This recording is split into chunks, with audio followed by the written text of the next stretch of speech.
Chapter 649. Shi Mingwan hesitated for a while, then opened it. Other than a few cards and a stack of cash, there was no other identification.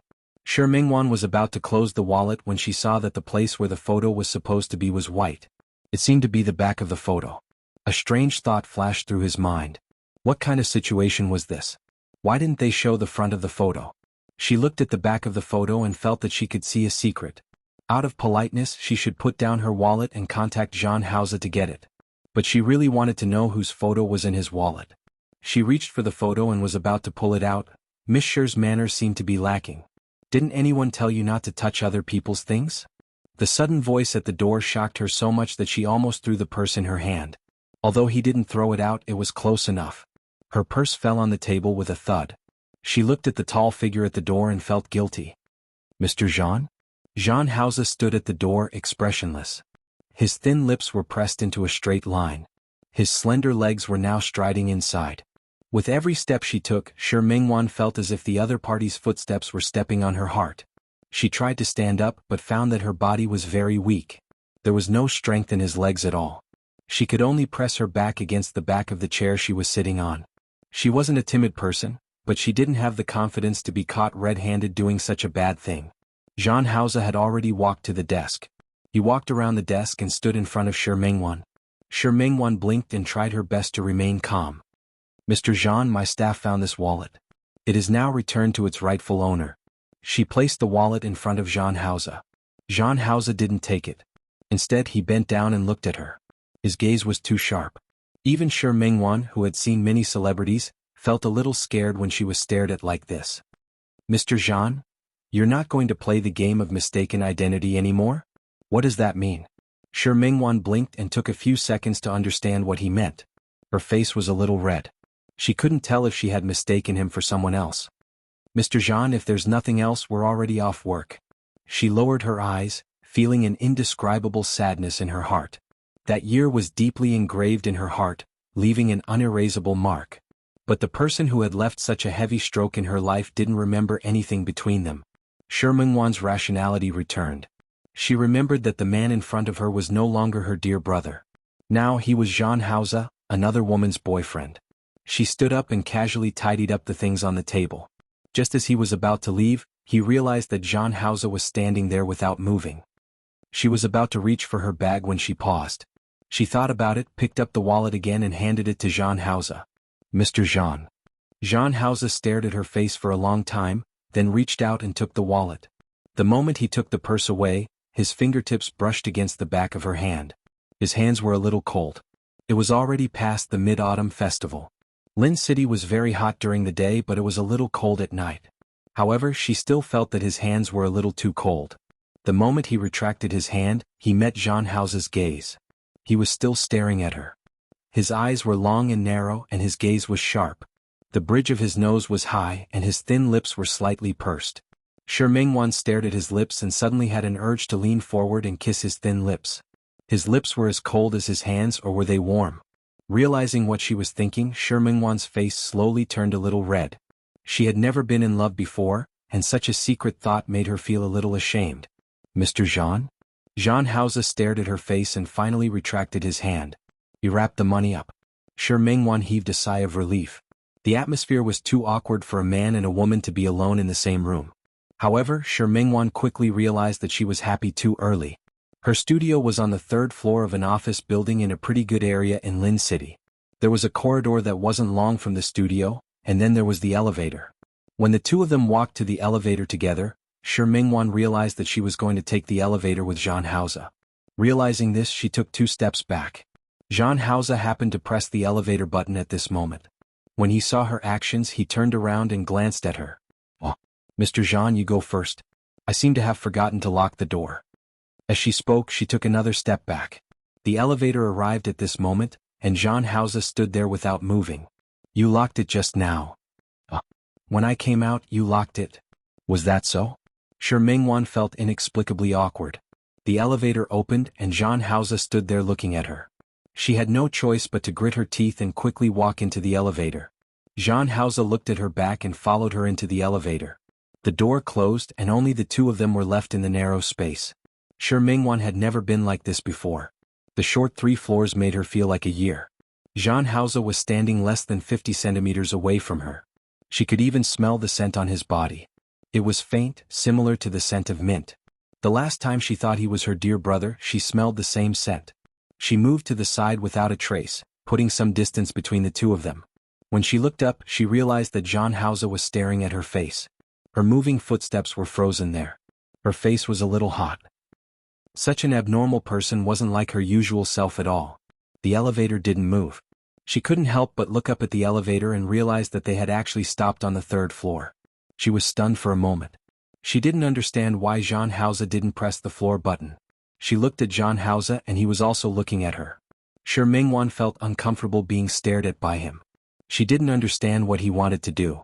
She didn't want to stay in such a confined space with Jean Hauser, so she could only choose to press the one. The moment her hand was about to touch the button, Shi Mingwan realized that when she leaned close to the button, she was also close to Jean Hauser. Her arm brushed past his body, and her shoulder was very close to him. Such a close distance made Shi Mingwan momentarily lose her composure. She subconsciously looked at Jean Hauser and found that he was also looking at her. His deep gaze was deep. She couldn't see the meaning in his gaze, but she instinctively murmured those 3 words. "Dear brother?" Jean Hauser's gaze suddenly changed and became a little more gloomy. Shi Mingwan was shocked by the sudden change in his gaze and subconsciously wanted to retreat. However, she forgot that she was leaning forward at this moment. With this retreat, her entire body lost balance. She subconsciously wanted to grab something, but there was nothing else in front of her other than Jean Hauser. In a flash, Shi Mingwan gave up and let her body move forward. She wanted to use her hands to stabilize herself. A big hand appeared on her waist. Jean Hauser's hand was placed on her waist. Her body was half suspended and pressed against his body. Her hands were forward, and her entire body was in a strange posture. Shi Mingwan was embarrassed again.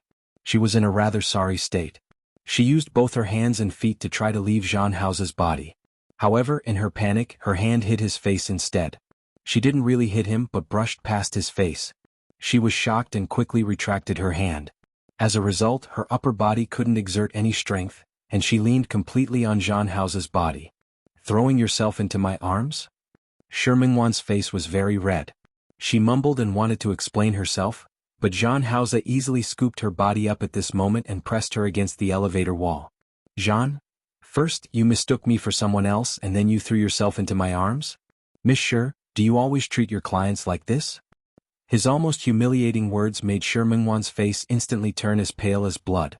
She wanted to push Jean Hauser away, but she realized that his body was as immovable as a mountain. "Mr. Jean, please let go of me. You're not calling me dear brother anymore?" Jean Hauser stared at Shi Mingwan's red face because of embarrassment and shyness. His slender and slightly cold fingers gently caressed her cheeks. Shi Mingwan's body instinctively trembled. She looked above Jean Hauser. "Mr. Jean, please let go." There were cameras in the elevator, and she really had no intention of becoming the news person of the entire building tomorrow. Jean Hauser stared at her face and didn't retreat. Instead, he put his hand past her side. Shi Mingwan became more and more nervous. At this moment, Jean Hauser pressed the button for the 1st floor. The moment he retracted his hand, he approached her. Their faces were less than 5 centimeters apart. He stared into her eyes. Shi Mingwan had a pair of extremely beautiful almond-shaped eyes, and the corners of her eyes were slightly raised. She looked seductive, especially when her red lips were slightly opened, as if she was kissing him seductively. Jean Hauser's eyes darkened slightly, and his tone was even colder than before. "If you don't want a man to have sex with you in the elevator, don't make such a seductive move next time." The redness on Shi Mingwan's face disappeared completely. The elevator had already reached the 1st floor. Jean Hauser let go of his hand and took a step back. Without looking at Shi Mingwan, he stepped out of the elevator and left. If it weren't for her last bit of willpower, Shi Mingwan would have slid to the ground. She had never been humiliated like this in her life. Seduction? He really dared to say it. If it weren't for the fact that he was the dear brother that she had always missed. If it weren't for the fact that she always had different feelings for him. How could she let herself lose her composure like this? Seeing that the elevator was about to close again, Shi Mingwan grabbed the bag on her shoulder and quickly stepped out of the elevator. The night wind blew and it was a little cold. It also allowed her to completely calm down. Some people were no longer the people they used to be. She didn't need to care. She didn't need to care. She just needed to pretend that that person wasn't her dear brother. She just needed to find her dear brother again. Su Qingsang didn't stay in Rong City for long. She only stayed for a week before coming back. Every time she went out, she would bring a gift for herself. This time was no exception. Sure, Mingwan had something on her mind. But she couldn't let Su Qingsang see it. She used her laughter to distract Su Qingsang's attention. She didn't realize that there was something wrong with her. After all, he was the dear brother that she missed so much. Sure, Mingwan couldn't stand him talking to her like that. Fortunately, she was used to adjusting her mood. Within 2 days, she let herself put this matter aside. Chen Feifei came again later, but she came with a friend of hers. Not seeing Zhan Haoze, Sure Mingwan couldn't tell whether she was disappointed or relieved. Half a month had passed. That day, Su Qingsang rarely had time and said that she wanted to treat her to a meal. The two sisters hadn't had a gathering for a long time. Sure Mingwan went and found that Huo Jinyao was also there. At first, she was a little uncomfortable, but now she was completely used to it. With Huo Jinyao and Su Qingsang at the scene, it wouldn't be called showing off. It was called dog butcher. The two of them had to show off their love during a meal, which made her a little speechless. After a few teasing words, she felt a little stifled. They didn't even talk about dating and jumped straight to marriage. They were also doing very well now. Maybe she really had to listen to Su Qingsang's suggestion and forget her dear brother and find a man. Maybe he could be like Su Qingsang and Huo Jinyao? Although she thought so, she clearly knew that it was unlikely. After separating from Su Qingsang, Sure Mingwan wasn't in a hurry to go home. Feeling a little annoyed, she unconsciously drove the car to the entrance of a small alley. The alley was very dark, and only the intersection had a faint light. Sure Mingwan didn't feel afraid. She stared at the small alley. She could almost imagine what kind of scene it would be like if she were to pass through this alley. It had been more than 10 years. Many places in Lin City had changed, but this place hadn't changed until now. Passing through the entrance of the alley, there were small alleys on both sides. They were of different sizes and there were many people living there. Almost all the people at the bottom of Lin City's society lived here. She looked at the hidden darkness behind the intersection and got out of the car. She was very bold today. In fact, she used to come to this place often. She wasn't afraid of encountering danger. Although the people here weren't very friendly, there really weren't any bad people. There was a breakfast stall at the outermost part of the alley. It was closed now. Further inside there was a small shop. It was also closed today. She still remembered that she was very hungry at that time. She wanted to eat, but she didn't have any money on her. What happened after that? Dear brother found a steamed bun and opened it, half for each of them. He said that it was half for each of them, but in fact her half was more and his half was less. She said, "Dear brother, you're bigger? Do you eat this big piece?" "No need. I'm a man. I can withstand hunger better. You eat." A teenager wasn't a man at all, but Sure Mingwan felt that the young man was an indomitable man. He was so thin and young, but he raised her for a year, a whole year.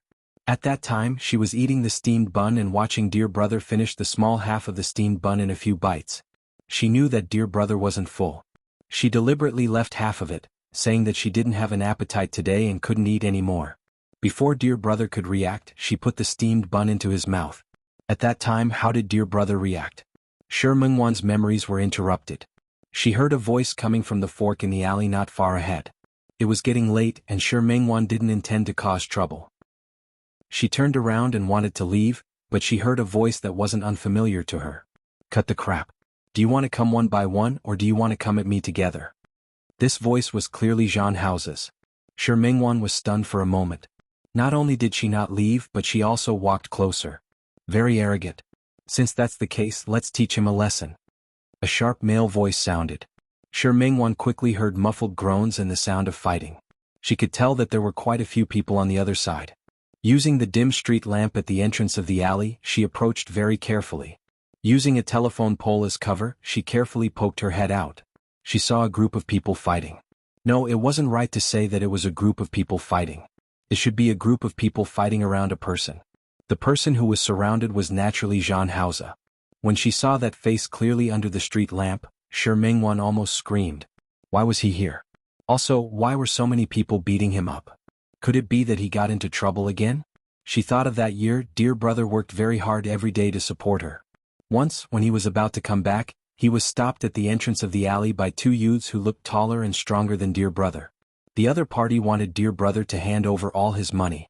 How could dear brother be willing? In order to protect the money that he had earned with great difficulty, he refused to hand it over. In the end he was beaten up by the two of them. At that time it was also like now, two people beating him up. Back then, Jean Hausa might not have had the ability, but now he should be different, right? He was someone who was going to marry Qin Feifei. How could such a person provoke these people from the underworld? Shi Mingwan's mind was running wild. However, her eyes were filled with worry. She wondered if she should call the police now and ask them to come? Or should she think of a way to lure those people away? However, before Shi Mingwan could do anything, she saw the situation in front of her clearly. She, who had been letting her imagination run wild just now, didn't notice that Jean Hausa had already beaten that group of people to the ground. Jean Hausa was still standing. He was a little far away, so she couldn't tell if he was injured. However, she was stunned to see that the people who had just attacked him were all lying on the ground. There were cries of pain in the alley. It could be seen that they were all seriously injured. Such a change shocked Shi Mingwan. When did dear brother's skills become so good? Tell your master that no matter what he wants to do, I'm here and will accompany him at any time. You, one of the people lying on the ground said for a long time, but he didn't come up with anything new. Over and over again it was just a few threatening words. Shi Mingwan saw that Jean Hausa was fine and was about to leave, but Jean Hausa had already started to walk in this direction. Shi Mingwan was shocked. Before she could think of where to hide, Jean Hausa had already walked to her side. When he passed by her, he glanced at her and then stopped in his tracks. He looked at her and saw that half of her body was hidden behind the telephone pole, but it was completely useless. She was still clearly seen by others. Have you heard enough? Shi Mingwan was shocked. She didn't expect that she would be discovered by him. She had nowhere to hide even if she wanted to. She looked at the person behind her who was still lying on the ground in pain. Shi Mingwan took a big step back. She didn't know what was under her feet, but she almost stepped on it. However, this time she balanced her body well and didn't let herself fall again. What a coincidence. Mr. Jean. Jean Hausa ignored her greeting. He looked at the people at the other end of the alley and finally, his gaze fell on Shi Mingwan. Chapter 650. Jean Hausa narrowed his eyes slightly. His voice wasn't loud, but the coldness that emanated from it once again explained his current emotions. No. Shi Mingwan quickly explained, I didn't follow you. I just happened to pass by. Passing by? Jean Hausa's gaze became sharper. Passing by here? Shi Mingwan was a little embarrassed. Indeed, he wasn't here to pass by. He was only here to reminisce about the past. She couldn't help but glance at Jean Hausa. What about him? He should be considered a successful person now, right? Why did he appear here? Realizing that she had asked that question out loud, Shi Mingwan's expression became a little more uncomfortable. Jean Hausa didn't answer her question. He stared at her face and suddenly approached her. Does Miss Shi live nearby? No. Then why is Miss Shi here? His slender legs took a step forward and successfully fixed Shi Mingwan's body between her and the telephone pole. Facing such a predicament again, Shi Mingwan felt a little uncomfortable. She leaned back and didn't try to push him away. She knew the difference in strength between the two of them. Is this your home? This was the second time he had faced such a situation, especially when they had such an unpleasant meeting the last time. Shi Mingwan's tone wasn't very polite. She had always been a woman with a sharp edge. It was only because he was her big brother that she had been enduring in front of him. If this place isn't yours, then what right do you have to question me like this? Jean Hausa narrowed his eyes slightly because of her sharp retort, and his body suddenly moved closer. He lowered his body and confronted Shi Mingwan. The malice in his eyes made Shi Mingwan's back turn cold, but she refused to admit defeat. Since you can come to this place, I can naturally come as well. Mr. Jean wasn't a police officer. Can you please let go of me now? You want me to leave? The alley was dark, and not far behind him, he could still hear the wailing of the group of people. In front of him was Jean Hausa's body. No matter how he looked at it, the atmosphere was very strange. Shi Mingwan didn't want to stay any longer, so she saw that Jean Hausa didn't plan to move aside. She stooped and tried to escape sideways. Jean Hausa did not move. When she retreated, she touched his arm. He heard an extremely soft, muffled groan. Shi Mingwan, who could have left, suddenly stopped in her tracks. She looked at Jean Hausa, who was standing next to her, and her gaze fell on his arm. She saw the faint blood stains on his elbow. You're hurt? Shi Mingwan suddenly lost her cool. Instinctively, she held his arm. Are you okay? Jean Hausa frowned slightly. He didn't even notice that he was injured. What do you think? Does it hurt? Do you want to go to the hospital? 3 words of concern in a row made Zhang Hao's brows furrow even tighter. Shi Mingwan wasn't short, but she was holding his arm so he could only see the top of her head. Shall I take you to the hospital? After Shi Mingwan said this, she looked up at him and met his cold expression. Only then did she remember that the man in front of her was no longer her dear brother. Her hand jerked back as if she had been struck by lightning. Annoyed at himself for being a busybody, he turned around to leave. Zhang Haoze followed beside her at this moment. After taking a few steps, Shi Mingwan suddenly stopped and looked at him. Didn't you say you were going to take me to the hospital? She did say that, but that was what she thought. Shi Mingwan's footsteps became faster and faster. Zhang Haoze's footsteps didn't need to be fast. His steps were much bigger than hers. Shi Mingwan felt the footsteps behind her, and her emotions were very complicated. When he walked to her car and opened the door, Zhang Haoze also got into the car. She sat in the driver's seat and looked at Zhang Haoze. Mr. Zhang said that I seduced you yesterday. Aren't you afraid that you won't be able to escape if I pester you? The night was blurry. The dim streetlights made her facial features look hazy, and her watery eyes were a little provocative. Drive. Zhang Haoze retracted his gaze and didn't look at her again. He leaned back against the back of the chair. Shi Mingwan gritted her teeth and wanted to chase Zhang Haoze out of the car. She glanced at his side profile and started the car in the end. Don't go to the hospital. 5 extremely faint words. If it weren't for the silence in the car, Shi Mingwan wouldn't have heard it. She couldn't help but look at him again. She found that Zhang Haoze's eyes were half closed and he was leaning against the car seat as if he was about to fall asleep. Shi Mingwan retracted her gaze and stepped on the accelerator.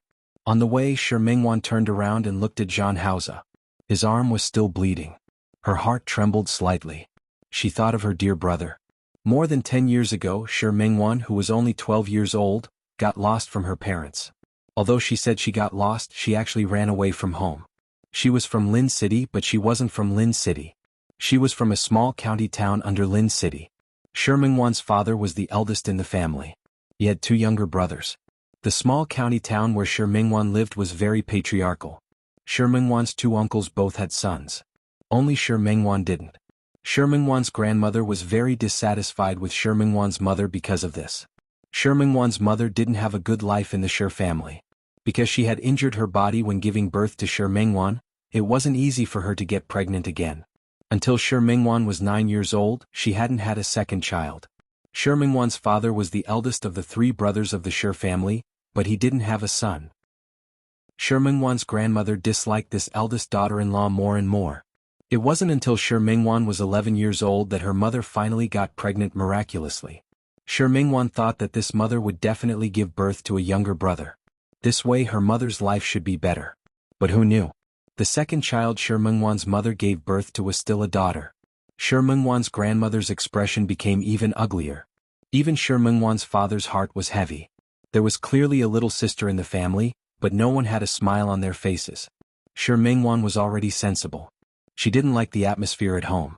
She hated how her grandmother scolded her every day and said that her mother was a hen that didn't lay eggs. She hated how her father frowned because she was a daughter. She hated her mother even more. It was clearly not her fault for giving birth to a daughter, but she had to bear all the responsibility on herself. No matter how much she hated that family and the atmosphere at home, she still tried her best to comfort her mother and help her take care of her little sister.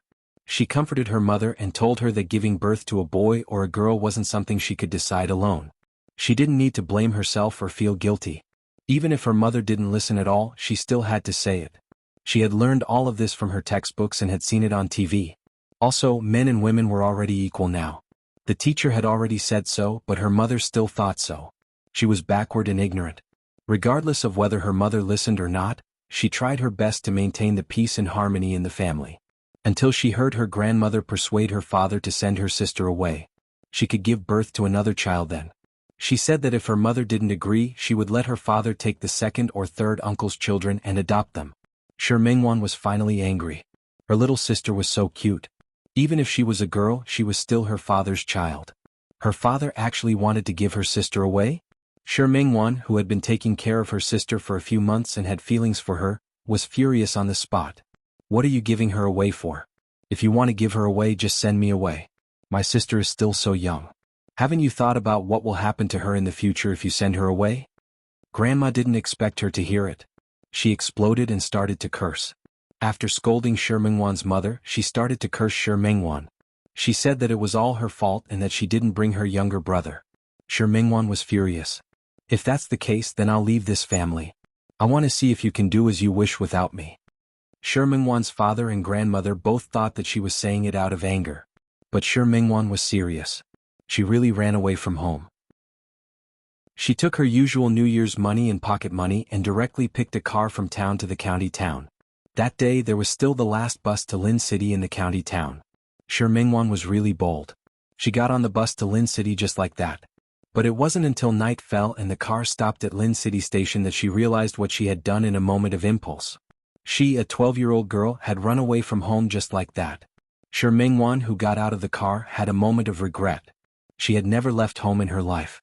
All her knowledge of the world, other than school, was books and television. Holding the little money she had left, Shi Mingwan didn't know where she could go or what she could do. Sister Xiuxiu, who lived next door, said how much money she could earn a year working outside. But she was too young now. At the age of 12, although she was already close to 1.5 meters tall, she was still a child. Moreover, she didn't have a degree. She hadn't even finished junior high school. How could she find a job? She walked along the streets of Lin City Station. The more she walked, the more remote she became. Later she walked to this area. This was the famous civilian area of Lin City. At that time, although this place wasn't dirty and messy, it definitely wasn't very clean. Shi Mingwan got hungry as she walked. She picked a small shop and bought a piece of bread and a bottle of water to fill her stomach. However, she didn't know that she was being targeted. Although she was only 12 years old, her mother was a famous beauty in the area. Although Father Shi's personality wasn't strong enough with his grandmother, he was also very good-looking. Shi Mingwan perfectly inherited all of her parents' traits. She had almond-shaped eyes, willowy eyebrows, delicate skin and shiny black hair. The 12-year-old Shi Mingwan could already foresee what kind of beauty she would be when she grew up. What would a lonely and beautiful little girl experience? Shi Mingwan wasn't an idiot. Although she lived in a small county town, the teachers would also give safety education. When she was eating the bread, she realized that someone was staring at her from not far away. At that moment, Shi Mingwan was very flustered. Once again she began to regret her impulse. But for her to go home now, not only did she have no choice, but she also didn't want to. Her family wasn't poor, but they weren't rich either. After buying the bus ticket, she didn't have much money left. Even if she wanted to go home now, she didn't have the money to buy a ticket. More importantly, she didn't have a car to go back now. She looked at the two people who looked like hooligans staring at her from afar. She gritted her teeth and entered the small shop again. She took the opportunity to buy another piece of bread and made a bet with herself. She told the shop owner that she was being followed. She asked the lady boss if there was a back door in the shop. She wanted to leave through the back door. Fortunately, the lady boss was a good person. She told Shi Mingwan that there was a small door at the back beside the bathroom. However, she also told her that after leaving this place, there would be a small alley which was intricate. It was easy for people who didn't know to get lost here. Shi Mingwan wasn't afraid of getting lost now. It was better if it was intricate. That way, if those two people targeted her, she could think of a way to escape. She had already decided to go to the police station after leaving this place. She would let the police send her home. Granny Guan's expression would be so ugly, and her curses would be so unpleasant to hear. Anyway, she couldn't really do anything to her. At most, she would just beat her up. She left by the back door and got lost in the maze of alleys. It was fine if she got lost, but the most important thing was that any sound would scare her. She was very afraid that those two people would catch up to her and do something to her. It was also at this moment that she heard some extremely chaotic sounds. It was a dark night, the street lights were dim, and the weather was similar to today. She heard a lot of footsteps, and a few of them were very clear. Boss said that it's fine if we don't take his life. Just cripple him. Teach him a good lesson and teach him a lesson. Shi Mingwan had already forgotten that she was also being watched. She walked around the alley and saw that in the alley, a group of people were surrounding a young man and punching and kicking him. Under the dim light, she couldn't see the young man's face clearly. However, the moment the young man raised his head, he met a pair of extremely gloomy and sharp eyes, like those of a wolf in the dark. Shi Mingwan was shocked by that gaze. She heard the young man speak in an unpleasant voice that was unique to the voice-changing period. "You'd better kill me. Otherwise, I'll definitely return what you did to me today 10 times, 100 times in the future. Yo, this kid is quite arrogant. The voice from before sounded again. Since that's the case, if I don't show you some power, I'll be letting down my brother Chang's reputation. Brothers, beat him to death. The group of people attacked even more fiercely. Shi Mingwan heard a muffled groan and the sound of fists landing on a person's body. She felt pain just by looking at it. However, the young man refused to beg for mercy. Not only did he refuse to beg for mercy, but he also seized every opportunity to fight back. His eyes were especially bright in the dark night. Shi Mingwan had never seen such a person before.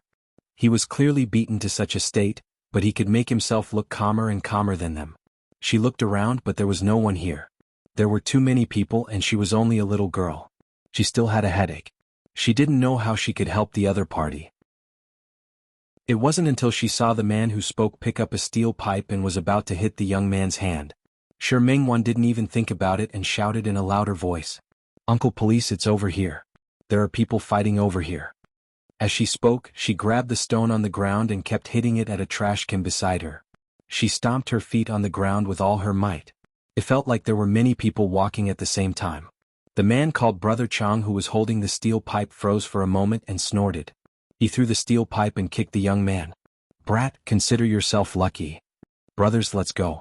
Shi Mingwan kept stomping her feet and kept hitting the trash can with the stone. The sound became denser and louder. The group of people quickly dispersed. She wasn't in a hurry to go forward. Instead, she waited until the footsteps could no longer be heard and no one appeared. Only then did she carefully poke her head out to see if everyone had really left. However, she met the extremely sinister eyes of the young man just now. That wolf-like gaze stared at her in the darkness. Shi Mingwan was shocked and took a big step back. She, who didn't stand properly, fell to the ground just like that. The bag that she was holding just now fell to the ground. The loaf of bread also fell out of the bag. She didn't dare to pick it up. She just propped herself up with both hands on the ground and stared at the young man in a daze.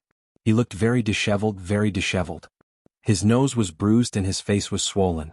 His body was covered in blood, and his hands were also covered in blood. There was still blood on his clothes.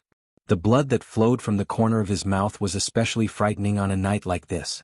Shi Mingwan had saved him on impulse just now, but now that she had saved him, she started to feel conflicted again. The person she saved couldn't be a bad person, right? Or, the young man didn't look at her. He bent down and picked up the bread that had fallen to the ground. Shi Mingwan became more and more nervous, but the young man tore off the plastic wrap on the outside of the bread and finished it in a few bites. What kind of operation was this?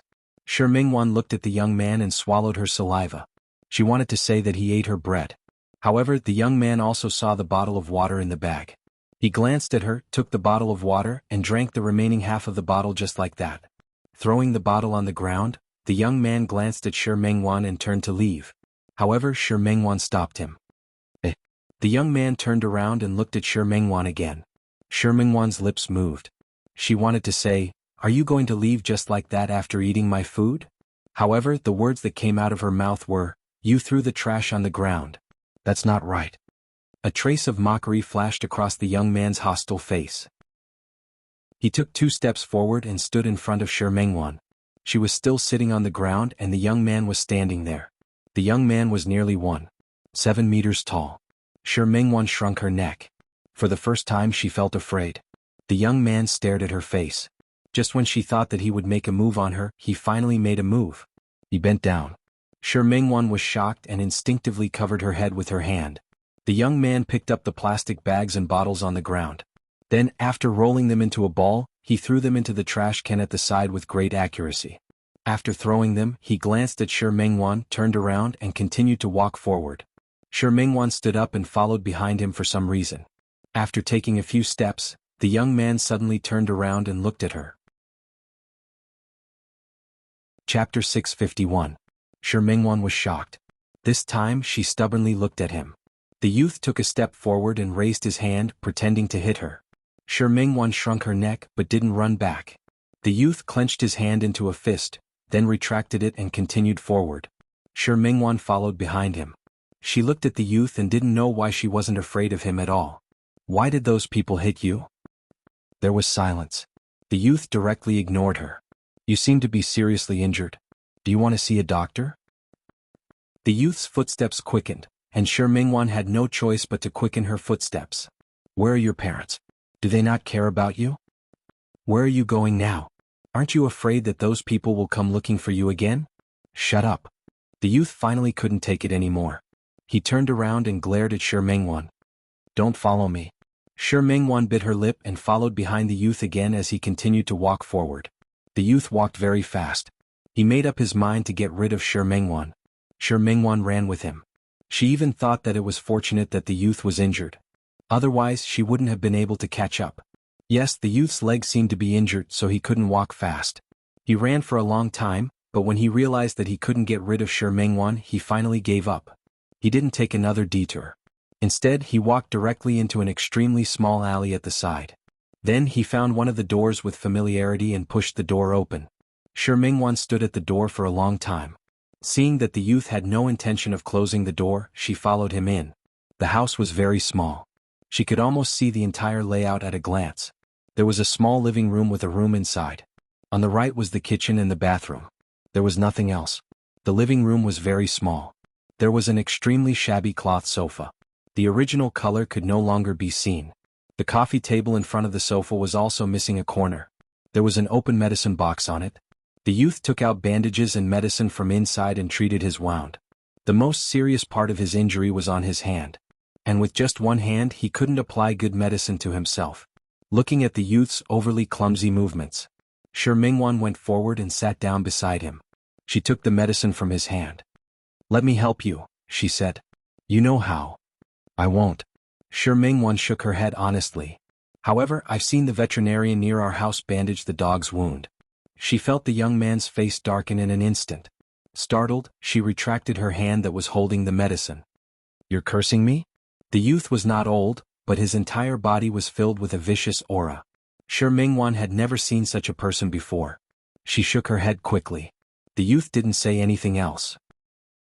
Shi Mingwan could finally start treating his wounds. She was clumsy. After all, she had never done anything like this before. The youth kept gritting his teeth as if he was enduring something. After more than half an hour, she finally treated all the wounds on the young man's body. The rest of the youngster's body was covered with superficial wounds. The more serious ones were on his feet and elbows. She finished bandaging the wound and found that it was very ugly. For a moment she looked a little ashamed. Fortunately, the young man didn't mind. After the young man's wounds were bandaged, he got up and walked to the kitchen. He looked around as if he was looking for something to eat. However, he found that the kitchen was empty. The young man's expression became more and more unsightly. Shi Mingwan seemed to know what he was thinking. Thinking of the scene of him eating bread in big mouthfuls, she looked at him very quietly. Are you still hungry? Do you want to eat? I'll buy it for you? The young man's sinister gaze fell on her again. Shi Mingwan shrunk her neck. She took out a few bills from her pocket. They were the only ones left after she bought the bus ticket. The young man looked at the money in her hand. This time he didn't stand on ceremony and took it. Stay here and don't run around. The young man's voice was changing, so his voice was actually a little unpleasant to hear. Coupled with his vicious face, ordinary people might feel afraid. However, Shi Mingwan didn't feel afraid. Strangely, she always believed that the young man wouldn't hurt her. After the young man left, she took a look at the house and tidied it up. Actually, there was nothing to tidy up. This place was too dilapidated and old. There was nothing at all. However, she was the eldest daughter of the family, so she was used to doing these things. Not long after she tidied up, the young man came back with 2 servings of fried rice noodles in his hands. Later, Shi Mingwan found out that the alley extended in all directions. There were many places to go and there were many places to sell supper. Although this fried rice noodle stall was just a roadside stall, the taste was very good and it was very cheap. Shi Mingwan had just eaten a piece of bread and a portion of rice noodles. She only ate half of it before she couldn't eat any more. When she put down her chopsticks, she clearly felt the young man's gaze fall on her, as if he was dissatisfied with her wasting food. Shi Mingwan's appetite wasn't big to begin with. Although she came from a small place, her family had developed well in the past few years, and their family's conditions weren't bad. Speaking of which, she really hadn't suffered much. The young man finished his portion of rice noodles. He silently took the remaining half of Shi Mingwan's portion and finished it as well. Shi Mingwan felt inexplicably embarrassed. The young man didn't seem to notice her situation. After finishing the rice noodles in a few bites, He didn't take a shower and went straight to the bed inside to lie down. Shi Mingwan sat on the small sofa outside, a little at a loss. She wanted to say, "You didn't even brush your teeth and wash your face. Aren't you dirty sleeping like this?" She sat there and waited for a long time. The young man seemed to have really fallen asleep. At this moment, Shi Mingwan stood up and walked to the bathroom with small steps. There was only a cup and a toothbrush there. Shi Mingwan had a slight obsession with cleanliness, so she couldn't do the behavior of using someone else's toothbrush. She could only rinse her mouth with water and wash her face with a handful of water. She cleaned herself up and looked at herself. There were no extra clothes and she had no money. The remaining dozens of yuan had been given to the young man just now. She felt that she was a little stupid. She should have left a few yuan behind. She didn't know what she was thinking just now. She gave him all the money in a moment of stupor. Now she didn't have a watch, so she couldn't tell the time. Shi Mingwan, who was sleepy, thought about it for a while. In the end, she curled up her feet on the broken sofa. She fell asleep just like that. Someone knocked on the car window and interrupted Shi Mingwan's memories. Shi Mingwan stopped the car. She realized that the traffic police were checking for drunk driving. She took out her driver's license and blew on it cooperatively. The traffic police glanced at Jean Hauser, who was sitting next to the car seat. Finally, he waved his hand and signaled for Shi Mingwan to leave. Shi Mingwan's car drove away from the intersection and found that Jean Hauser was actually awake. Neither of them spoke. Shi Mingwan realized that her apartment was not far ahead. She actually brought Jean Hauser home without realizing it. Shi Mingwan's apartment was very close to her studio. This location wasn't cheap. Fortunately, the studio's income in the past few years had been good. After she made money in the studio, she borrowed some money from Su Qingsang to buy this small apartment. Although Su Qingsang was an illegitimate daughter, the Su family wasn't stingy when it came to money. She had her own apartment a long time ago, and Su Qinghui gave her pocket money every year. When she knew that Shi Mingwan wanted to buy a house, Su Qingsang was quite generous and lent her all her money. Shi Mingwan had been working hard to draw pictures these few years and paid back the money she owed Su Qingsang. She also saved some money. 2 rooms and 1 living room. Although it was small, it had all the necessary facilities. Although it couldn't compare to the Su family's mansion, it was still bought by her own hands. One of the 2 rooms was used as the master bedroom, and the other was used as a study and design room. When she was inspired, she must have a set of drawing tools in front of her. The living room wasn't big, but there was a large balcony. From here, she could see the landmarks of Lin City in the distance, as well as the large green area under the community. Overall, Shi Mingwan was very satisfied with her own state. She was still young, but she had her own studio, a house, and a car. Shi Mingwan entered the door silently. Instead of greeting Jean Hauser, she went to the living room cabinet and took out the medicine box. Jean Hauser stood in the living room, as if he was looking at the environment in front of him. Shi Mingwan glanced at him and sat down on the sofa. Jean Hauser took a few steps forward and sat down as well. The house was warm-toned and very cozy. The sofa in the corner wasn't big, but it was very comfortable to sit on. Shi Mingwan opened the medicine box, glanced at Jean Hauser, and motioned for him to take out his hand. He was wearing a light-colored shirt today. The blood was stained on the shirt and had already stuck to the flesh. Shi Mingwan's expression didn't look too good. Everything in front of her was developing in a strange direction. For a moment, she thought that the person in front of her was her dear brother. She even suggested to send him to the hospital, but in the end, she brought this man home. She skillfully cut open the man's sleeve and looked at the wound on it. Fortunately, it wasn't very serious. If he needed stitches, he would really have to go to the hospital. Her movements were very skilled. It was obvious that she had specially practiced it. Speaking of which, could her skills be like this? It was really because she had bandaged her dear brother's wounds too many times. She thought of that unruly youth again. She knew him from the time he was beaten up. After that, he would always fight with others from time to time and get injured from time to time. From the beginning she was clumsy, but later on she skillfully treated all kinds of wounds for him. Realizing that she had associated Jean Hauser with her dear brother again, Shi Mingwan's expression didn't look too good. They weren't the same person, not the same person. She kept reminding herself to keep herself awake. Her movements were very fast, and the wound on Jean Hauser's hand was quickly bandaged. She looked at Jean Hauser's face again. The corners of his face were sharp, and his wheat-colored skin was smooth and tight. It seemed that his fighting skills had also improved. After all, every time he was beaten in the past, there would be injuries on his face. She was looking at Jean Hauser, and Jean Hauser was also looking at her. He seemed to be able to tell that Shi Mengwan was a little absent-minded. Chapter 652. Shi Mengwan didn't notice Zhang Hao's gaze. Her thoughts were a little adrift. For so many years she had been searching and searching. At first he was filled with hope, but later he felt that his hope was getting slimmer and slimmer. She didn't forget her dear brother, but she kept him in the depths of her heart. She would not easily recall it, otherwise she would feel very uncomfortable. But ever since she met Zhang Hao, she had been reminiscing about the past more and more. She didn't like it very much. The more she recalled, the more it reminded her that she and dear brother might not be fated to be together. Just like today, she had already regarded Zhang Hao and her dear brother as two different people, but she saw this side of Zhang Hao. For a moment she was in a trance, as if she had returned to more than 10 years ago. He was the same, always arguing with others, always fighting with others. She could not help thinking of them as one person. It was too similar. Not only her looks but also, suddenly, an enlarged face appeared in front of him. The malicious eyes that were no different from those in her memory stared at her. Shi Mengwan was startled and took a step back.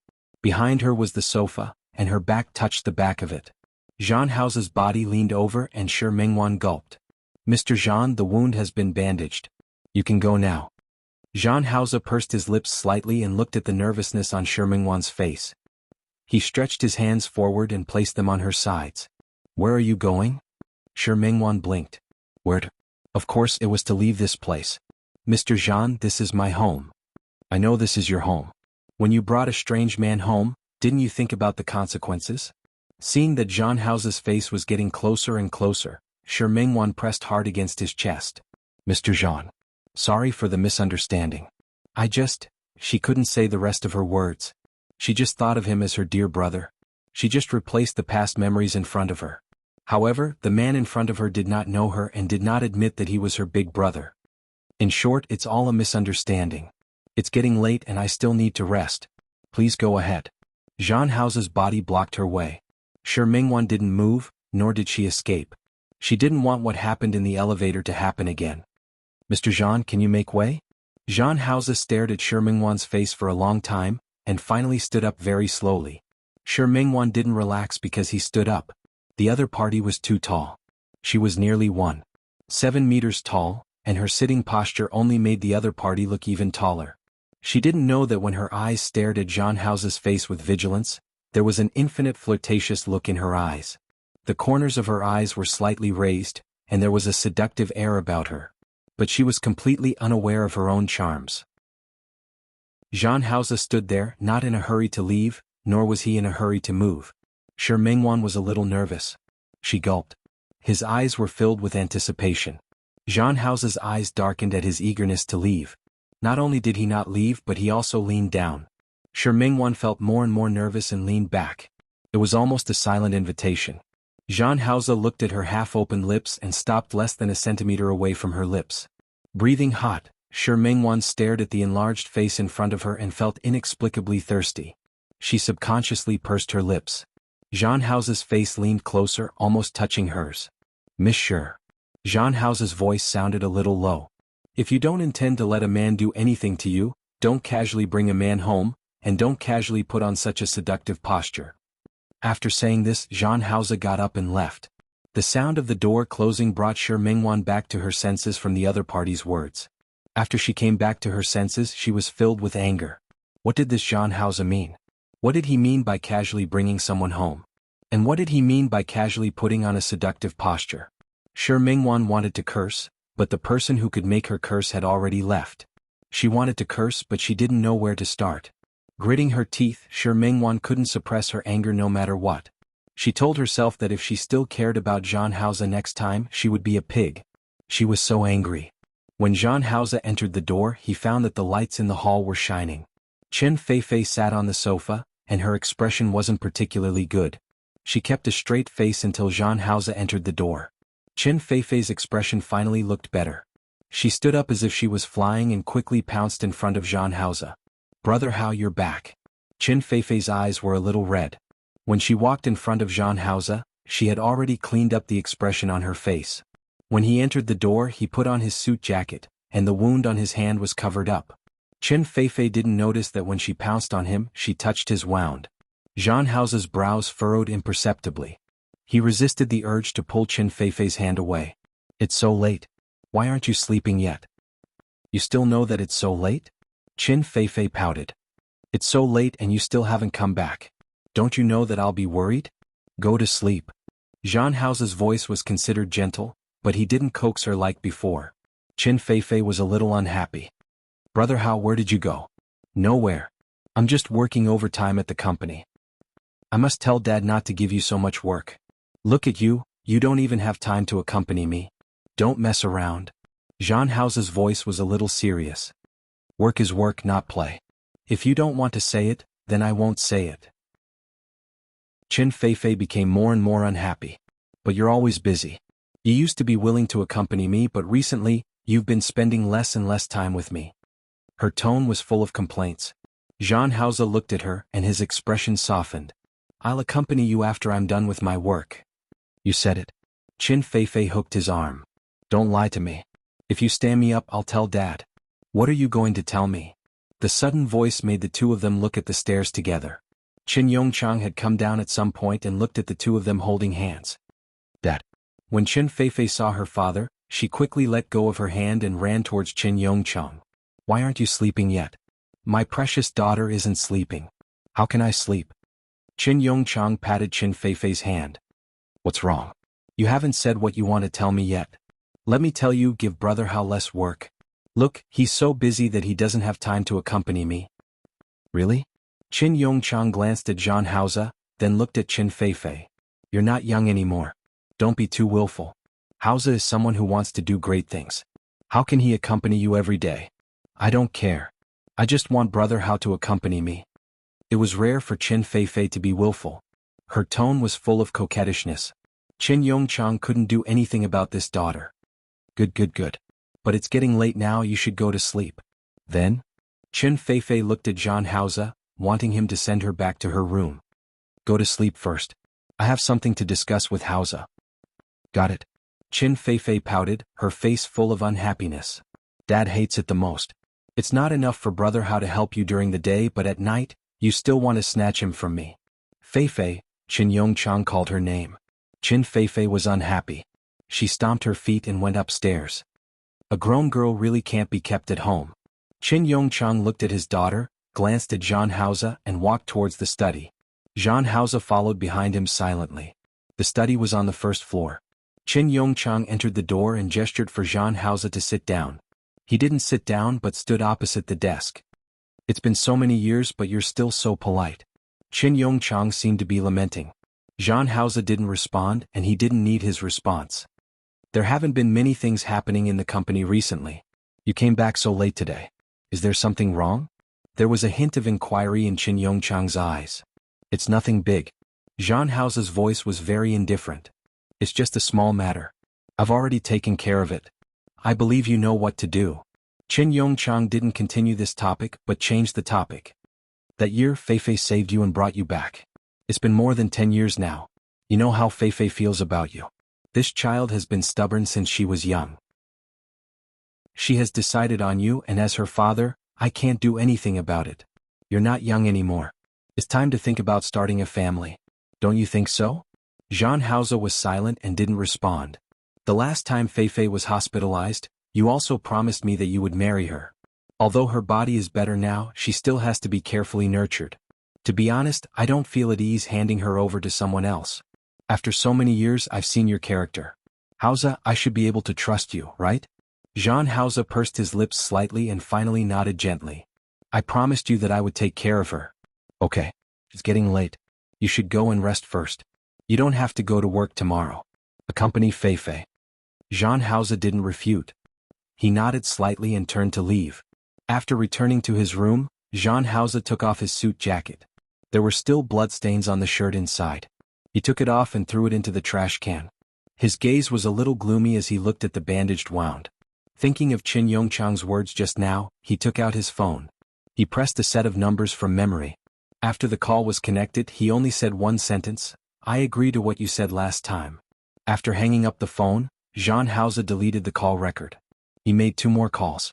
Each time he only said a few words and deleted the call record. After putting down the phone, he laid down on the bed. His tightly closed eyes covered up all his emotions. Shi Mingwan hung up the phone, but she still couldn't hide the shock in her heart. She had long known that Su Qingsang was the illegitimate daughter of the Su family. However, she didn't expect that Su Qingsang's mother would come knocking on her door one day. This was really amazing.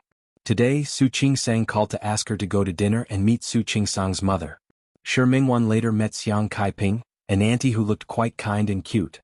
Shi Mingwan liked her very much. When she saw her, she would think of her mother. Thinking of her mother, Shi Mingwan remembered that during the Mid-Autumn Festival, she was busy drawing and only stayed home for 2 days before returning to Lin City. Later, her mother called and her words were full of disappointment. Perhaps she should choose a day to go back again. It was winter in Lin City, and the weather slowly turned cold. That day was designer Tong Yan's birthday. After Song Seeking Studio got on track in the second year, Shi Mingwan began to be busy alone. She hired 2 designers, one was Zhou Xinglei and the other was Tong Yan. The 2 designers were a man and a woman. Neither of them was very experienced, but the design concept was very compatible with her. Tong Yan was 1 year younger than her, and today was her birthday. She didn't have a boyfriend yet, so in the past few years she had been treating everyone to dinner to celebrate her birthday. At first, because Tong Yan didn't have a boyfriend, Shi Mingwan, as the boss, treated her to dinner to celebrate her birthday. Later, she simply turned the birthdays of the studio staff into a gathering day. When it was time to get off work, Shi Mingwan brought her assistant Xiao Ji, secretary Xiao Qiu, and design assistant Shang Ji into her car. The other design assistant, Qing Jiang, followed Tong Yan into Zhou Xinglei's car. The 7 of them went to Chaowen Courtyard together. In the past, Shi Mingwan didn't spend so much money, but since Su Qingsang got married, Hu Jinyao often gave her all kinds of expense cards. In the past, Su Qingsang foolishly thought that their company had good benefits. Only now did she know that it wasn't good benefits. It was simply President Hui using all kinds of excuses to please his wife. Especially since Hu Jinyao's identity was known in Lin City, there were too many people who wanted to please Hu Jinyao. Many of the membership cards in her hands were given by Su Qingsang. It had to be said that the title of Mrs. Huo was very useful. Shi Mingwan brought her 6 employees into Chaowen Courtyard. The chefs here could cook specialties from all over the country. Although Shi Mingwan was from the south, her taste was heavy and she liked spicy food. She ordered 2 spicy dishes and left the rest to Tong Yan, the birthday girl. Halfway through the meal, Shi Mingwan received a call. She asked Xiao Qiu to take care of them while she went outside to get the cake. Yes. As a good boss, ordering a cake for her employees was also one of her considerate actions. The cake Shi Mingwan ordered was delivered to the hall of Chaowen Courtyard. She took the cake and was about to walk into the private room when she saw Zhan Hao's figure from the corner of her eye. She couldn't help but stop in her tracks. It had been almost a month since she last saw Zhan Hao. During this month she tried her best not to think of Zhan Hao and that man. She kept hypnotizing herself and telling herself that that man was no longer her dear brother. He was a hooligan, a bastard. He liked to mock her and look down on her. However, she didn't expect to see Zhan Hao again when she was about to succeed. He was standing in the corridor with a woman standing beside him.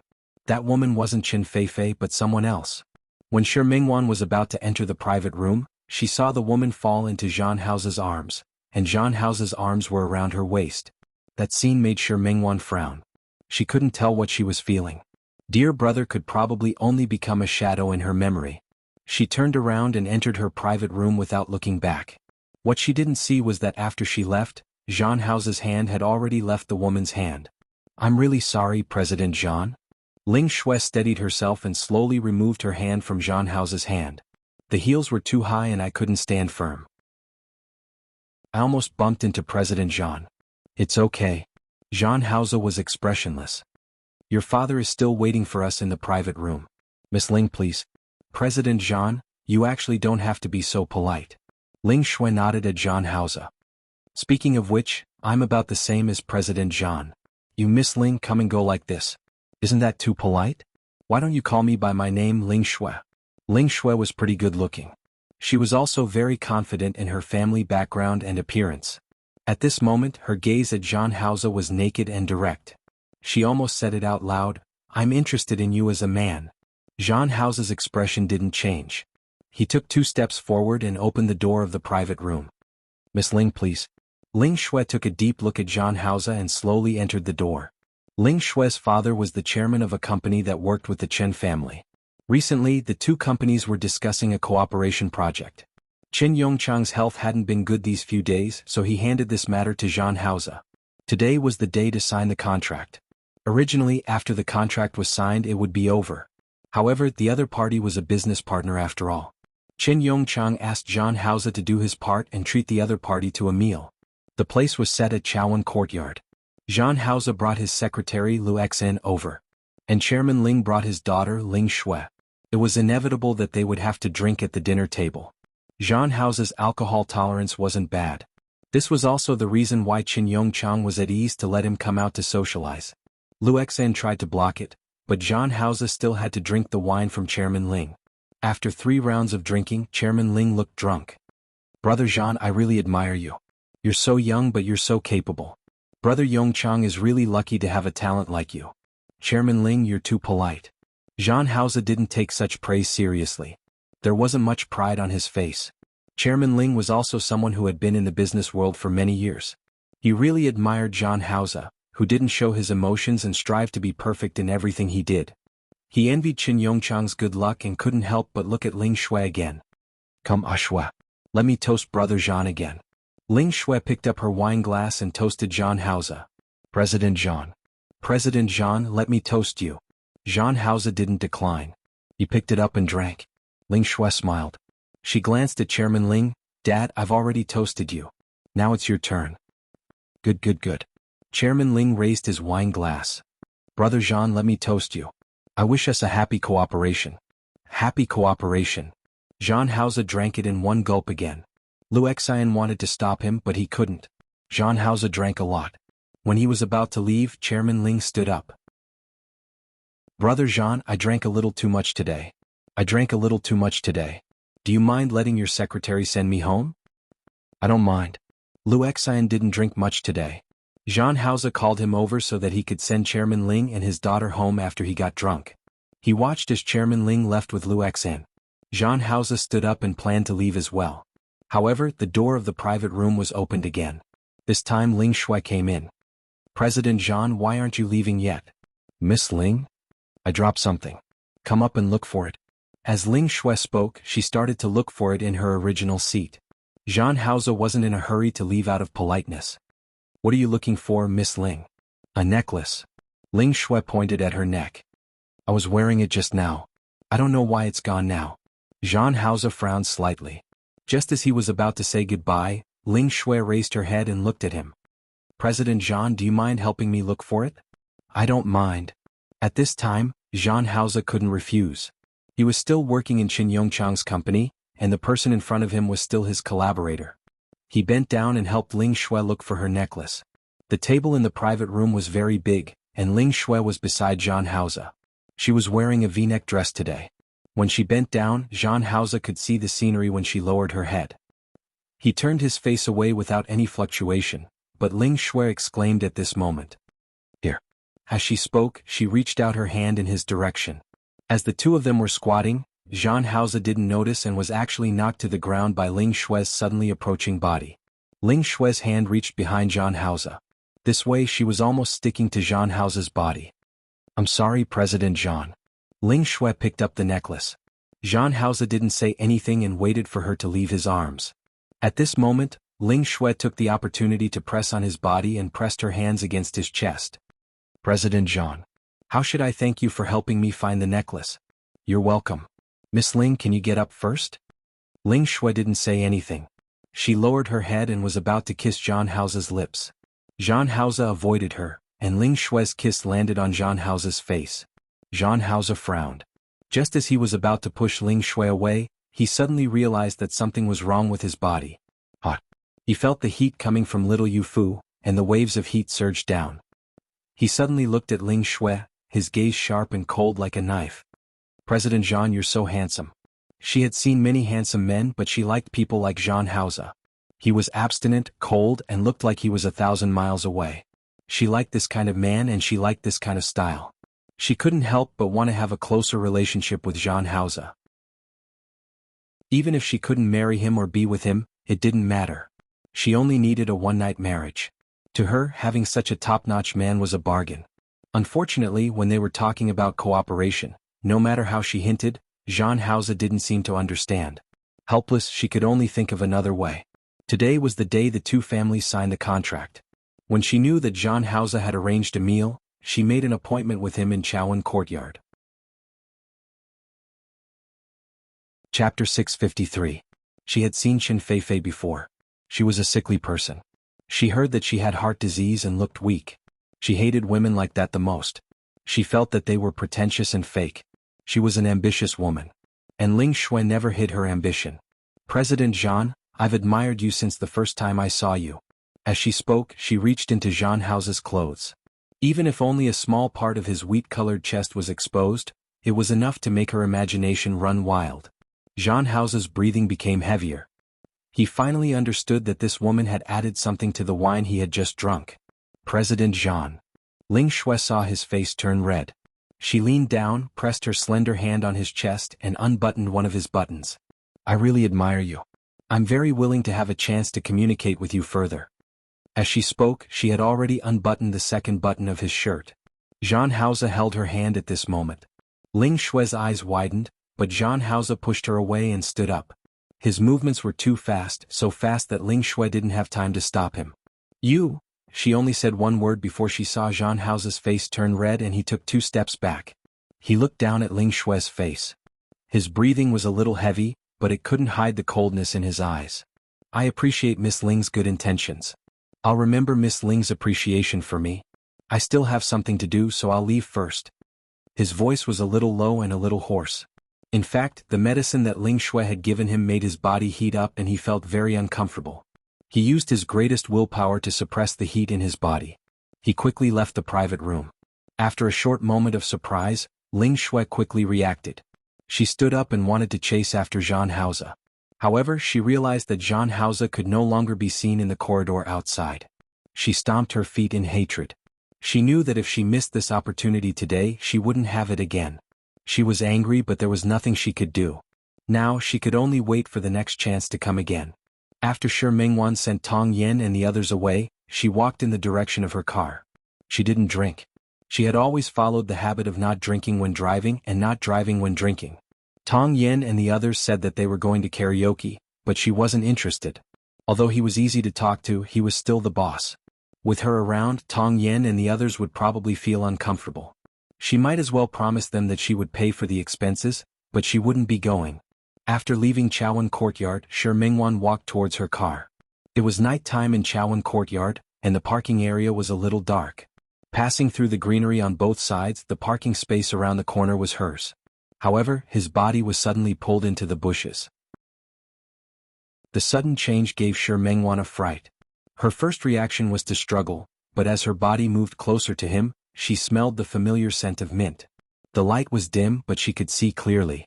The person in front of him was Jean Hauser.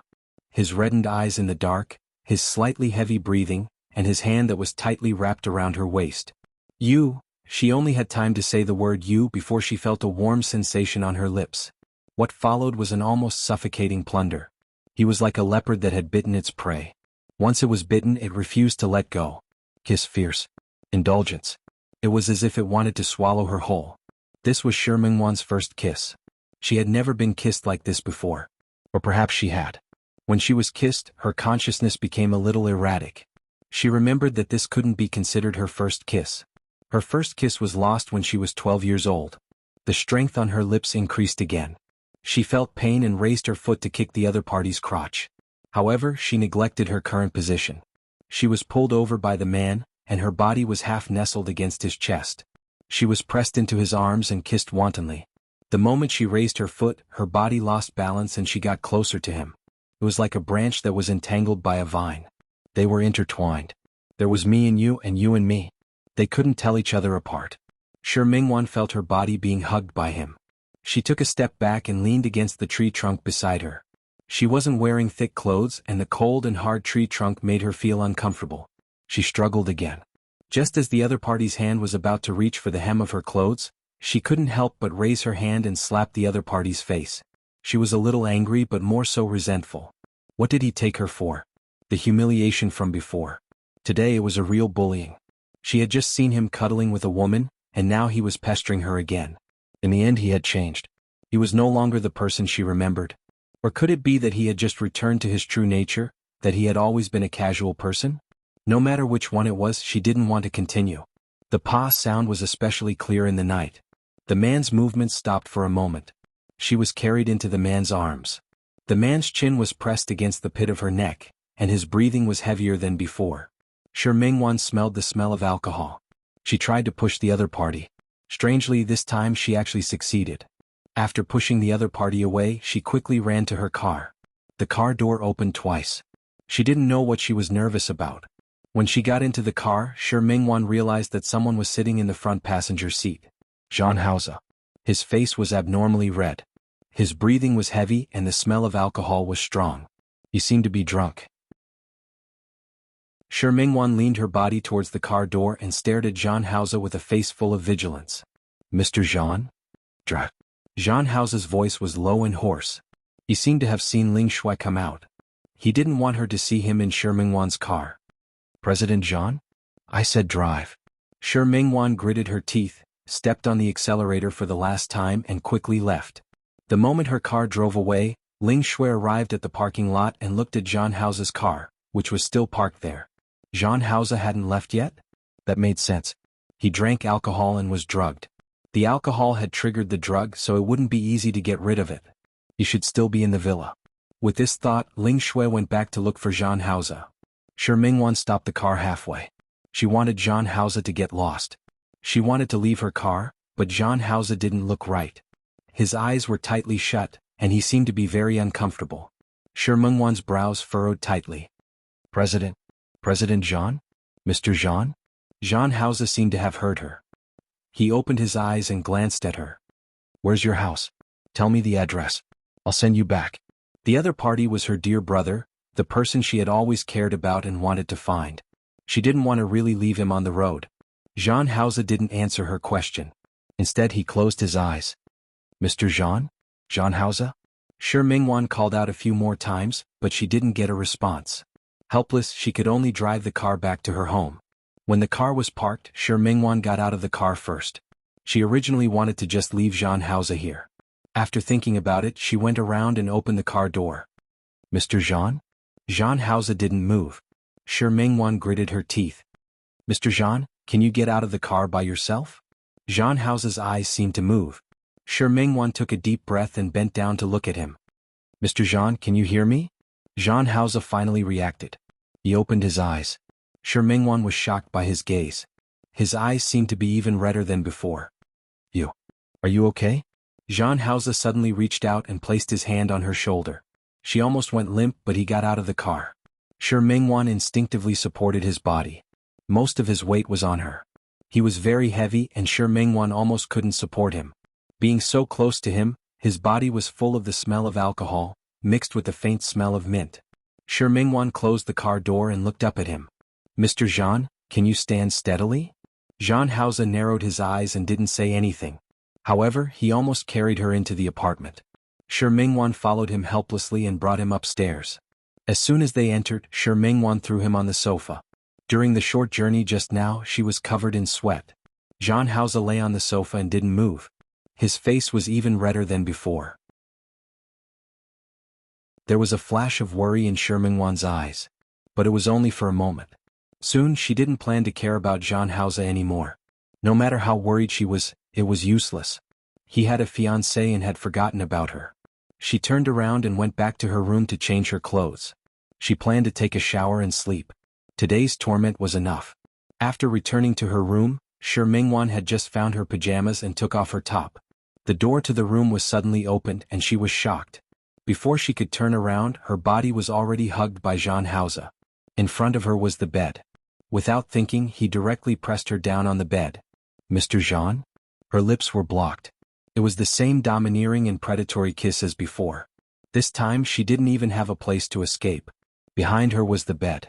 In front of her was his strong chest. Shi Mingwan struggled, but she wasn't Jean Hauser's match at all. Woo-woo. Jean Hauser, let go of me. But she couldn't make a sound. Other than the sound of clothes rubbing against each other, there was only the sound of cloth rubbing against each other. She was anxious. Jean Hauser didn't speak in the car just now because he had been suppressing the drug in his body. But in this environment, The entire room was filled with Shi Mingwan's faint aura.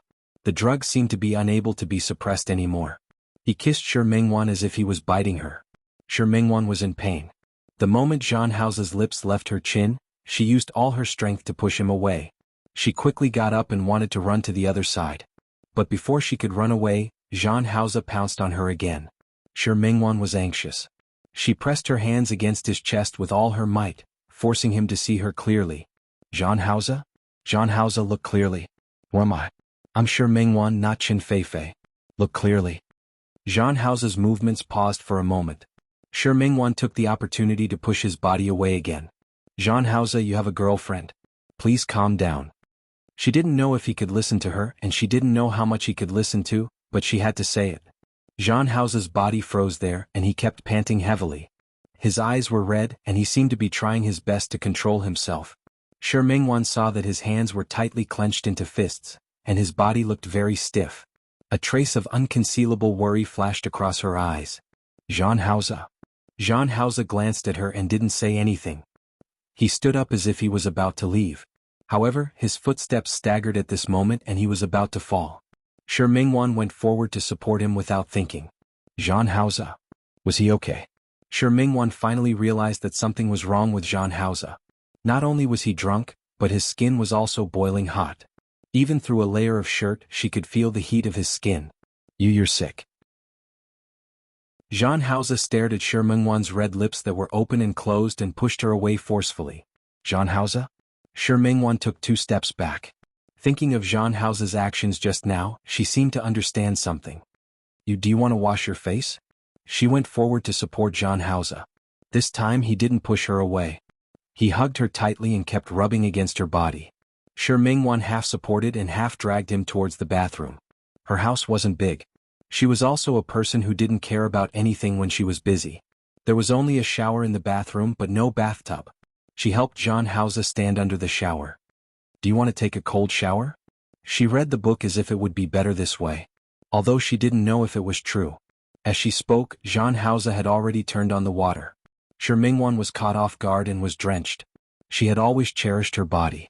She never took a cold shower or drank cold water. Suddenly being drenched like this, she couldn't stay any longer. She let go of Zhang Hao and quickly left. The sound of water behind her continued, but she didn't want to care anymore. When she returned to her room, she took her pajamas and hurried to another guest bathroom to take a shower.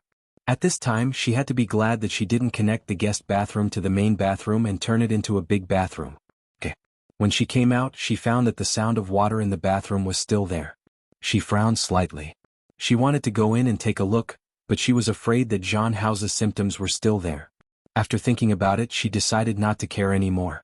But this was her room, and the sound of water coming from the bathroom made it impossible for her to fall asleep. She turned around and went to the study. When she sat down, she realized that she wasn't in the mood to draw. She thought of her first kiss. When she was 12 years old, she lost her first kiss. At that time, she had been living with her dear brother for almost half a year. Dear brother was very good to her and took care of her. But he often had a cold face. No, he seemed to have a cold face to everyone. Even if he cared about her, he often said it with a cold face. That time, not long after the Spring Festival, it was the Lantern Festival. Southerners had to eat glutinous rice balls during the Lantern Festival. She used to live in the countryside, so these habits were well preserved. On the day before the Lantern Festival, she casually said that tomorrow was the Lantern Festival and she wanted to eat glutinous rice balls. The next day, dear brother really brought glutinous rice balls back. She was overjoyed, but that glutinous rice ball was so small. Is this glutinous rice ball? Why is it so small? She looked at the 2 bowls of glutinous rice balls and then at dear brother. Dear brother nodded heavily and told her that this was glutinous rice ball. It was fine if she ate it, but it was fine if she didn't. Each place had its own customs. Shi Mingwan thought that perhaps in Lin City, glutinous rice balls were so small. She didn't know that dear brother didn't buy any glutinous rice balls at all, but fermented rice balls. How old was she at that time? She was 12 years old. The little bit of alcohol in it was enough to make her drunk. Moreover, the one that dear brother bought had a strong smell of alcohol. However, the 2 children didn't notice it at that time. Dear brother, you're so good looking. He was the best looking person she had ever seen. Dear brother also ate that and his face was a little red. The youth had never drunk alcohol before, and the alcohol in it was enough to make him a little drunk. He looked at the girl in front of him. The 12-year-old girl had already begun to develop. In half a year her body had grown a little taller. Her figure was slender and her facial features were beautiful. Especially those eyes, which seemed to be able to speak. The youth suddenly felt a little hot. After the first month he was already 16 years old. He was a big boy. "You're very beautiful too." The voice of the youth, who was approaching the end of his voice change period, wasn't as unpleasant to hear as it was at the beginning. Shi Mingwan blinked and looked at dear brother. "No, you're even better looking." As she spoke, she sat beside the youth. Her small hand gently caressed the youth's facial features. "Dear brother, your eyebrows are beautiful, your nose is beautiful, your eyes are beautiful, and your face is beautiful."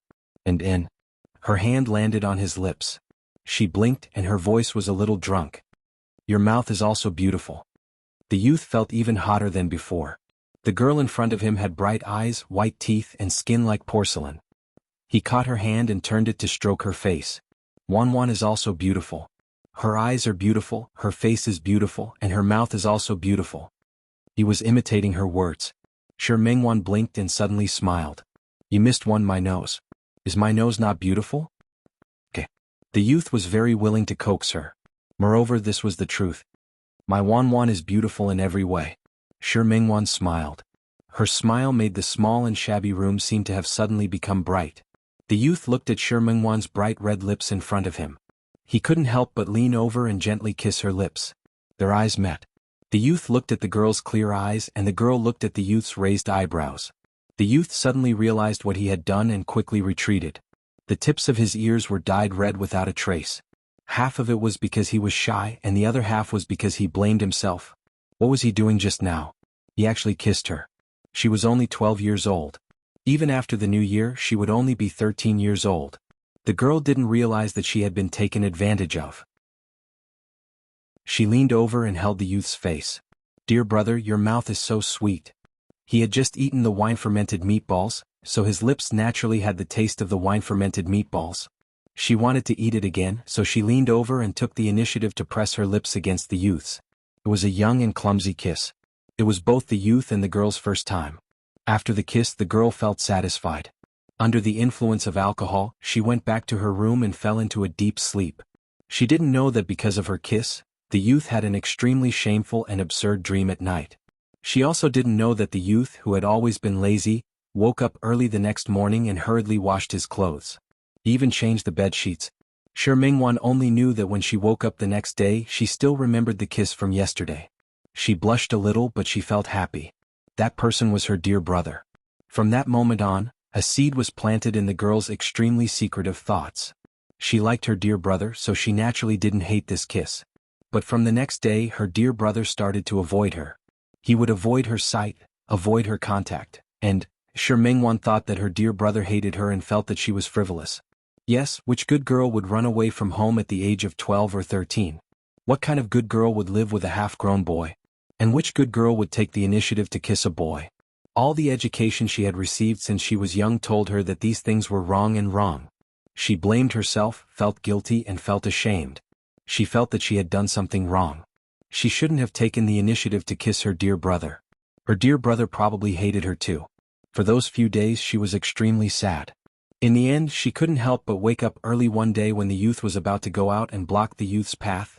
Bang! She seemed to hear something coming from the bathroom next door. Shi Mingwan's thoughts were pulled back by that sound.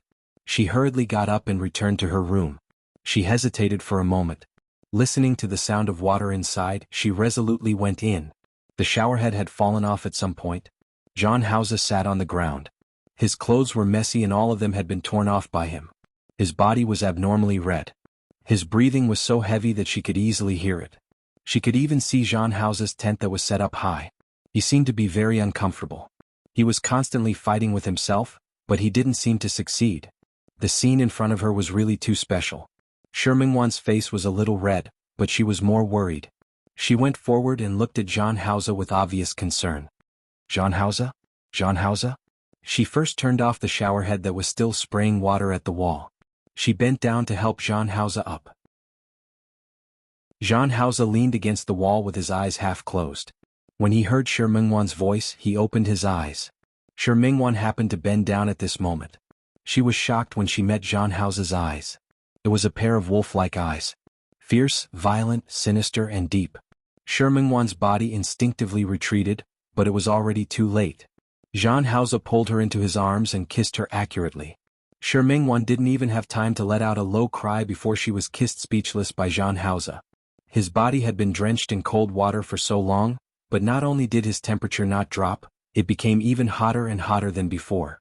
He was sitting on the ground, so Shi Mingwan maintained a rather uncomfortable posture. She felt very uncomfortable and wanted him to let go of her. But how could Jean House let her go? He easily picked her up and completely imprisoned her in his arms. Shi Mingwan tried to push him, but this time she failed. No matter how hard she struggled, she couldn't escape Jean House's hands. More importantly, she was at a complete disadvantage at this moment. She was only wearing pajamas, and the thin fabric was easily lifted by Jean House. He felt that it was troublesome, so he tore her clothes into pieces without any hesitation. Woo woo.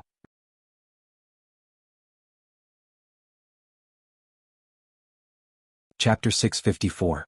Shi Mingwan was struggling with life and death. No matter what, she had to fight for a chance for herself. Even if he couldn't escape in the end, Jean House had completely lost his mind. He still wanted to do something to her. She also wanted an experience that was relatively more respectful to her. It wasn't that he didn't feel conflicted. But now he could only accept his fate. She was the one who brought him back. She was the one who gave him this chance. If she was destined to be unable to escape tonight, then she hoped that her first time would be in bed, not here in a situation like this. Jean House was still kissing her neck, but when he heard her words he paused. In the next second she was easily picked up by him. He walked very quickly as if he was in a hurry. She was tightly held in his arms, her body pressed against his chest. She looked up at him. His gaze was slightly different from before. There were a few more flickering flames inside. Her back touched the bed, followed by his rather heavy weight for her. She didn't close her eyes. Instead, she looked at Jean House's eagerness and domineering actions. Her heart trembled. Big brother. Jean House became even more eager to plunder the girl's body. The corner of her lips started to feel numb and painful from his kiss. She reached out her hand to support his face and looked at him attentively. This face overlapped with that of Big Brother when he was a teenager. They had the same eyebrows and the same eyes, but the person in front of him had lost the youthfulness of his youth, and was now more stable and mature. However, there was one thing that didn't change. His eyes were always sharp, like a lone wolf on the grassland. This face, these eyebrows, these eyes. She had thought about it countless times in her dreams. This was her big brother. He was the big brother who had been with her for more than a year. Shi Mingwan's eyes were burning. Big brother, please be gentle. At this moment, she didn't want to care about Jean House's identity. She didn't want to care about the woman beside him. She didn't want to care about the humiliation he had suffered. The face in front of her overlapped with that of her big brother from back then. Jean House was Big Brother and Big Brother was Jean House. From the first time she saw him, she was sure of this. Big brother Wanwan, please be gentler. She spoke very softly. She couldn't even guarantee that the other party would listen. But she had to say it. This was her first time, and the man on top of her was the big brother that she had been longing for so long. She had never wanted to be with another man in her life.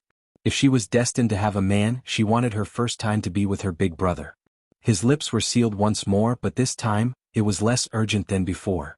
There was a hint of gentleness in his tone. The man was trying his best to control himself. Ling Shui's move was extremely ruthless.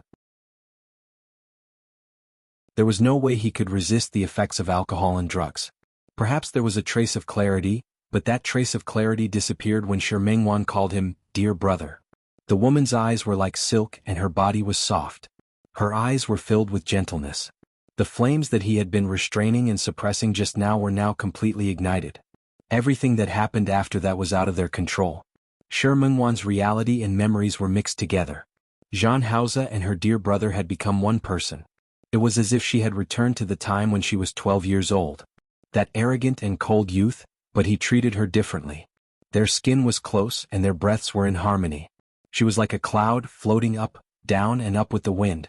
She floated beyond the clouds of the ninth heaven, unable to find a place to return to. However, she was also like a ship that had been floating on the sea. Now she had found a place to return to. Dear brother. Dear brother. The moment she experienced the pain, she almost wanted to cry.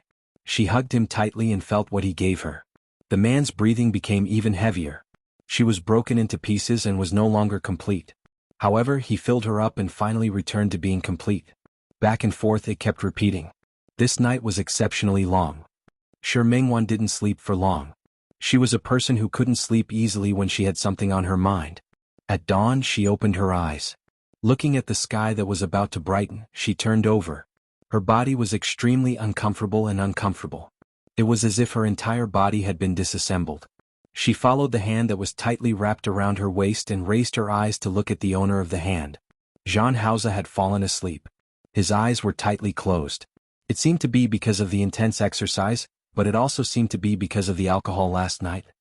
His breathing was steady and long, and his chest rose and fell slightly. His face was no longer as red as it was yesterday. When he fell asleep, he didn't have the sinister aura that he had when he was awake. He looked completely harmless. She wanted to raise her hand and touch his face. Just such a simple action made her feel difficult. She wanted to sleep, but she couldn't. She felt tired when she got up. Seeing that the sky outside was getting brighter, Shi Mingwan finally decided to continue sleeping for a while. She turned around. Jean Hauser's hand was still wrapped around her waist. Because of her movements, the blanket slid to her waist. Because of this, Shi Mingwan also saw a scar on his left arm. That scar looked like it had been a long time ago, and the color was already very faint. His skin color was slightly pale. Therefore this scar looked especially obvious. Yesterday Shi Mingwan didn't have time to think, nor did she have time to seriously look at Jean Hauser's body. The sky was getting brighter and the scar was getting clearer and clearer. It was about 5 centimeters long. Shi Mingwan raised her hand and gently caressed the spot. Her eyes suddenly felt a little sore. She had always believed that Jean Hauser was her dear brother. Now this injury had completely confirmed her guess. Dear brother? When Shi Mingwan woke up in the morning, the young man was still sleeping. He had fought yesterday and suffered some injuries. Although they were all superficial wounds, his age also consumed a lot of vitality. Looking at the young man lying motionless on the bed, Shi Mingwan thought about the dozens of yuan she had given him yesterday. That money wasn't much, but it was better than nothing. She regretted coming out for a day. She just wanted to go back to her home now. But there was a problem now. Without money, how was she going to go home? Shi Mingwan was already 12 years old. She thought about it and decided to go straight to the police station and find a police officer to send her home. Before she left, she was a little hesitant. Should she tell Jean Hauser? However, she wasn't familiar with him. It was just that she stayed here for a day yesterday. She said that she was borrowing him, but she even gave him money. Shi Mingwan didn't feel guilty at all when she thought about it. She took a look at the small house and finally left. Shi Mingwan had a good idea. She just needed to find the nearest police station. However, after she came out of the young man's house, she found that she was lost. The bungalows in this area were almost the same, and the alleys were connected in all directions. Every door looked almost the same to her. Shi Mingwan went around for a long time, but not only did she not get out, she even got lost. Just as Shi Mingwan was about to find a public phone to stop and call the police, a voice suddenly rang out. She actually met the 2 people who had been following her yesterday. 2 hooligans stood in front of Shi Mingwan. One was wearing a flowery shirt, and the other was wearing a black shirt. The man in the black shirt took a step forward and glanced at Shi Mingwan's face. Yo, isn't this the little beauty from yesterday? The 2 of them had their eyes on Shi Mingwan yesterday. Such a young girl with good looks looked like she was alone and didn't have any family by her side. If they sold her, they would make a lot of money. Little beauty, since we met, it's fate. Come with your brothers. Shi Mingwan panicked when she saw these 2 people. She was lucky to escape yesterday, but it didn't mean that she would be so lucky today. Looking left and right, she ran back like she was flying. The 2 hooligans looked at each other and quickly followed behind her. Shi Mingwan wasn't familiar with this area, and she was being chased in a hurry. In her panic, she actually ran into a dead end. Little beauty, you can't run anymore, right? The man in the black shirt looked at Shi Mingwan, and the smile on his face became more and more vulgar. Don't run anymore. Follow your brother. Get lost. Shi Mingwan was anxious. She looked at the 2 people, then looked at the dead end in front of her and fell into great despair. Seeing that the 2 hooligans were about to approach, she looked around in panic. Finally, she picked up a stone on the ground and held it in her hand, looking like she wanted to fight the 2 hooligans to the death. Little girl, you have character. Your brother likes you. The man in the flowery shirt glanced at the man in the black shirt, and the 2 of them moved forward together. Shi Mingwan waved the stone in her hand randomly. However, before she could hit the two of them, her hand was already grabbed by the two hooligans. "Little beauty, let's go. Help. Help." Shi Mingwan cried out. Seeing this, the man in the flowery shirt covered Shi Mingwan's mouth. Woo-woo. Shi Mingwan was anxious. Regret once again occupied her heart. She shouldn't have run away from home. The two hooligans dragged her out and were about to run out when the figure of a youth suddenly appeared in front of them. When Shi Mingwan saw the person, her eyes widened. Was him? That dear brother? The youth stood at the entrance of the alley. His gaze swept across the two hooligans, then he looked at Shi Mingwan. His eyes seemed to be filled with displeasure. "Brat, don't be a busybody." The man in the flowery shirt glared at the youth and was quite rude. The youth stood there without moving or speaking. The two hooligans didn't take him seriously either. Especially when they saw the injuries on the youth's face, not only on his face but also on his arms. They didn't take the youth seriously even more. When they passed by the youth with Shi Mingwan in tow, the youth didn't move. Shi Mingwan's mouth was blocked. She could only watch as the youth kept making whimpering sounds. The two hooligans didn't take the youth seriously and passed by him just like that. Unexpectedly, when they walked behind the youth suddenly turned around. He flew up and kicked the back of the man in the flowery shirt. The man in the flowery shirt was originally covering Shi Mingwan's mouth, but this sudden kick caught him off guard. The man in the flowery shirt was caught off guard. He let go of Shi Mingwan and his body fell forward. Without waiting for the man in the flowery shirt to get up, the youth kicked the man in the black shirt again. The man in the black shirt was on guard after the man in the flowery shirt fell. The youth didn't succeed. He wasn't annoyed. He waved his hand at the man in the black shirt and punched him. His fists were hurried, quick and ruthless. The man in the black shirt wasn't prepared for this and was hit head-on. "Brat, you're courting death." The man in the black shirt rushed towards the youth. At the same time, the youth pulled Shi Mingwan away and faced the two hooligans. Shi Mingwan didn't know the youth's name. She watched the youth fight 1 against 2 and thought of the scene where he was surrounded and beaten up by a group of people yesterday. "Be careful." After she shouted, she remembered that she didn't seem to know the youth's name.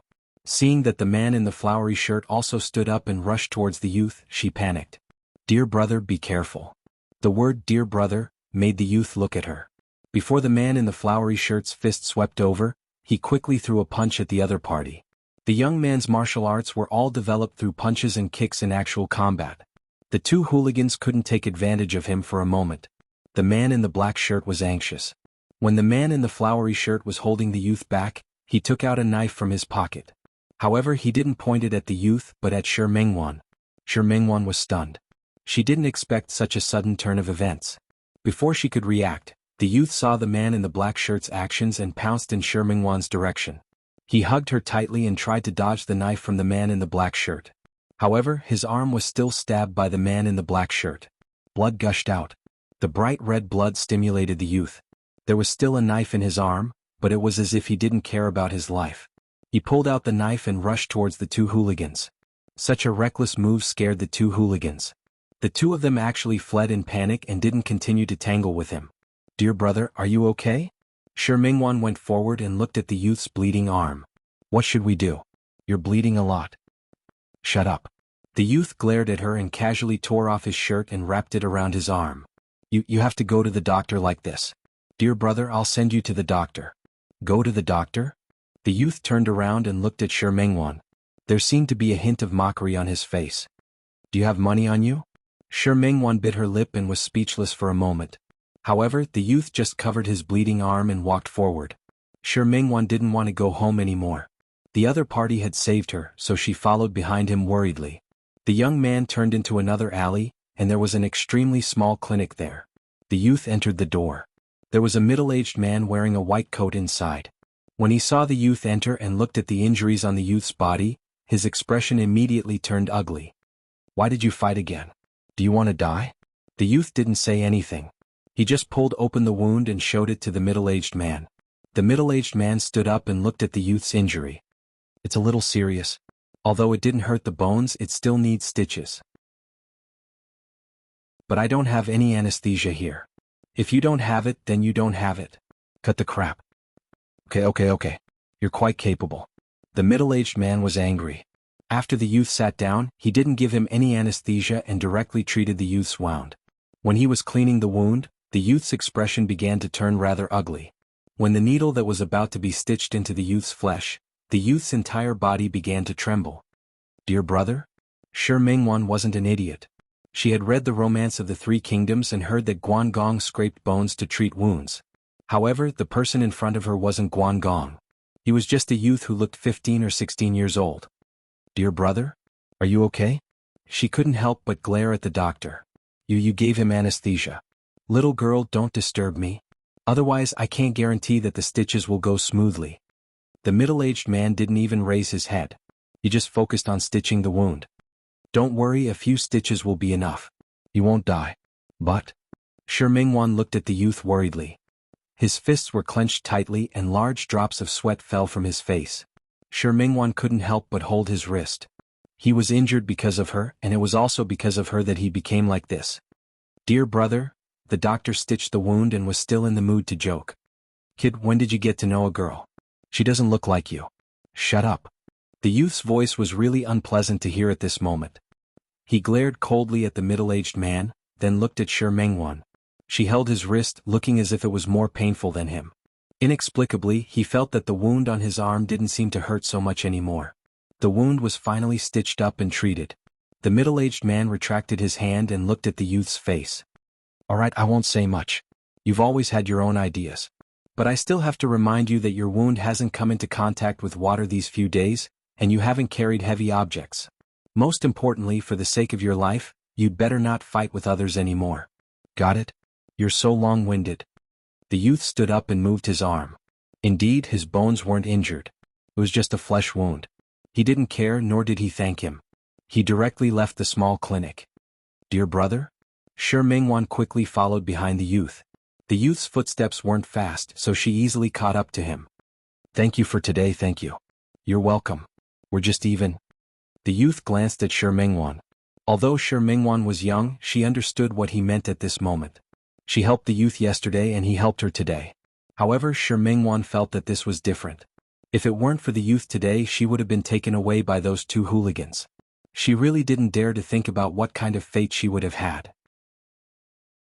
We're not even. Dear brother, you saved me. Thank you. She said it very sincerely, but the youth completely ignored her. He walked straight to his home. Shi Mingwan followed behind him. At this moment, she wasn't in the mood to think about going home. Instead, she was thinking about the doctor's words. The wound couldn't touch water, nor could it carry heavy objects. Dear brother was only one person and he saved her. She couldn't be ungrateful. Even if she wanted to go home, she would think about it in a few days. With this thought in mind, Shi Mingwan followed behind the youth. Dear brother, what's your name? Dear brother, you were really amazing just now. Dear brother, that doctor is too bad. He actually didn't give you anesthesia. Dear brother, does your wound still hurt? Dear brother, what's your surname? Dear brother, my name is Shi Mingwan. You can call me Wan Wan. That's what my mother calls me. Dear brother, shut up. The youth, who had been followed and questioned all the way, stopped and glared at Shi Mingwan. If you keep making noise, I'll beat you up. As he spoke, he raised his hand as if he really wanted to hit her. Shi Mingwan stood still. Her eyes were clear and pure. She believed him without a trace of fear. The youth felt defeated. He glanced at Shi Mingwan, turned around and continued walking forward. Dear brother? After entering the door, Shi Mingwan wanted to speak, but the youth suddenly stopped and stood in front of her. He was much taller than her. He stared at her face with a fierce gaze. Listen, you can stay, but you have to follow my rules. What rules? It wasn't like she wanted to stay. She just wanted to take care of him for a few days until his wound healed. The rule is to shut up. When I don't let you speak, you're not allowed to speak. Big? Also, you're not allowed to call me dear brother. But, my name is Qiao Zhe. You can call me Aze. Qiao Zhe's voice sounded very fierce. Shi Mingwan bit her lip and looked at his eyes.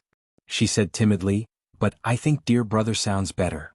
Qiao Zhe glared at Shi Mingwan. His uninjured right hand clenched into a fist again. Shi Mingwan's gaze was too calm. He raised his hand and put it down again. Okay, since you call me dear brother, then go wash my clothes. Shi Mingwan didn't expect Qiao Zhe to really let her stay. She nodded. Okay, I'll help you wash your clothes. Anyway, when she was at home, she helped her family wash their clothes. She didn't think that this was a difficult situation. Instead, she felt that this was an opportunity, an opportunity to repay Xiao Zhe for saving her life. Xiao Zhe watched as Shi Mingwan walked into the bathroom in a few steps. When she really went to wash his clothes, his gaze became a little complicated. Just like that, Shi Mingwan stayed at Xiao Zhe's house. Shi Mingwan caressed the scar on Zhang Hao's arm. This scar was left behind to save her. Seeing this, she no longer had to doubt, nor did she have to look for it. Zhang Hao was dear brother and dear brother was Zhang Hao. But why didn't Zhang Hao remember her at all? Could it be that she was the only one who held on to that memory of the past, but dear brother had completely forgotten about it? The hand that was originally pressing on Zhang Hao's scar was grabbed by someone. The person who was originally asleep had woken up at some point in time. At this moment, he was staring at her with his eyes open. Because he had just woken up, Zhang Hao's gaze was calm at this moment. His eyes were deep, but there was no trace of hostility. Shi Mingwan could even see a faint sense of peace in his gaze. Their eyes met and there was silence. Shi Mingwan looked at him and was the first to look away. "You're awake?" After asking a useless question, Shi Mingwan lowered her eyes uncomfortably. It was one thing to be prepared yesterday, but it was another to have sex. In the end she was still a little shy. She didn't even dare to look into his eyes. Zhang Hao didn't say anything but she couldn't help but say, "Dear brother?" When these three words came out, Zhang Hao's expression changed slightly. Shi Mingwan lowered her head, but she didn't notice the change in his expression at all. "Dear brother, are you all right now?" His appearance yesterday made her a little worried. She cared about him so much that she even forgot the discomfort on her body. "Dear brother, how are you now?" More than 10 years of concern, more than 10 years of searching. Shi Mingwan, who had never given up and never gave up. Not getting a response from Zhang Hao, she couldn't help but look up at him. Chapter 655. Being stared at like this, Shi Mingwan's exposed shoulder skin was inexplicably stained with a layer of coldness. She shrank her shoulders and looked at Zhang Hao with uncertainty. "Big brother?" Zhang Hao turned over and pressed her under his body. He looked down at her face. "Dear brother?" He raised his hand and gently pinched her chin. "Who are you calling? Big brother?" He was very heavy and Shi Mingwan couldn't breathe under his weight. "I'm calling you. Aren't you my dear brother?" Shi Mingwan didn't understand. She didn't know why he didn't remember her and didn't recognize her. However, that scar as well as his appearance had long since been engraved in her heart, and she had never forgotten it. "Big brother, have you forgotten?" "I'm one." Zhang Hao stared at her face. He moved closer and looked into her eyes. He exerted a little force in his hand. "So, you thought I was someone else's substitute yesterday?" "What substitute?" Shi Mingwan was stunned for a moment and couldn't come back to her senses for a moment. After realizing what Zhang Hao meant, she shook her head quickly. "No, big brother, I didn't think of you as someone else." She only knew that the person in front of her was the big brother that she had been thinking about. What? Why didn't he admit it? He clearly was, yet he refused to admit it. He had forgotten her. He had forgotten everything that had ever existed between them. He felt hurt and a little anxious. They were already like this. She wanted to refresh his memory, to make him remember that they used to be. "Big brother. Look at me. I'm Shi Mingwan. You're Wan. He pinched his lower jaw. Zhang Hao looked at her face, and his voice was as cold as the ice in December. "So, you like to play this kind of game?" "This isn't a game. I'm not treating you like someone else." He was the big brother, not someone else. "You didn't treat me as someone else?" Zhang Hao sneered. Did she think he would believe her? "Then who is the big brother you're calling?" "It's you." Shi Mingwan looked at him with a firm gaze. "The dear brother I'm calling is you. You're my big brother." Tisich, she felt pain on her lips. He had bitten her. Shi Mingwan blinked at him. "Dear brother?" She couldn't speak the rest of her voice. Because Zhang Hao had already kissed her lips. "I'm not your big brother. Don't call me that." "Big." Shi Mingwan's big word was swallowed up again. This time Zhang Hao a bit harder than before. "I'll say it again, don't call me dear brother." Shi Mingwan bit her lip and looked at Zhang Hao. Her expression changed from anticipation to disappointment, from determination to confusion. For a moment she even suspected that she was wrong. Zhang Hao's arm was on her side, and the scar was clear. Shi Mingwan didn't know why he didn't recognize her, nor did she know why he forgot. However, she had indeed developed a lot of negative emotions because of his forgetfulness. He was naked and she could feel the heat of his skin. That kind of temperature made her lose her mind again. Big brother? Jean Hauser didn't stand on ceremony with her this time. The devouring tongue and lips robbed her of her breath. His big hand reached under the blanket. Soon, Shi Mingwan couldn't call him dear brother anymore. The effects of alcohol and drugs and Shi Mingwan treating him as another man made him angry. He robbed her of everything without any hesitation. In the end, Shi Mingwan could only let out broken words. Under his attack, she was utterly defeated. Qin Feifei threw the cup in her hand on the ground, her face full of anger. She glared at the maid in front of her with a gloomy look in her eyes. What do you mean? What do you mean brother how didn't come back yesterday? You better explain yourself clearly. The maid shivered. Qin Feifei's temper was completely unleashed on them. Miss, young Master Jean really didn't come back yesterday. There was no one in his room. Of course, Qin Feifei knew that there was no one in Jean Hauser's room. But she didn't give up. She only thought that Jean Hauser had gone out early. Jean Hauser had the habit of morning exercise. He had to get up every morning and take a step. She thought that he had gone for a run. Ask Xiao Qin to drive the car over. I'm going out. Qin Feifei knew how to drive, but her health wasn't good, so her family was worried. For his daughter's convenience, Qin Yongchang assigned her a driver. Yes. Before Qin Feifei went out, she called Qin Yongchang and asked him what Jean Hauser's arrangements were yesterday. Qin Yongchang didn't know what his precious daughter was going to do, but he still told her about Jean Hauser's whereabouts yesterday. After asking, Qin Feifei went straight to the company. The Qin Corporation was also very famous in Lin City. Qin Yongchang started out in the aquaculture business. Later he saw an opportunity. He started investing in real estate. He was also lucky and encountered a good opportunity. For a few years his business was very big. He also had his own business in the neighboring city. In the past few years with Jean Hauser's participation, he listened to his words and began to expand into other industries. Now the company was also quite large. Qin Feifei's car stopped at the company building. Everyone in the company knew Qin Feifei and knew that this young miss couldn't be offended. The front desk came out early in the morning and led the way for Qin Feifei. Qin Feifei went upstairs in an imposing manner and went straight to Jean Hauser's office. However, Jean Hauser wasn't in the office. This made Qin Feifei's expression even uglier. She started to call Jean Hauser continuously. Jean Hauser was woken up by the ringing of his phone. He didn't pick up the phone. Instead, he turned off the phone. When he got up, he looked at the unfamiliar environment in front of him and remembered where he was. Under the blanket he couldn't find anything. He looked at Shi Mingwan who was sleeping beside him. The woman's blanket barely covered her chest. The skin on her shoulder that wasn't covered by the blanket was covered with bruises. Jean Hauser rarely lost control. No, it could be said that he had never lost control before. But last night he lost control. Ling Shui's drug was indeed powerful. Mixed with alcohol, although it was quite difficult for him to resist, it wasn't really impossible for him to resist. But he lost control. Jean Hauser rubbed the space between his eyebrows. His expression didn't look good. His gaze fell on Shi Mingwan's face. She was still sleeping very soundly. There was a faint green under her eyes and her face was slightly pale. Jean Hauser's expression became even uglier. His loss of control was mostly because of this woman's smell. He rubbed the space between his eyebrows and quickly got up. When he found his wet clothes in the bathroom, his phone rang again. He looked at the phone on it and picked it up. Drive the car to Ye Yuan apartment and pick me up. Alright, help me bring a set of clothes over. I need them both inside and out. After hanging up the phone, Jean Hauser took a shower.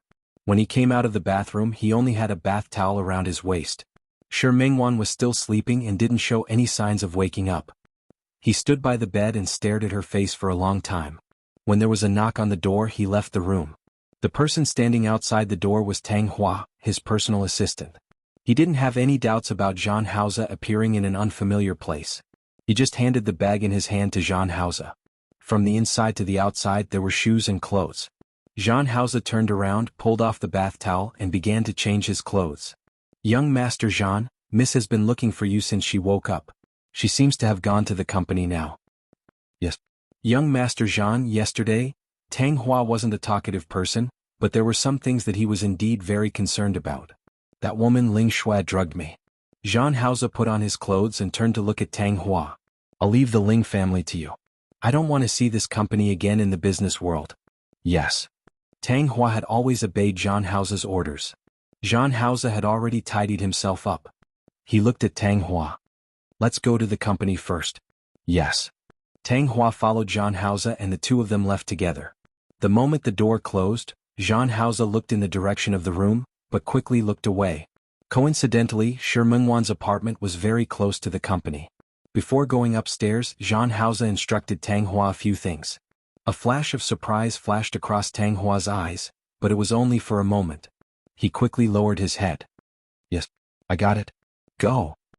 He was very relieved to leave the matter to Tang Hua. Tang Hua drove the car away and Jean Hauze entered the company hall. As soon as he entered, Secretary Lu Xang came over. General Manager Jean. Miss is throwing a tantrum upstairs. Look, I got it. Go to your work. Find the contract from yesterday and let Secretary Zhao file it. When Jean Hauze entered the door, Qin Feifei was sitting behind his desk, sulking. Brother Hao. When she saw Jean Hauze, even though Qin Feifei tried her best to control it, she still couldn't hide the anger on her face. Yes. Why are you here at the company? Brother Hao. His calm appearance made Qin Feifei even angrier. However, the angrier she was, the more aggrieved she looked. Brother Hao, where did you go yesterday? Why didn't you go home? She spoke with extreme resentment. Even though she was already furious, she didn't want her sweetheart to see her bad side. In fact, when Jean Hauze was in university, he made a sum of money by speculating in stocks and futures.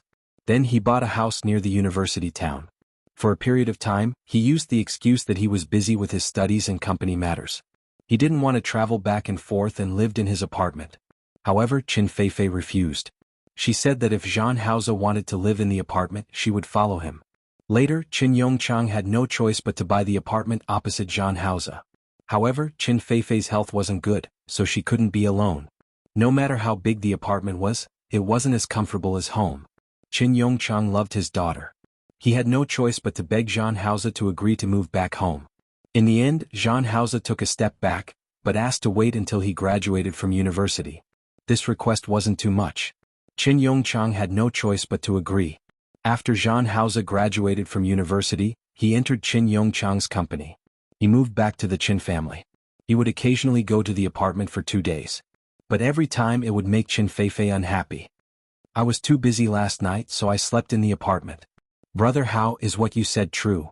Qin Feifei looked like she was about to cry. Why did you lie to me? You didn't come back yesterday, so I asked the cleaning Andy to go to the apartment to take a look. You didn't go back at all yesterday. The apartment was cleaned regularly, and the person who arranged it was Qin Feifei. Jean Hauze looked at her with an unclear expression. The angrier she was, the more aggrieved she looked. The angrier she was, the more aggrieved she looked. Her eyes were red, and with her current expression, she looked weak and frail. Brother Hao, you actually lied to me? You never lied to me before. Do you not care about me anymore? You didn't go home at all yesterday and you weren't in the apartment. Brother Hao, I'm not checking on you. I'm just concerned about you. Don't you know how worried I was about you when you didn't go home? I really didn't go home yesterday. Jean Hauze looked at Qin Feifei's face. He thought of Ling Shui. Brother Hao. Qin Feifei stopped complaining and looked at him with red eyes. However, there's a reason. Jean Hauze walked to the sofa and sat down. He lowered his eyes and looked at the financial magazine on the coffee table. Qin Feifei didn't say anything. She just looked at him with concern. Yesterday your dad asked me to sign a contract with Chairman Ling. I know. I asked Dad. Qin Feifei was angry in her heart, but she looked understanding on her face. I know that you've worked hard for the company over the past few years. But, do you have to sign the contract all night?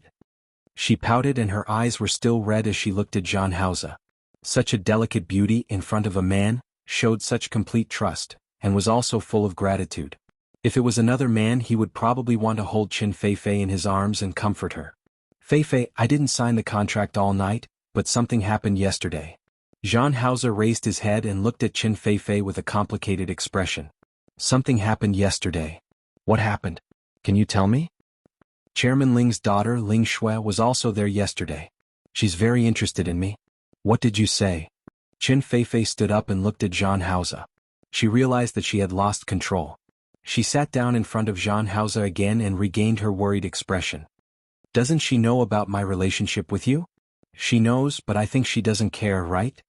But Chen Feifei almost twisted her fingers, but she forced herself to put on a victim's expression. Brother Hao, you're mine. Don't tell me you like that Shui? Biff. I don't like her, but I did do something wrong to you yesterday. Brother Hao. Chen Feifei almost couldn't sit still. Zhang Haoze seemed to be a little helpless. She drugged me yesterday and I drank some wine. Brother Hao.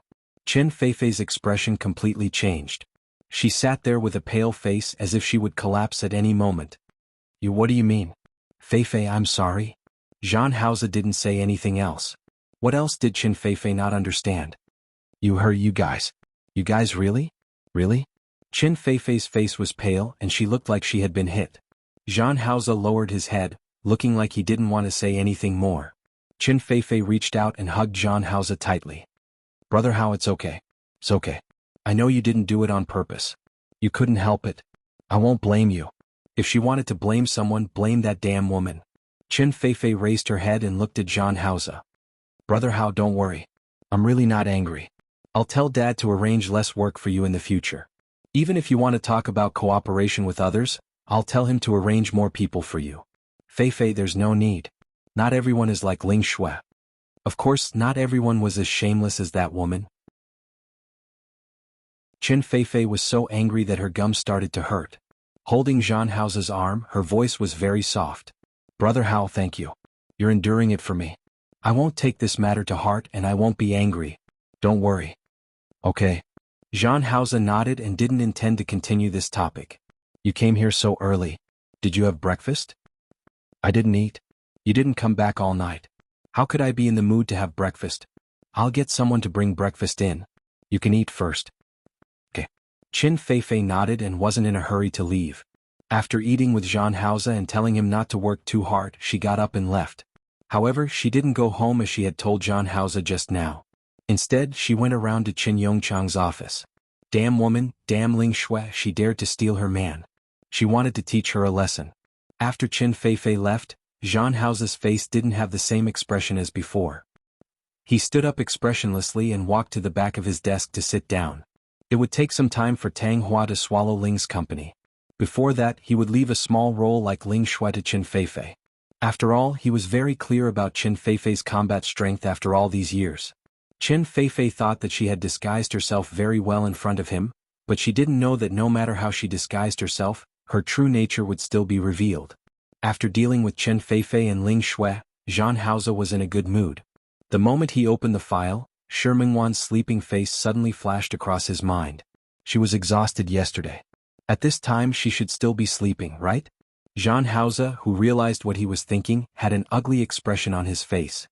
He retracted his thoughts and focused all his attention on work. When Shi Mingwan woke up, it was already past afternoon. The room was empty and there was no sound at all. Zhang Haoze had already left. Shi Mingwan bit her lip and turned over. This simple action made her entire body feel uncomfortable. She felt a little wronged and a little disappointed. Zhang Haoze ran away just like that after having sex with her. He didn't care at all. It was her first time. This realization made her uncomfortable. Not only her body but also her heart. Her heart felt even more uncomfortable. Dear brother didn't acknowledge her and forgot about her. Now he treated her like an antidote, throwing her away after using her. All of this filled Shi Mingwan with disappointment. Her disappointment didn't last for long. After realizing what time it was, Shi Mingwan quickly got up to look for her phone. Her phone was left in the study next door yesterday. Sure enough, there were at least dozens of missed calls from morning until now. Most of them were from colleagues in the studio, and one was from Su Qingsang. She was still feeling very uncomfortable, so she didn't plan to go out today. She told Xiaoji that she was sick and wasn't feeling well. She wanted to rest at home for 2 days. If there was anything she could email her or call her. She called Su Qingsang again. She asked her to go to her place for dinner. After telling her that there was an event at the company, Shi Mingwan hung up the phone.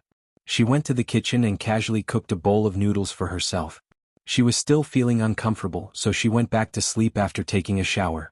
Shi Mingwan, who was sleeping, once again dreamed of the winter when she was 12 years old. It rarely snowed in Lin City, but the winter here was still considered cold. They lived in that small bungalow. There was no heating, air conditioning or heater. There was only one blanket in Xiao Zhe's house. It turned out that during the summer Shi Mingwan, who slept on the sofa, was covered with a blanket. Now that the weather was cold, she couldn't cover herself with a blanket.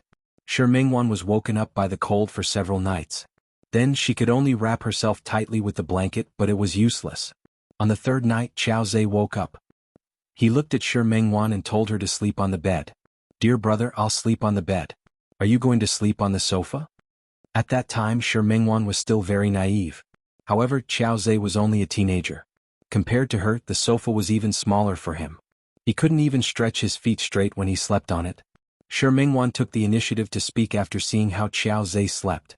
"Are you going to sleep?" "Yes." Shi Mingwan was really afraid of the cold. At that time, it was already past the mid-autumn festival of the lunar calendar. It would be even colder later on. She didn't want to be cold. However, she didn't expect that when she slept on the bed, Qiao Zhe would also sleep on the bed. At first, Shi Mingwan was a little awkward and uncomfortable, but after sleeping for 2 days she was completely at ease. The youth's gaze was calm and Shi Mingwan's gaze was clear. One treated the other as a sister and the other as a brother. The pure friendship between siblings wouldn't have any bad thoughts. Shi Mingwan dreamed of the first night Zhe slept with her. She still remembered that she was still a little embarrassed. She went to bed early and curled up on one side of the bed, occupying a very small space. However, dear brother slept in the middle of the bed rather rudely. At that time he really didn't sleep well. Sometimes when he fell asleep he would squeeze over to her side. At this time Shi Mingwan could only move out more and more carefully. She also had to be careful not to fall under the bed. Later, the knocking on the door woke Shi Mingwan up from her dream. She was very tired and sleepy. She was woken up by someone and didn't want to get up to open the door. However, the knocking on the door didn't seem to give up. It was still going on. Shi Mingwan had no choice but to get up, put on a coat and open the door. Unexpectedly, the person standing outside was actually Zhang Haoze. "You?" Zhang Haoze looked at Shi Mingwan. After sleeping for a day, her face had recovered a little, but it still didn't look good. He entered the door silently. His attitude was as comfortable as if he was returning to his own home. Zhang Haoze. He didn't like to call her dear brother, so she wouldn't call him that. But what did he mean now? Didn't he leave? Didn't he only treat her as the antidote? Since that was the case, then why did he come back? Chapter 656. Zhang Haoze entered the door and walked to the sofa to sit down. His relaxed expression made Shi Mingwan feel a little unhappy, as if he treated this place as his home. Didn't he leave? Since he left, why did he come back? While she was unhappy, she felt a little expectant. Did Zhang Haoze remember what happened in the past? Or, she pursed her lips, took a few steps forward and stood by the coffee table. She didn't sit down. She just stood there and looked at him. Zhang Haoze was tall. Even if he was sitting, he wasn't much different from Shi Mingwan, who was standing. The two of them looked at each other like this. "You?" Shi Mingwan tried her best to control her emotions and not let herself show even a trace of happiness. In fact, compared to Zhang Haoze disappearing without a trace, his appearance now made her feel more or less comforted. "What's the matter?" Shi Mingwan's tone sounded a little cold. Zhang Haoze narrowed his eyes slightly. She had probably just woken up and her hair was a little messy. She was wearing a black sports coat and a set of pink pajamas inside. The nondescript combination gave her a sense of laziness. The V-neck of the pajamas made him see the snow-white skin at a glance. There were still purplish-red hickeys on it. He could easily remember how he had left marks on her body yesterday. The memories of last night made Zhang Haoze a little stiff. Next month, his tense face looked a little solemn. His gaze returned to Shi Mingwan's face, and he took out a box from his pocket. He placed it on the coffee table and pushed it forward. "Eat it." Shi Mingwan didn't see what it was at first, but after she saw it clearly, her expression suddenly changed. On the coffee table, the word "Yuding" was written on the box, which deeply stimulated Shi Mingwan's nerves. Zhang Haoze, she stood there, feeling a chill in her hands and feet. Yesterday she and he had slept together like a pair of mandarin ducks, but today he had given her this. "I should thank you for your thoughtfulness now, shouldn't I? Last night was just an accident." She hadn't had time to recover from the fact that she had a relationship with Zhang Haoze. His actions today were like a basin of cold water that was poured over her head. She really hadn't thought about children. It was too far away for her. Moreover, to Zhang Haoze she might just be an irrelevant passerby. He had lost his head last night and he thought of her as an antidote. No matter which one it was, she really didn't think about the child and even forgot to take precautions. Zhang Haoze didn't say anything. Shi Mingwan stood there and felt her hands and feet gradually regain some warmth. She took a step forward and picked up the box of medicine. Sorry to trouble you, I'll take the medicine. I'll eat later. You can go. Zhang Haoze didn't move, and Shi Mingwan didn't want to be entangled with him. Yesterday was a dream come true. She kept thinking about her dear brother and finally had a chance to interact with him. Even if this kind of interaction was just a one-sided dream. Today Zhang Haoze would let her know that if this was a dream, it could only be a nightmare. She couldn't tolerate it, she couldn't let it go, and she couldn't accept that her big brother had become like this. Mr. Zhang, please? Zhang Haoze looked at her face as if he didn't understand what she was angry about. He stood up and walked in front of her. His gaze fell on the box in her hand. Are you angry? Shi Mingwan stood there without moving. There was a hint of stubbornness in her expression. She was very beautiful, with a delicate beauty, and her stubborn expression at this moment. Her red lips were slightly opened and she refused to give in to him. Her eyes were full of momentum. Zhang Haoze turned his face slightly, and his body involuntarily took half a step forward. He stared at the arrogance on her face. Didn't you say to take the medicine? Shi Mingwan suddenly looked at him. For a moment, her eyes were indescribably complicated. She gritted her teeth and clenched her fists, which were hanging by her side. She glared at Zhang Haoze and quickly turned around to go to the kitchen. When she came out of the kitchen, there was a glass of water in her hand. She opened the medicine in front of Zhang Haoze. She took out a pill and was about to put it in her mouth when Zhang Haoze suddenly held her hand. Shi Mingwan's hand stopped in midair. She looked at Zhang Haoze with confusion and mockery. What are you doing, Mr. Zhang? Zhang Haoze slowly took the pill from her hand. He leaned over and looked at Shi Mingwan's face. He placed the pill and the glass of water back on the coffee table. Mr. Zhang, this medicine will have an effect if it's taken within 72 hours. And then? Zhang Haoze pulled Shi Mingwan's body into his arms. If that's the case, then don't waste this time. Shi Mingwan quickly understood what he meant. He carried her in his arms and carried her to the room. Shi Mingwan's expression changed drastically when she realized what he wanted to do. Zhang Haoze, are you crazy? He didn't love her. Yesterday was an accident. Did he still want to continue today? Zhang Haoze, put me down. The distance from the living room to the room was too short. Shi Mingwan felt that in less than 10 seconds she had already been placed on the bed by Zhang Haoze. The moment her body touched the bed, she quickly bounced up and wanted to leave from under Zhang Haoze. However, she was once again pressed under Zhang Haoze's body. As she got up, he restrained her hands. At the same time, he kissed her lips. Woo-woo. Shi Mingwan couldn't say the rest of her words. Her body still had the feeling he gave her yesterday. Her back was sore and her legs were weak. She wasn't his match at all. Her coat was taken off and thrown on the ground. The thin pajamas inside weren't an obstacle to Zhang Haoze at all. He easily tore the pajamas into pieces. Shi Mingwan was like a peeled egg. She appeared in front of him without any cover at all. This also made it much easier for Zhang Haoze. He could see the marks on her body more clearly. Her skin was very good. Her body was very delicate and white. The more it was like this, the more obvious the marks that hadn't faded became. Those marks were left by him. Zhang Haoze. Shi Mingwan didn't want to continue with him. She struggled to get up, but he easily suppressed her with one hand. He kissed her lips again, not giving her a chance to make a sound, nor did he give her a chance to resist. Everything had just begun. Shi Mingwan washed her clothes and tidied up Qiao Zhe's 2 extremely small rooms. Finally, she went to the kitchen and looked at the things in the kitchen.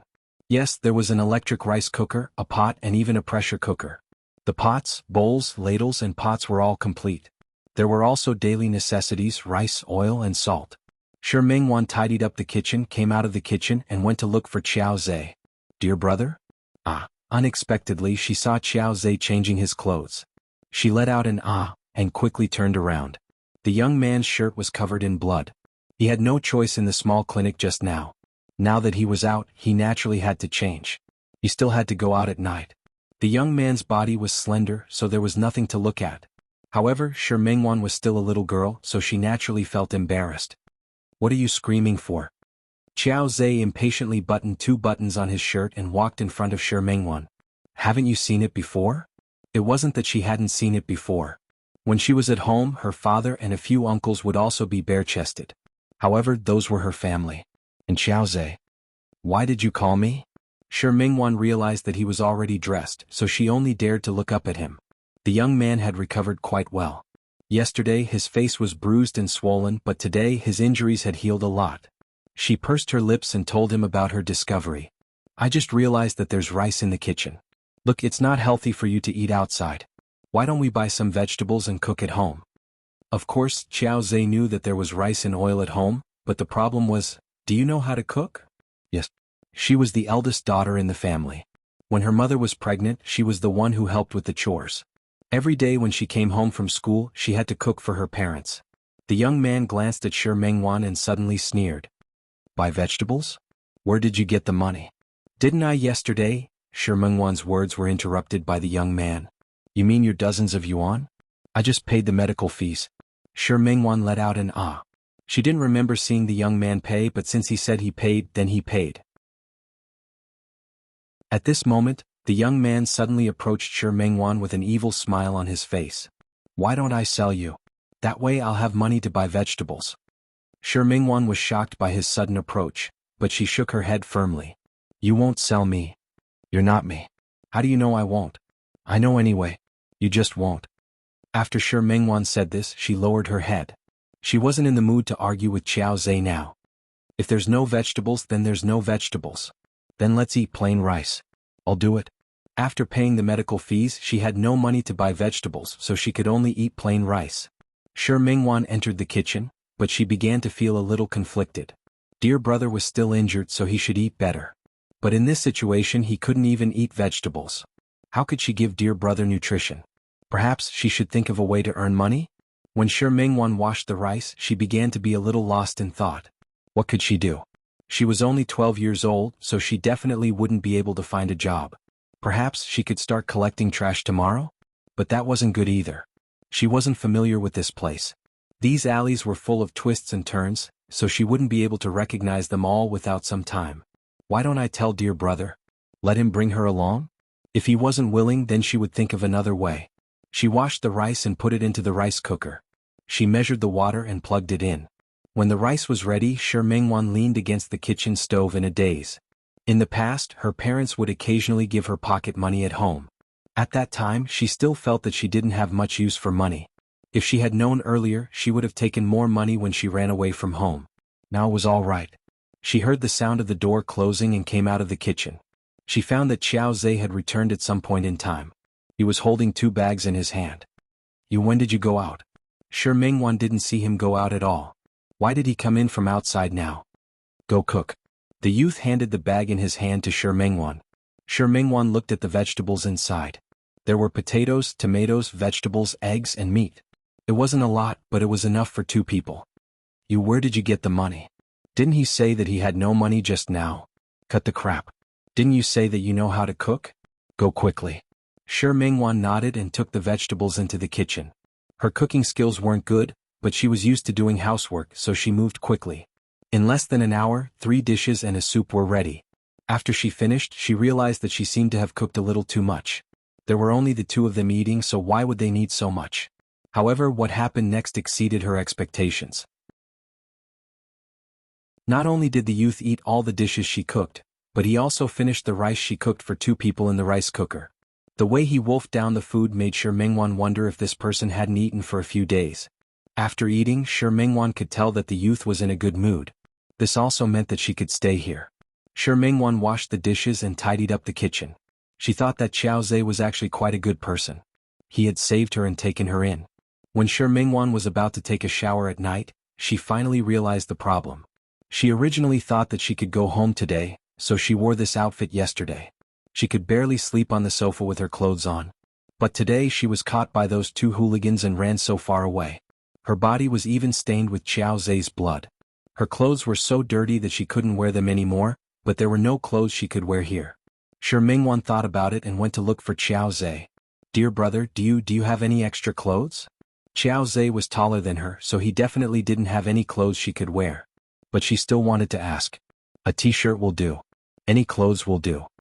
After eating, the youth was busy in his room. When he heard her words, he glanced at her.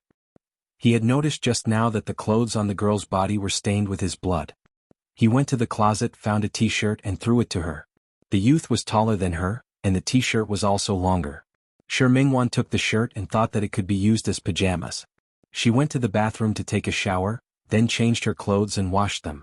In the end, when she put on the long t-shirt and was about to go out, she found a problem. She didn't have any underwear inside, so it felt strange. She stayed in the bathroom for a long time, not knowing how to get out. Perhaps she could trouble Xiao Zhe again? Ask him to buy a set of underwear for her? Someone knocked on the bathroom door a few times, and Xiao Zhe's voice sounded outside the door. Did you die inside? Come out, I want to brush my teeth. No matter how embarrassed Shi Mingwan was, she had no choice but to come out. When she met Xiao Zhe's seemingly dissatisfied gaze, she shrunk her neck in the basin with the washed clothes in her hand. I also washed the clothes. Xiao Zhe didn't look at her but went into the bathroom. Shi Mingwan heaved a sigh of relief and took the clothes to the small balcony to dry them. She felt uncomfortable while she was drying the clothes. She blocked Xiao Zhe a few times and wanted him to make another trip, but she couldn't open her mouth. In the end, she could only pull down the t-shirt with all her might and sit on the sofa, not daring to move. When Xiao Zhe came out and was about to leave, he saw Shi Mingwan like a primary school student.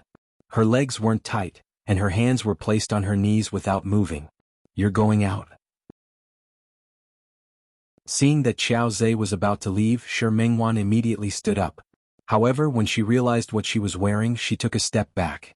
Dear brother, are you going out now? Yes, what's the matter? Although it was very late, he still had something to do. Then when you come back, can you help me bring some clothes back? Bring clothes?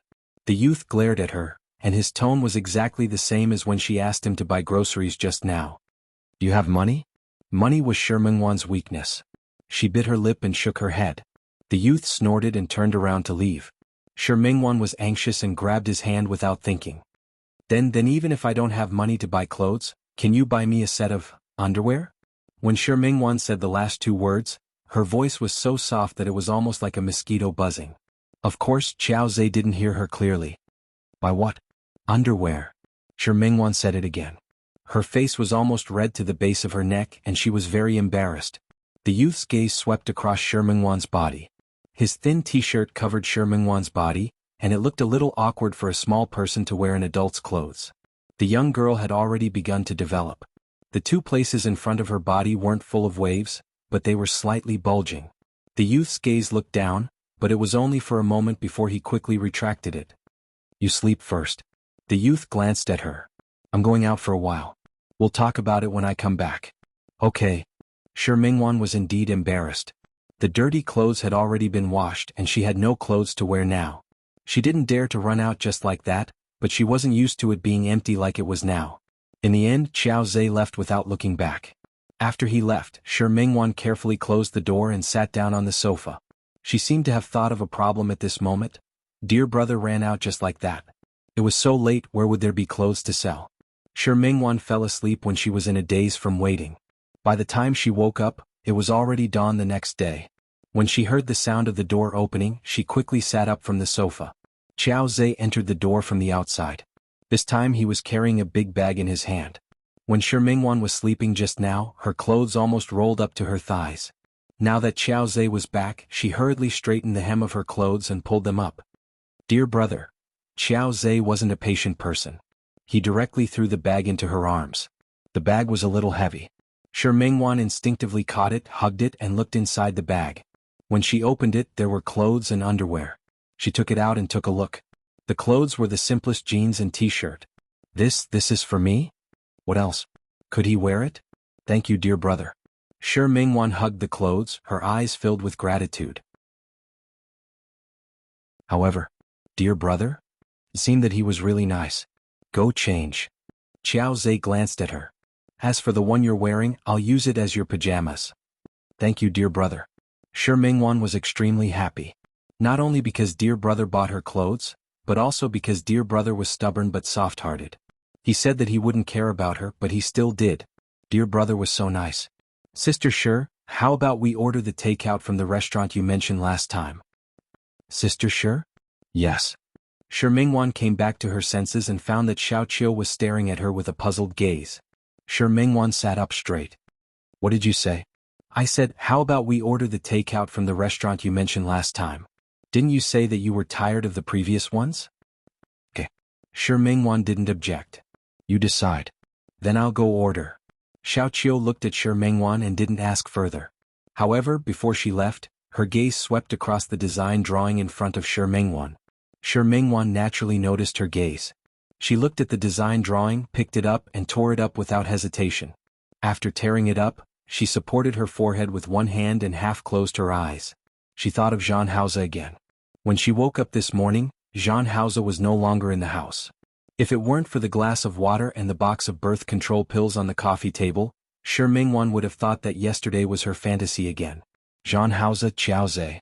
These two people only had one word in their names and they looked the same. But the way they did things was completely different.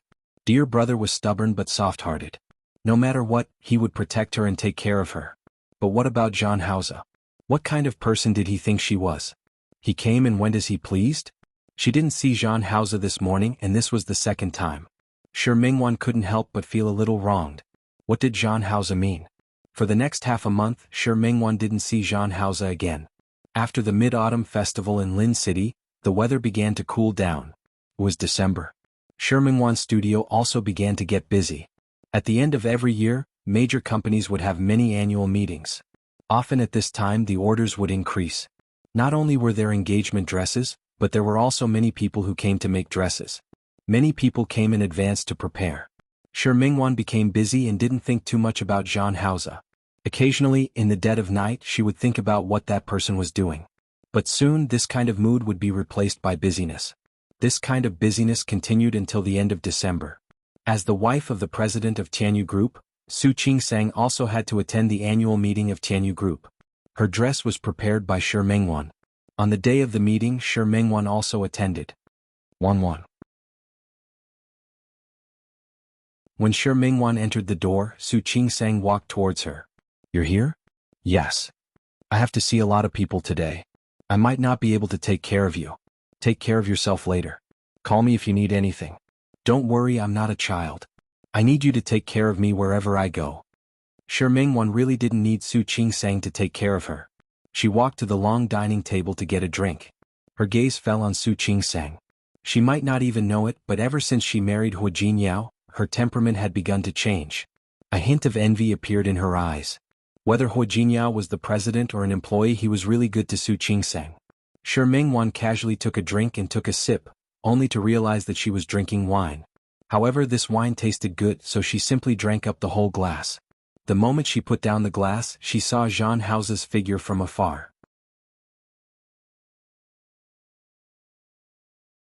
Chapter 657. Qin Feifei looked at Jean Hauze eagerly. There was obvious affection. She hooked her hand around Jean Hauze's arm, looking very intimate. Brother Hao. I didn't expect President Hua to be the president of Tianyu Group. He looks so young. Yes, Jean Hauze replied. He wasn't too surprised. He had dealt with Hu Jinyao before. Also, he is so good to his wife. Qin Feifei looked in Su Qingsang's direction, and she couldn't help but feel a bit envious. Who wouldn't envy a woman like Su Qingsang? To have a man like Hu Jinyao who was not only rich and handsome but also good to her. Jean Hauze didn't reply. Qin Feifei couldn't help but stand in front of him. Brother Hao, when we get married in the future, you will treat me like President Hu treats his wife. Right? Jean Hauze pursed his thin lips and did not respond to Qin Feifei's words. Qin Feifei's eyes were filled with disappointment, but she forced herself to smile. Brother Hao, you'll always take care of me, right? Jean Hauze responded softly, and his voice was a little perfunctory. Qin Feifei was not annoyed. Jean Hauze had always been like this. If she wanted to be angry, she would have been angered to death. Anyway, she believed that she and Jean Hauze had been together for more than 10 years. This was something that no one could compare to. Brother Hao, I saw Miss Luo and Miss Song. Let's go and say hello. The Qin family had business dealings with both the Luo and Song families, and she also wanted to bring Jean Hauze to them. Go ahead. I'm going to the bathroom. Then go quickly and come back quickly. You know, when you're not around, I feel like I've lost my soul. Jean Hauze didn't respond to Qin Feifei's words. He took her hand away from his and went to the bathroom. Qin Feifei pursed her lips into a straight line. In a place where Jean Hauze couldn't see, there was a flash of gloominess in her eyes. She had spent a month fighting with Ling Shui. The conditions of the Ling family were similar to her family. Speaking of which, she could be considered a difficult woman to deal with. However, it was a pity that Ling Shui loved to play around. Relying on her good family background, she did not put men in her eyes. It was too easy to find dirt on such a woman. Chen Feifei spent a lot of effort to find Ling Shue's weakness. She was sure that Ling Shue was in a terrible fix now, and it was impossible for her to have the time to pester Zhang Haoze anymore. Zhang Haoze should have time to accompany her without that woman's entanglement, but he had become very cold to her recently. When she asked, he said he was busy with work. In fact, the company was really busy recently. In this way, she couldn't even lose her temper. He didn't even want to bring her to the banquet tonight. If she hadn't happened to see the invitation in his office, she wouldn't have known. Chen Feifei was a little annoyed, but she would not show all her negative emotions in front of Zhang Haoze. Curling up the corners of her lips, she walked towards the group of socialites with a perfect smile. She was the eldest daughter of the Chen family. She had to maintain her most appropriate side at all times. Shi Mingwan had already put down her wine glass when she saw Zhang Haoze. She tried to look as if she hadn't noticed, but her action of putting down the glass was a little forceful. For more than half a month, Zhang Haoze never appeared again. She treated those 2 nights as a dream. During this period of time, she constantly convinced herself that it was just a dream. She had already started to let go, but she saw such a scene again. She had heard from Su Qingsang that Zhang Haoze had a fiancé. She also remembered seeing Zhang Haoze and Chen Feifei together.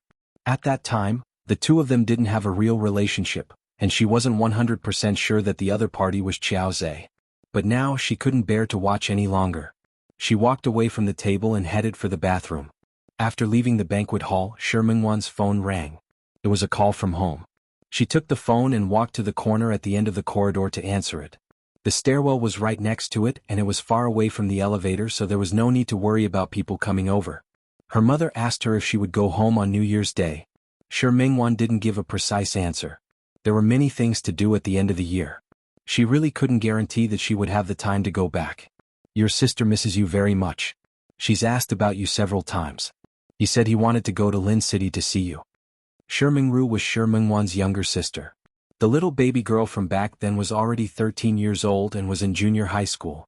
The little girl had been close to this sister since she was young. She wanted to be with her sister the moment she returned home. Okay. I think I'll go back when I'm free. You should come back when you're free. Your grandmother hasn't been in good health recently.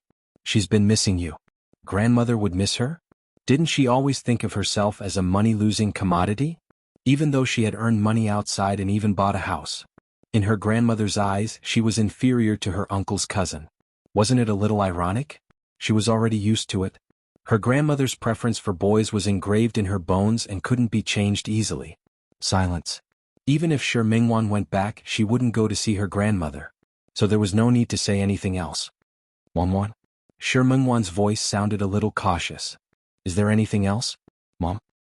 Are you still blaming your grandmother? It's nothing. Shi Mingwan leaned against the wall behind her. The wall was a little cold, but she felt that this could keep her awake. Mom, don't think too much. I'm not coming back because I don't have time. If I have time, I'll naturally go back. 1-1. Shi Mingwan's voice had a hint of a sigh. After so many years, she had always felt that she had let this daughter down. If there's nothing else, I'm hanging up. I'm outside. Okay. Your dad misses you too. If you're free, come back and stay for a few more days. Got it? Shi Mingwan bit her lip. She thought for a moment and added, it's really not that I don't want to come back. It's the end of the year and there are a lot of things to do in the studio. Why don't I wait for the new year and come back to stay for a few more days? Shi Mingwan was just saying that. When the new year really came, she would have things to do again. Ever since she graduated and opened her own studio, she hadn't stayed at home for more than 7 days. Okay. I'll cook your favorite dishes when the time comes. Shi Mingwan was very happy. She nagged for a long time before hanging up. Shi Mingwan listened patiently and didn't interrupt her. After hanging up the phone, she saw a black shadow on the ground in front of her. Shi Mingwan was shocked. She took a big step back. She looked up. Zhang Haoze had arrived at some point in time. He stood there and the light from behind shone on him. The angle of the backlight made his facial features a little unclear. He was tall and big. Perhaps it was because he was here to attend the banquet, but he was wearing a 3-piece suit. The dark patterned fabric stuck to his figure, making him look even taller and straighter. Shi Mingwan looked into his eyes and could clearly hear her own heartbeat. That was because she couldn't control the heartbeat of a woman toward a man. Half of it was because she knew that this man was her dear brother. His existence and his appearance could make her lose her peace of mind for the first time. She lowered her eyes and clenched her fists slightly. She actually had a lot to say and a lot to ask, but in the end she gritted her teeth and walked past John Hauser, intending to leave. When she passed by John Hauser, her arm was tightly wrapped around by John Hauser. Her body froze there. She looked at him with a slightly cold gaze and suppressed emotions. He was also looking at her. His gaze was deep and unreadable. Shi Mingwan was wearing a long black goddess dress today. The V-neck design exposed the snow-white skin on her chest to the air. Behind it was a thin black gauze fabric. From this angle he could even see her waistline. Shi Mingwan felt that John Hauser was holding her arm a little tightly. She looked at that hand and then at John Hauser. "Mr. Jean, what's the matter?" "Mr. Jean?" John Hauser narrowed his eyes and suddenly pulled her body in his direction. Then he hugged her and pushed her towards the stairwell. In a corner that couldn't be seen by the surveillance cameras, John Hauser pressed Shi Mingwan against the wall. "Jean?" Their lips met and all words were sealed in the kiss. Shi Mingwan was stunned for a moment. She looked at John Hauser and actually forgot to resist for a moment.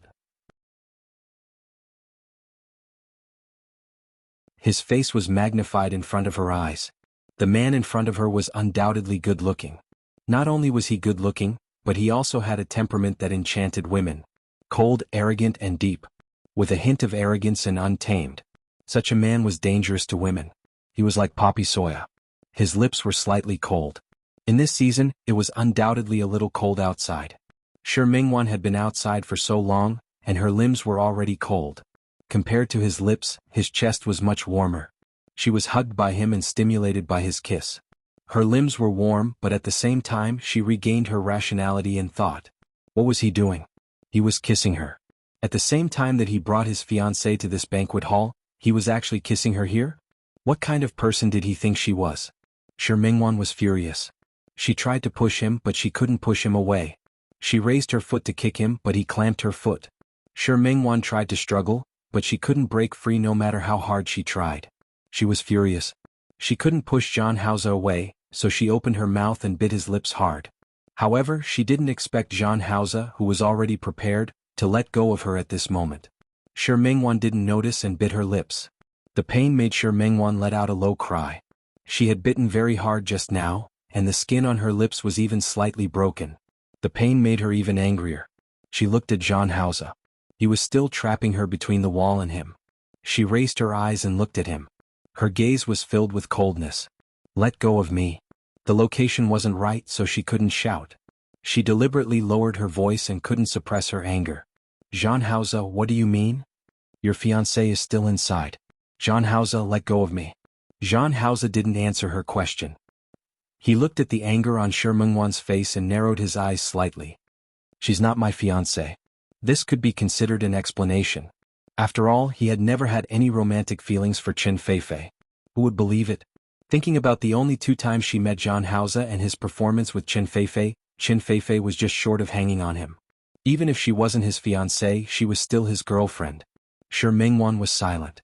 Her body was tightly pressed against the wall. Her gaze wasn't focused on John Hauser, but on an unknown point behind him. "I understand. Mr. Jean, can you let go of me now?" Her reaction was beyond his expectations. John Hauser stared at her face and pursed his lips slightly. He looked at Shi Mingwan and had no intention of retreating. "Mr. Jean?" If he didn't move aside, she couldn't go back to the banquet hall. Although Su Qingsang wasn't the main character today, she was no different from the main character. She might not have the time to look for her, but she didn't want Su Qingsang to suspect her. "Did you take your medicine that day?" This extremely abrupt question made Shi Mingwan's expression change slightly. She seemed to suddenly understand why John Hauser was blocking her way. "Mr. Jean, what's wrong? Are you afraid that I'll use the child to threaten you or achieve some other goal?" Shi Mingwan sneered. Now, she felt that even if the other party was the dear brother that she missed dearly, she wouldn't be able to suppress the anger in her heart. "Don't worry, I've taken my medicine and my period has already come. I'm not pregnant and I won't use the child to do anything to you." After saying this extremely coldly, Shi Mingwan pushed John Hauser's body and quickly headed in the direction of the banquet hall. The moment her body left him, John Hauser raised his hand and almost grabbed her hand, but in the end he lowered it again. He stared at Shi Mingwan's back. No one knew what he was thinking, but his gaze was deep. Shi Mingwan returned to the banquet hall and wasn't in the mood to stay any longer. Her lips were still hurting and she had bitten them herself. She went to the bathroom to freshen up her makeup and covered up the color with lipstick. It looked normal, but it couldn't suppress her anger. She was a little angry, but because of the current occasion she couldn't even flare up. In the banquet hall, there were also people who knew her who came to greet her. Shi Mingwan's studio was now a little famous. There were also some socialites who liked to order dresses from her. Shi Mingwan couldn't leave even if she wanted to. After patiently exchanging pleasantries with those people, Shi Mingwan finally found a chance to tell Su Qingsang that she could leave first. Su Qingsang knew that, like herself, she didn't like such occasions very much. She asked her to come to her house for dinner in a few days, then waved her hand and let her go. Coming out of the banquet hall, Shi Mingwan shrunk her neck when the cold wind blew. The weather was very good today and the sun was shining brightly. When she came, she only wore a trench coat. Now that it was late at night, even though she was wearing a coat, she still felt cold. She got into the car. Before going home, she thought that the refrigerator at home was almost empty, so she directly ordered some fruits and fresh food online. It was already very late when she got home. Shi Mingwan entered the house and had just put down her bag and changed into her home clothes when someone knocked on the door. She thought that the fresh food she ordered had arrived, so she got up to open the door. Unexpectedly, it was Zhang Haoze standing outside. Shi Mingwan blocked the door with her body and glanced at Zhang Haoze. He was still wearing the three-piece suit from the previous cocktail party. The light in the corridor shone on his face. He was still expressionless, but his eyes were now staring at her with a burning gaze. She felt her heart skip a beat again, and her hand behind the door couldn't help but tighten. "What's the matter?" Zhang Haoze didn't say anything. His gaze swept across her body. He tore off the pajamas she wore last time. The weather was a little cooler. She was wearing a pullover-style home dress. The pink bear on the front of the cotton dress looked especially cute. It didn't match her appearance at all, but it was surprisingly harmonious. Zhang Haoze didn't say anything. He took a step forward and was so close that Shi Mingwan could smell the faint scent of mint on his body.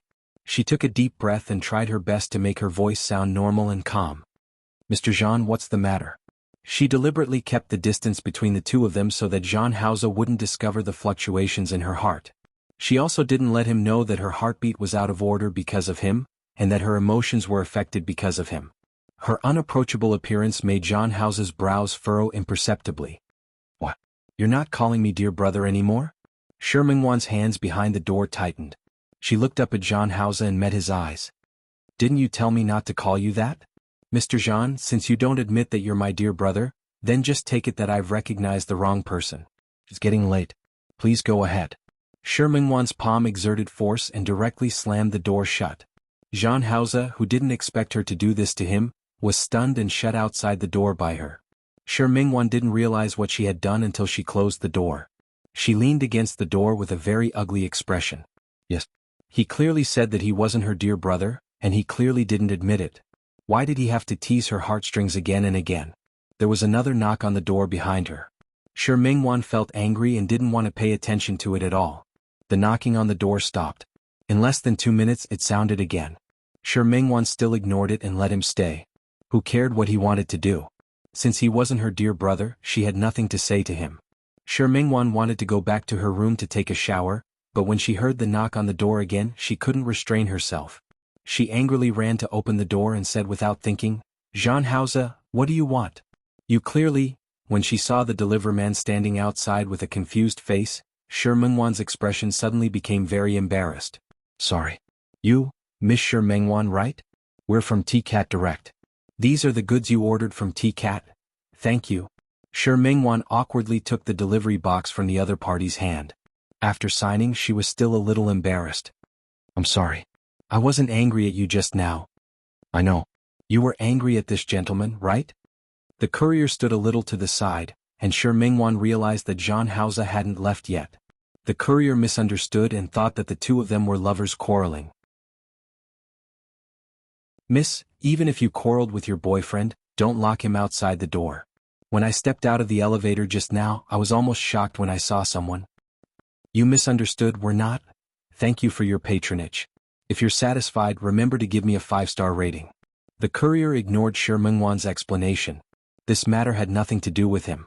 The other party took the list and walked towards the elevator. When he passed by Jean Hauser, he didn't forget to blink at him. Sir, if your girlfriend is angry, you have to coax her. You have to coax her. Our Cat Direct can also order flowers online. If you need them, you can order them online at any time. This unexpected advertisement made Shi Mengwan didn't know what to say. She hugged the big box and was about to close the door, but this time she failed. Jean Hauser wasn't prepared just now, but this time he was prepared. She was still holding a box in her hand. Before she could close the door, he had already come in. You?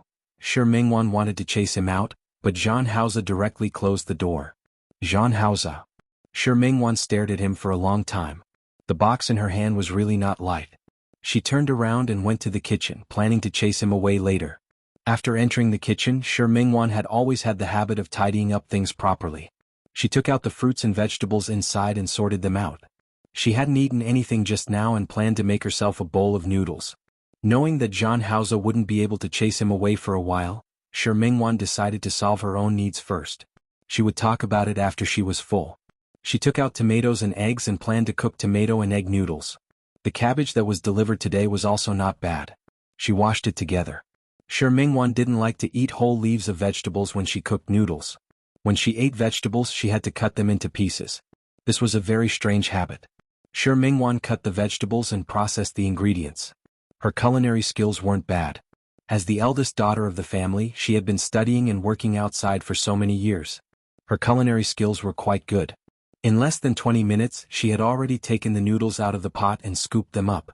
The eggs on top were fried golden, and the tomatoes and vegetables matched well. They looked very appetizing. Shi Mengwan had forgotten that Jean Hauser was still outside.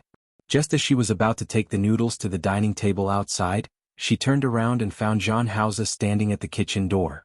He had been staring at her for an unknown period of time. She didn't know how long he had been there. Shi Mengwan's expression turned ugly again. She didn't want to pay attention to Jean Hauser. In fact, seeing him in front of her always made her uncontrollably think of what happened back then. She thought of the year when she and her dear brother depended on each other. She picked up the noodles and passed Jean Hauser to place them on the dining table. Shi Mengwan was about to sit down and eat the noodles. However, she realized that Jean Hauser had also followed her out and sat at the dining table. Shi Mengwan, who was about to eat the noodles, stopped for a moment. She looked at Jean Hauser and didn't know what was wrong with her. President Jean, you haven't left. Do you want to eat noodles? Jean Hauser glanced at her. Before she could react, he brought the bowl of noodles over and placed it in front of him, including the chopsticks in her hand. She was stunned for a moment and saw that Jean Hauser was like a robber. He actually started to eat the noodles that she cooked just like that. You? Shi Mengwan wanted to say that she was just being polite. She didn't want to treat him to noodles at all, okay? Didn't he know that this was just China-style politeness? Also, who gave him the right to come uninvited and sit in the living room of her house, eating the supper that she had prepared for herself? Jean Hauser, you.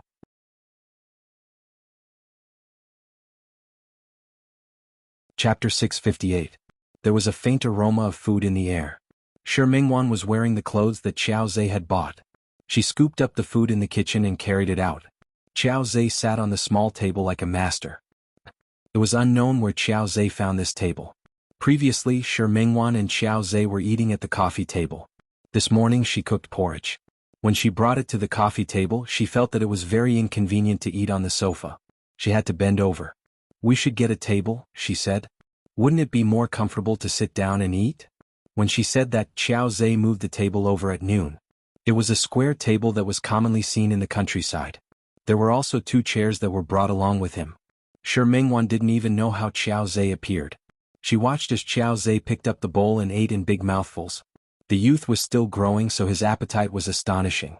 She basically cooked according to the amount of food she used to eat with her parents when they were at home. But other than her share, the rest went into the youth's stomach. The young man ate so much, but he didn't seem fat at all. He has lost a lot of weight. He sure had a lot of energy. Just now, when the table had been moved in, he had moved it in alone. She had asked for help, but he had refused. After resting for 2 days, the wounds on his face had healed a lot. There was only a bruise at the corner of his mouth. He could already see the youth's true appearance. He had an extremely good-looking face with long and narrow eyes. Shi Mingwan's previous school, the town she lived in, and the people she met after coming to Lin City, none of them were as good-looking as Zhang Haoze. He didn't lose to those celebrities on TV at all. It was just that this image was a little bad. His hand was injured, so he didn't hold the bowl. He just held it weakly. They ate like this. His posture was inevitably a little ugly. If this happened at home and her grandmother saw this, she would definitely scold her. He said that they had no manners and did not even hold their bowls properly. The youth noticed that Shi Mingwan was staring at him. He stopped eating and stared at Shi Mingwan. "What are you looking at?" As soon as the young man opened his mouth, his pretty face was ruined. Her voice during the puberty period was really not pleasant to hear.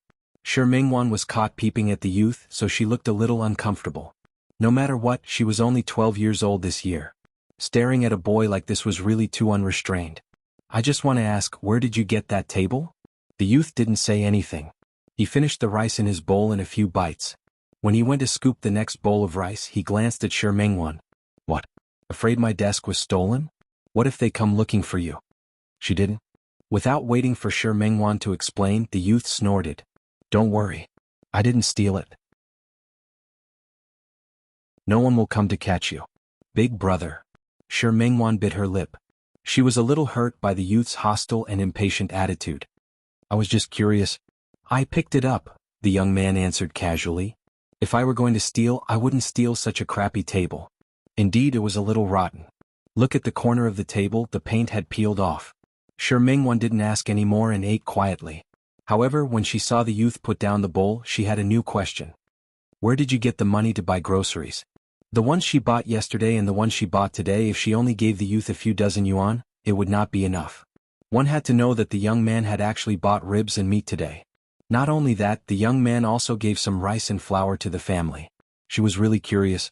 The young man relaxed his body on the chair. After eating and drinking his fill, the unruly and sinister aura on his body faded a little. "Don't worry. I didn't steal or rob. I came above board." Shi Mingwan looked at him with a hint of confusion in her eyes. "I can't ask?" "No." The young man was very arrogant. Shi Mingwan didn't ask any more. She lowered her head and continued to eat, but she muttered softly. The young man heard that sentence. The young man knocked on the table. "What do you mean? Speak clearly." Shi Mingwan stopped talking, but the young man suddenly moved his face closer. The table was old and not big. The young man suddenly moved so close that Shi Mingwan almost let go of the bowl she was holding. "Let me tell you, I'll worry about the money. It's not your turn." After saying that, as if he was afraid that Shi Mingwan wouldn't listen to him, he pointed his index finger at her face. "Remember. Got it? If you dare to pick up trash, I'll cripple you first." Shi Mingwan didn't say anything. She looked at the young man and asked her question for the first time. "Dear brother, where are your parents?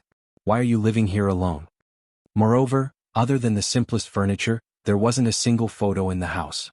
There wasn't even a trace of adult life. "My parents are dead." The young man glanced at her and sneered. "What about you? Where are your parents? Why did you come here alone? I heard you speak and you sound a little different from the locals of Lin City. You're not from this city, are you? What about your parents? Why don't they care about you?" Shi Mingwan bit her lip and thought of her grandmother, who valued boys over girls, and her mother, who had just given birth to a little sister but was despised by her grandmother. "It's not that they don't care about me, it's that I ran away from home." "You're quite bold." The young man stared at Shi Mingwan and clicked his tongue. "With your looks, you dare to run away from home?" Nothing happened to her. She was really lucky. She asked for it when she met the two hooligans that day. "What's wrong with my looks?" Shi Mingwan's mother was a beauty. Shi Mingwan really didn't think she was good-looking. The young man suddenly moved his face closer and stared straight at her. Shi Mingwan felt uncomfortable being stared at by him. "What are you doing? Do you really not know, or are you pretending not to know?" The young man moved so close that she could clearly see the fine hairs on his skin. After all, she was a little girl, so she felt embarrassed. Shi Mingwan stepped back a little. "You, forget it, I won't tease you anymore." She wasn't like herself, who grew up in the streets. She was very clear about these things. She was just a child. The young man felt bored, so he stood up and walked out. "Where are you going?" "Let's go." Perhaps he felt that his tone was a little bad. The young man added in his duck-like voice, "I'm going to earn money. Aren't you always worried that I don't have money? I'm going to earn it now." Who was worried that he didn't have money? Shi Mingwan wasn't worried at all. Your hand is still injured. What do you want to do? Shi Mingwan thought of the table he had moved back earlier. The doctor told you not to carry heavy things. Have you forgotten? Don't worry. This injury won't kill me. The young man said this and left. The young man left, but he didn't come back for a long time. When night fell, Shi Mingwan wasn't waiting for him anymore. It was just that she didn't feel safe at home alone. There was only one door in this bungalow. There wasn't even an extra security door outside. It wasn't like when she was in town where her neighbors were all close to her. It didn't matter. She hadn't seen anyone living next door in the past few days. What she didn't know was that this place was very close to a development zone in Lin City. This was an old city area. Most of the locals weren't willing to live here anymore. They were all rented to foreign workers. The people who lived here all went to work during the day, and the workers all had their own things to do. After returning home, they would be tired for a day. Who would be happy to meddle in other people's business?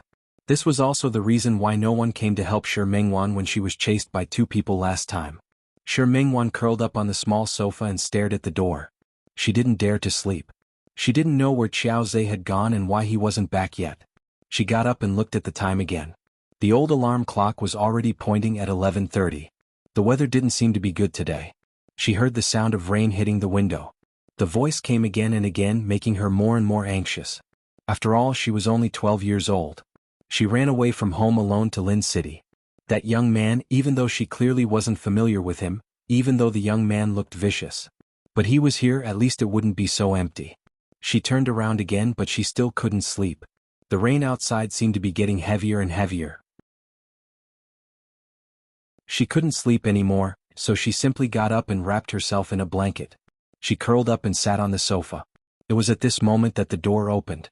She was startled by the sound of the door opening and almost jumped up. It was at this moment that the young man pushed the door open and entered. The young man's clothes were wet, and his hair was also wet. The soles of his shoes were stained with mud, and he looked a little disheveled. Seeing that Shi Mingwan was still awake, the young man was stunned. "You're not asleep yet?" Shi Mingwan was too embarrassed to say that she was timid. She was afraid that she wouldn't be able to sleep. "Where did you go? Why are you back so late? You're long-winded." The young man shook the water off his hair and went to his room. Shi Mingwan got up and followed behind him. Why are you all wet?" "The young man replied casually. He was about to take off the wet clothes on his body. Suddenly he turned around and looked at Shi Mingwan. "There should still be ingredients in the kitchen, right?" "Yes. Are you hungry?" "And cook a bowl of noodles for me." The young man looked at Shi Mingwan. "Cook more. I'm going to take a shower." His tone of command didn't arouse the slightest dissatisfaction or resistance from Shi Mingwan. He was back. There was one more person here, so she didn't have to be so afraid anymore. She turned around and went to the kitchen. Cooking couldn't be any easier for her. The moment she took out the noodles, she thought of the young man's overly thin body. After thinking for a moment, she took out an egg and the remaining tomatoes that the young man had bought earlier. She took 20 minutes to cook the tomato and egg noodles. She took it out and placed it on the small table outside. The young man had just taken a shower. As soon as he came out, he smelled the fragrance of the noodles. He glanced at Shi Mingwan. Without saying anything, he sat down and picked up the noodles to eat. When he picked up the chopsticks, he realized something and glanced at Shi Mingwan. "You're not eating? No need. Go ahead and eat." Shi Mingwan shook his head. She had already brushed her teeth. She was a bit of a neat freak. After brushing her teeth, she refused to eat again. When the youth heard this, he didn't care about her anymore. Shi Mingwan could go to sleep now. "I'm going to sleep. When you're done eating, put the bowl in the sink. I'll wash it tomorrow." "Long-winded," the youngster replied without raising his head while eating the noodles. Shi Mingwan's expression didn't look good. How was she long-winded? She ignored the young man and went straight to the sofa to sleep. The moment she closed her eyes, she thought, "I don't seem to be that good at cooking, right? Why did the youth eat so happily every time?" He wondered what kind of life he had led in the past. She was curious about the young man.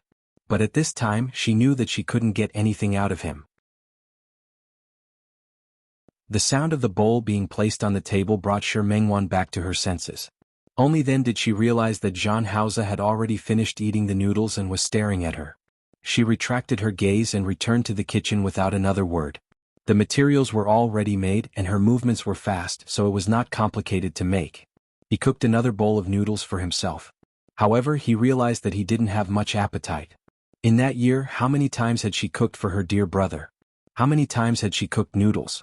However, she realized that her dear brother's favorite was still tomato and egg noodles. Even though her cooking methods didn't seem like those of a chef, and were even a little weird, Xiao Zhe still liked them very much. For example, no one would cut up the vegetables and put them into the noodles when cooking noodles. Another example, she always liked to cut the tomatoes into small pieces. It wasn't like the ones in restaurants outside where the tomatoes were sliced.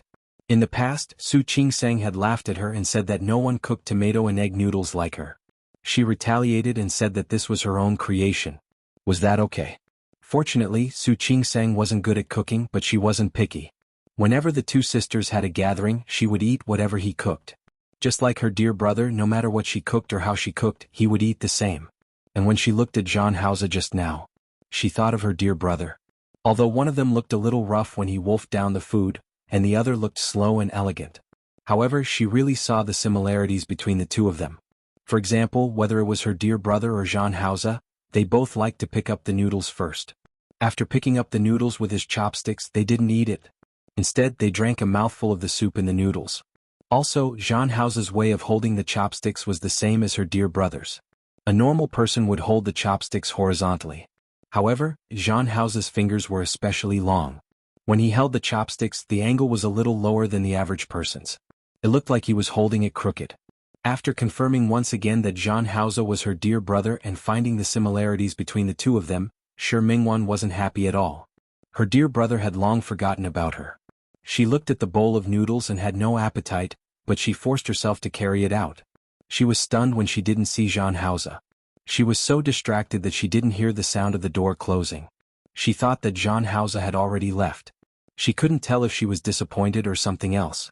She only felt that her entire heart was empty. That feeling returned to when she was 13 years old, when she lost her dear brother. After casually eating a few mouthfuls of noodles, Shi Mingwan wasn't in the mood to continue. She put away the bowls and tidied up the kitchen again. She was obviously extremely tired, but she didn't want to sleep at all. She simply mopped the kitchen and living room floors. After she was done being tired and busy, Shi Mingwan returned to her room. The moment she entered the door, she was shocked. The person she thought had left was actually sitting on the bed in her room. Shi Mingwan stood at the door, looked at Jean Hauser, and then looked in the direction of the door. You didn't leave? She looked at Jean Hauser. He had already taken off his suit jacket and vest. He was only wearing a shirt inside. At this moment, two of the buttons on his shirt were undone, and his sleeves were casually rolled up to his elbows. The stray hair on his forehead hung down, and his leopard-like eyes were still sharp. Especially when he was still sitting on the bed, his slender legs casually folded together. Besides being handsome, he also looked a little lazy.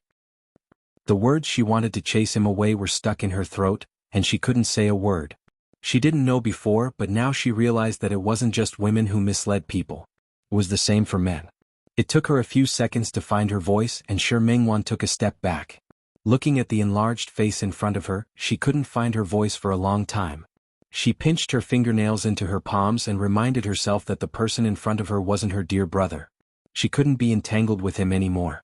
Mr. Jean, it's getting late. Please leave. Her order to leave made Jean Hauser stand up. The room was only that big, so he easily walked in front of her. Shi Mingwan thought that he was going to leave, so she took another step back twice. She signaled that he could leave. However, Jean Hauser suddenly placed a hand on the wall behind her. Shi Mingwan's back was pressed tightly against the wall, and she didn't dare to move. What did you call me? Jean Hauser slowly moved his face closer. His breath pointed at her face. Shi Mingwan felt uncomfortable. She didn't know what kind of madness he was going through. Since he didn't admit that he was her dear brother and had a fiancée, then she should keep a distance from him. Mr. Jean. It's getting late.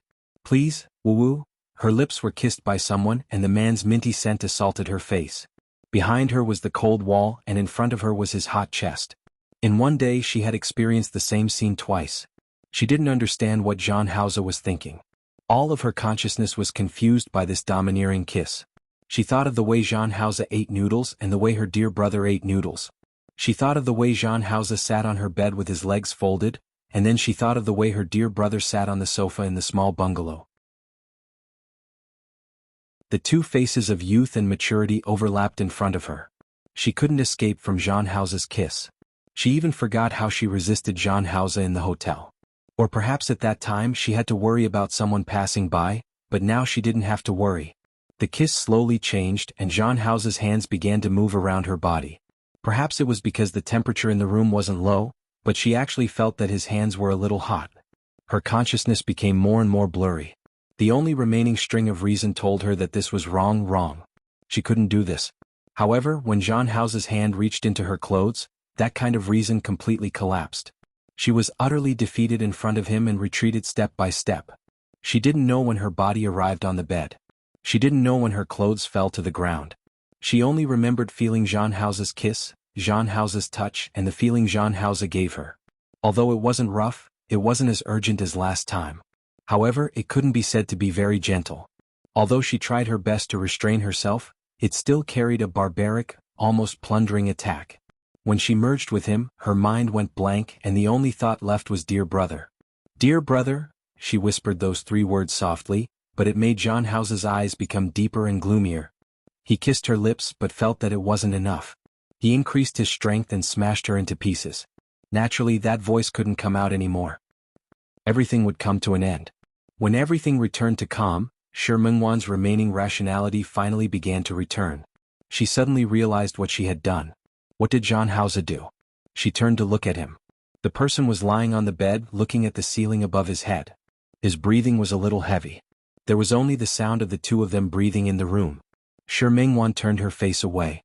Her body was tired, but her heart was even more tired. What were they doing? What did he take her for? She turned over and slowly curled up. She was very tired. She needed to sleep now. Her body was carried into someone's arms. She tried to struggle, but she didn't have the strength. Moreover, struggling at this time was actually very laughable. They had just done everything they could and couldn't do. Wasn't it too late to struggle now? Shi Mingwan felt that she was being unreasonable, but now she was really being unreasonable. Don't touch me. Don't come again. She had no strength left. Didn't he know his limits just now? Jean House didn't do anything to her. He just hugged her into his arms and his arms were a little tight. Jean House, let go of me. Shi Mingwan's back was tightly pressed against his chest. The two of them were in an extremely intimate position at this moment. She didn't like such intimacy, or perhaps she wasn't used to it. I'm going to take a shower. Seeing that he had no intention of letting go of her, she had no choice but to pull his arm. I said let go of me. I'm going to take a shower. Jean House didn't let go of her. Instead, he turned her body around. The resistance on her face was too obvious. It was so obvious that Jean House didn't understand what she was resisting. He kissed her lips again. Shi Mingwan really felt tired. She didn't understand how he did it, but she couldn't ask. Because Jean House started again. Just when she wanted to regain her senses and draw a clear line between them, he started a new round of plundering. This time she didn't even have a place to escape. Shi Mingwan couldn't sleep. She couldn't sleep. After 3 rounds of sex and entanglement with Jean House, she was the same as last time. She should have been extremely tired, but now she was full of energy.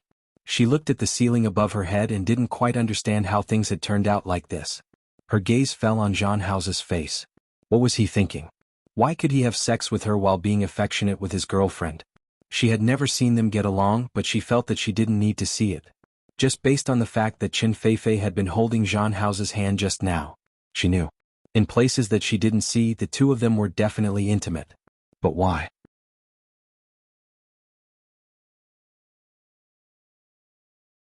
Chapter 659. Shi Mingwan never knew that one day she would fall into such a situation. She had once fantasized that if one day she met her dear brother and she found him, what would happen to her? Ever since she separated from her dear brother at the age of 13, she had often thought about it. Sometimes his heart ached just thinking about it. When she couldn't find Big Brother, she felt lost and lost. But now that he had found the person, he felt even worse. She was upset that her dear brother had forgotten about her and that he was treating her with such an attitude now. However, she hated herself even more. For the sake of that little bit of hope from before. He had put himself in such an awkward situation. Her gaze fell on Jean House's face, only to find that he had opened his eyes. Seeing that she was staring at him, he reached out and pulled her waist into his arms. Their bodies were pressed together again. Sure Mingwan wasn't used to this kind of intimacy. Don't move. Zhang Haoze put his hand on her waist to prevent her from making a sound. It seems that you don't want to sleep? If that's the case, his hand slowly moved down from the back of her waist. Sure Mingwan was shocked and quickly grabbed his hand. Don't do anything rash. Even she herself felt that her words were not imposing at all. If he wanted to mess around, he would have done it long ago. Why would he care about this? She lowered her head and saw Zhang Haoze's chest. She turned her face away uncomfortably. I'm sleepy. I want to sleep. She tried to turn her back on him, but he wouldn't give her the chance. He pulled her body into his arms again. He lowered his head and looked at the flash of resistance in her eyes. Let's sleep like this. Sure Mingwan became more and more uncomfortable.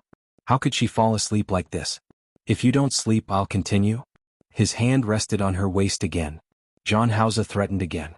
Sure Mingwan seemed to be frightened and quickly closed her eyes. Her eyes were closed tightly, and her long and thick eyelashes were trembling slightly. Zhang Haoze's eyes darkened. The hand that wasn't on Sure Mingwan's waist trembled slightly. He raised it as if he was about to touch her face, but then he put it down again. He closed his eyes and did not look at her again. Sure Mingwan couldn't fall asleep. Her mind was in a mess. She was rarely at a loss like this.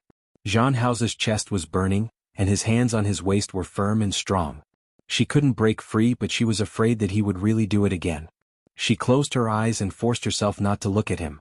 She thought that she wouldn't be able to fall asleep, but she fell asleep again in a daze.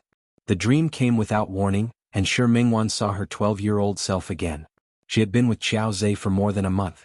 After more than a month, she had more or less familiarized herself with her surroundings. Sometimes she would go out during the day to look around, but she would not go too far and would come back again. She found a very old bookstore at the end of the alley. Then she had something to do. Qiao Zhe's residence didn't have a TV or other electronic products. At that time there were already cell phones. However, it was impossible for people like Qiao Zhe and her to afford cell phones and communication products. Sure Mingwan had nothing to do, so she went to the bookstore to borrow books every day. There weren't many books in the bookstore, but she liked to go there. At least she could pass the time. However, Qiao Zhe went out every day. He seemed to be very busy. Especially after the injury on his hand healed, he went out early and returned late every day. Sometimes he would come back for dinner, but after dinner he would run out again. She asked him what he was doing, but he told her not to worry about it. After a long time she didn't ask anymore. Like Qiao Zhe's sister, she cleaned up the house, cooked, and washed clothes for him every day. However, after she stayed at Qiao Zhe's place for more than a month, the weather in Lin City entered late autumn. Lin City was located in the south, and the weather was extreme. In such a season the temperature difference was huge. It was fine during the day. She only wore long sleeves so she didn't feel cold. But at night, a blanket really couldn't warm her up. She felt cold. When it turned cold on the first day she could still endure it. The next day there was an autumn rain.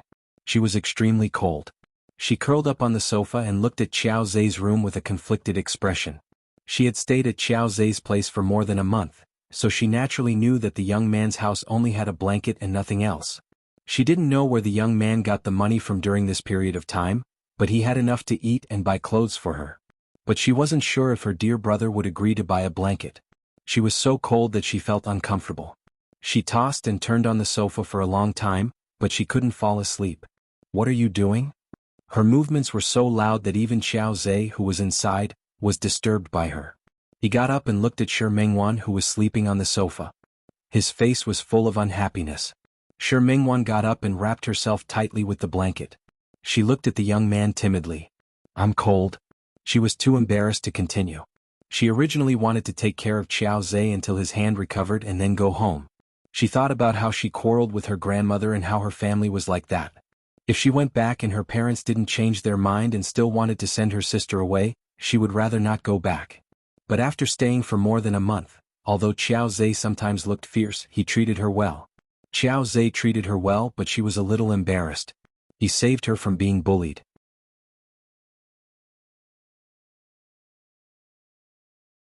She stayed to repay him for saving her life. But now she wanted him to raise her. Now she even wanted him to buy her a blanket.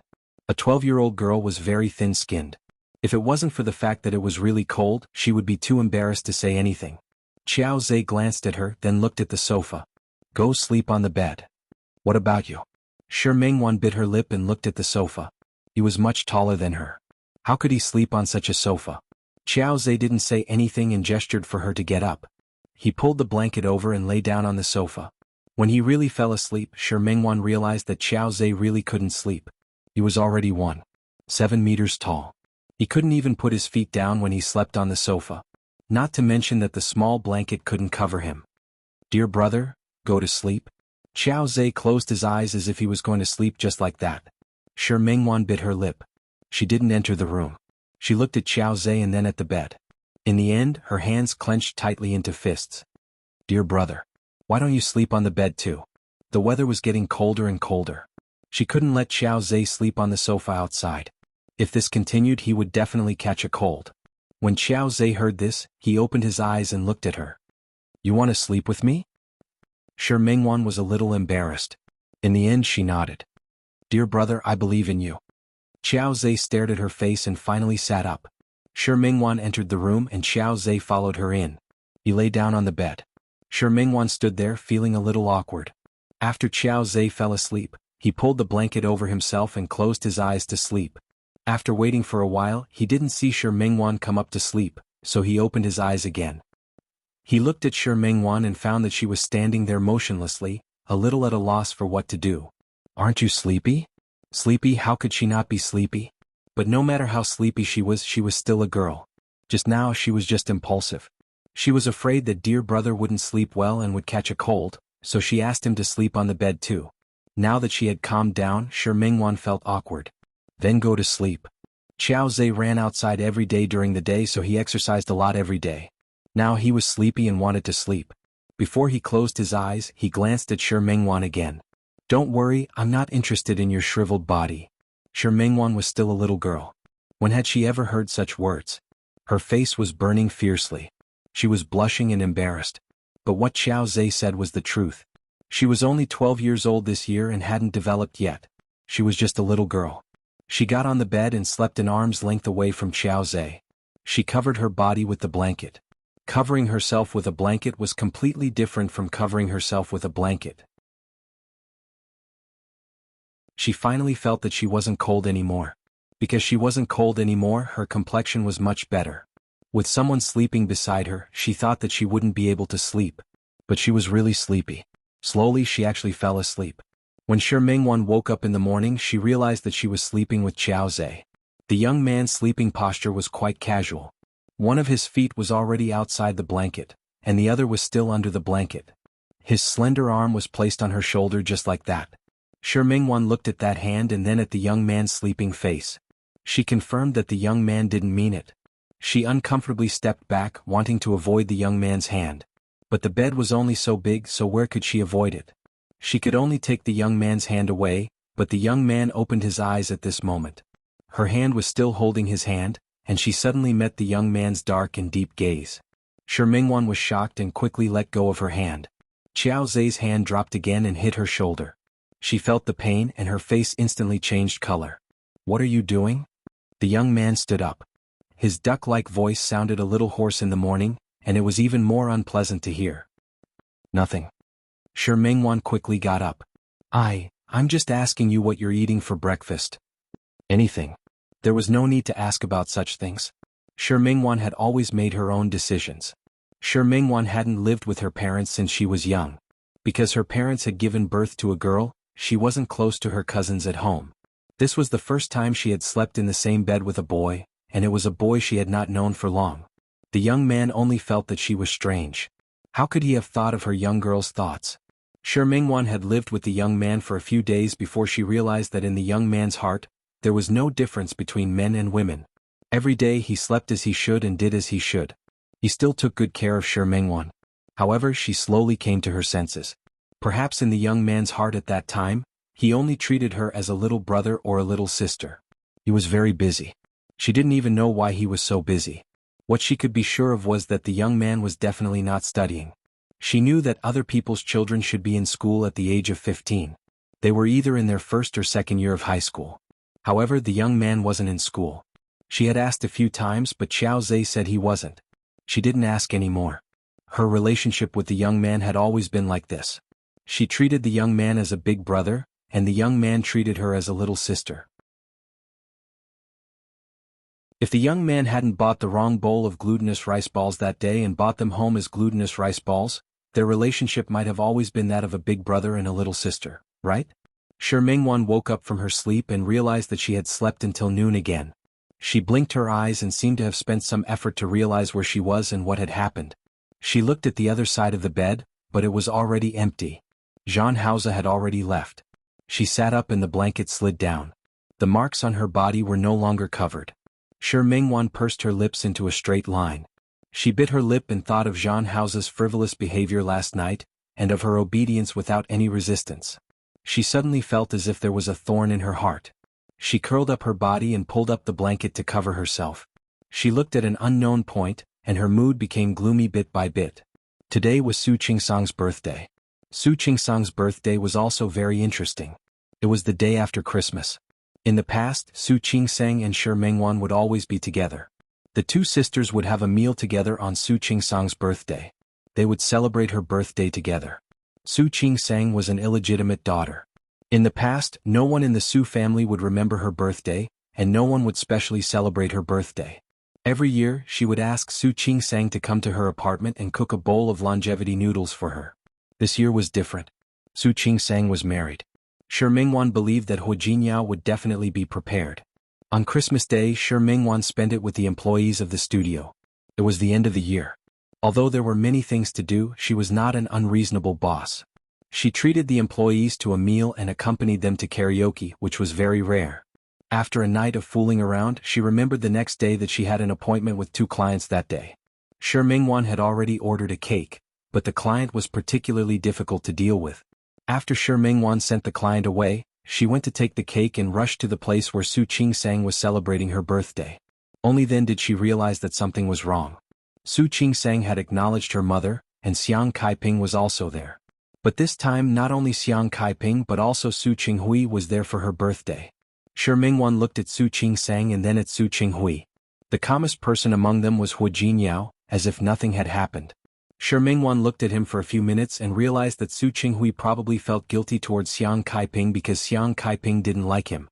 She looked at Su Qinghui and felt strange. She had to admit that a woman's intuition was quite accurate.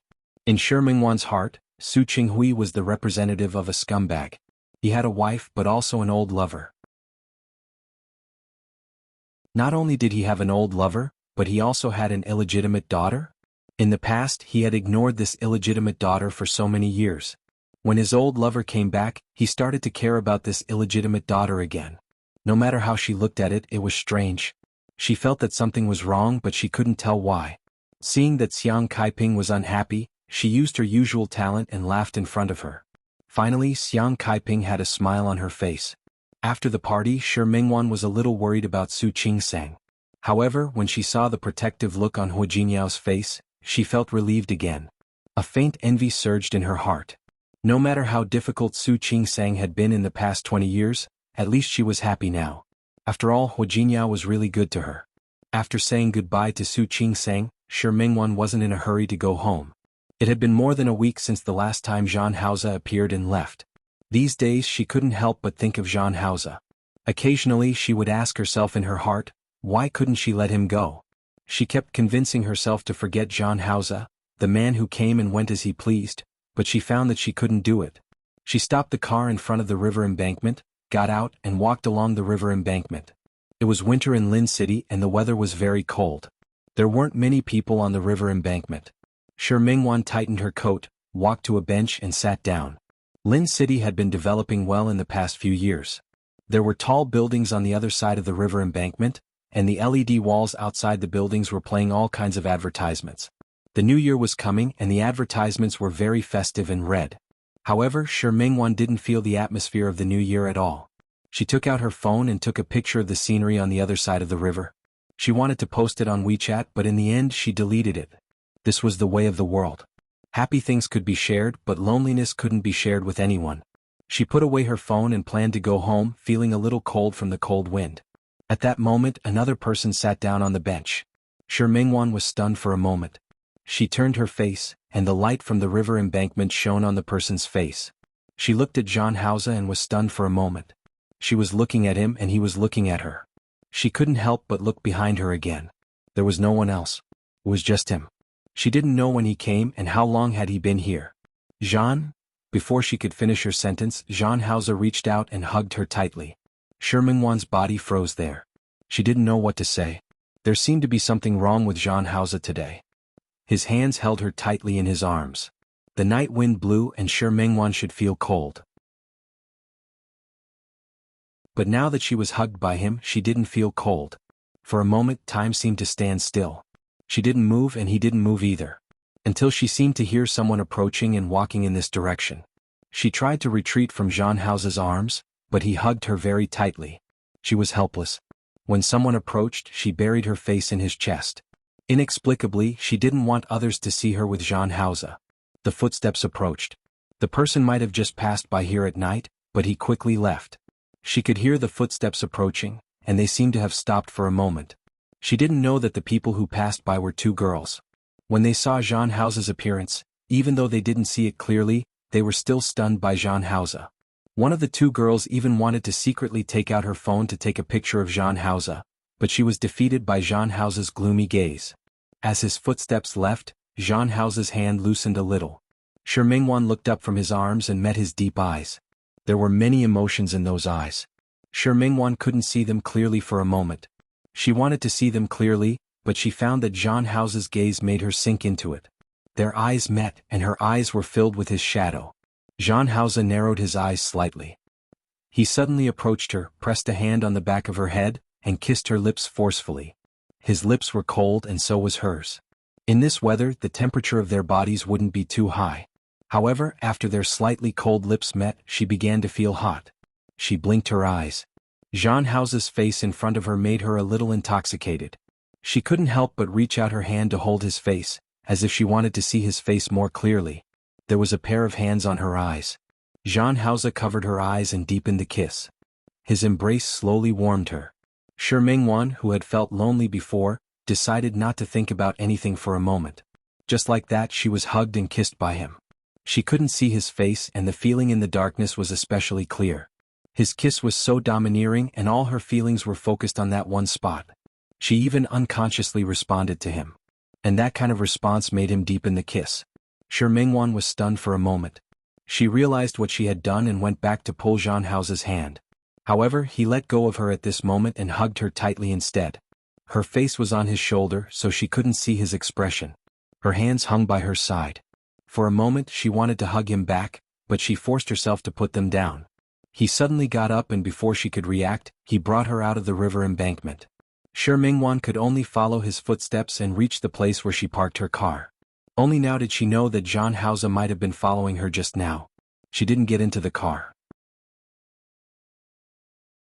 Shi Mingwan bit her lip and stood in front of the car and looked at him.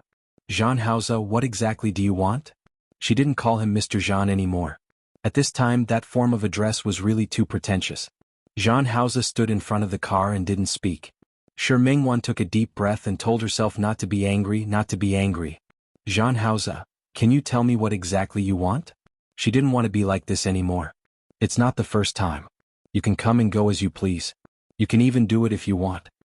Her words were a little vulgar, but they were the truest thoughts in her heart at this moment. I'm not a prostitute. Jean Hausa. She was a woman, an ordinary woman. She longed for love, but the premise was that the person who gave her love was her dear brother. She was a stubborn person. Since she had decided on her dear brother, she wouldn't change her mind. If you weren't my dear brother, please stay away from me. Okay. She couldn't play his game and she couldn't be like him, disappearing after having sex with her. He didn't even leave a word. But when he appeared again, he pretended as if nothing had happened and took advantage of her. Jean Hausa. Please stay away from me. Her tone was very serious and sincere. She had long realized that she was always weak in front of Jean Hausa.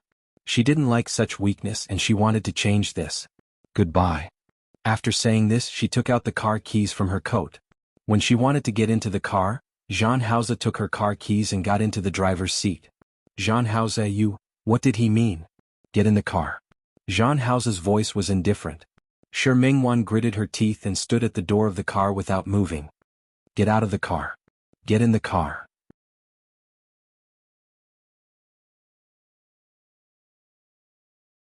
Chapter 660.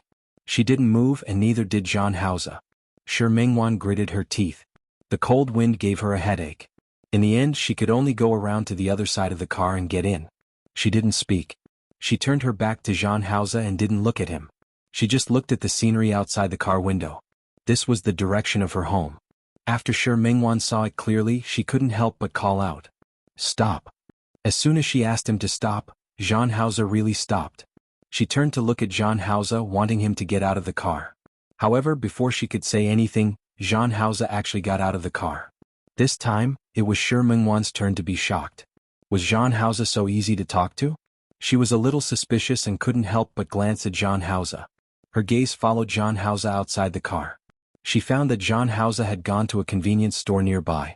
Shi Mingwan glanced in that direction, then wanted to sit in the driver's seat and drive away. However, she found that Zhang Haoze had actually pulled out the key. She could only sit there without moving and look at Zhang Haoze, not understanding what he was thinking. Zhang Haoze soon came out and he seemed to be carrying a bag in his hand. He got into the car, threw the bag on the back seat and started the car again. Shi Mingwan couldn't help but look back. Unfortunately, it was too dark in the car so she couldn't see clearly. She looked at Zhang Haoze's face again. Zhang Haoze. She bit her lip and seemed to be organizing her words in her mind. I admit that I treated you as someone else. She turned her face away, unable to continue. What did she say? She said that she did not treat him as someone else, that he was the person in her heart.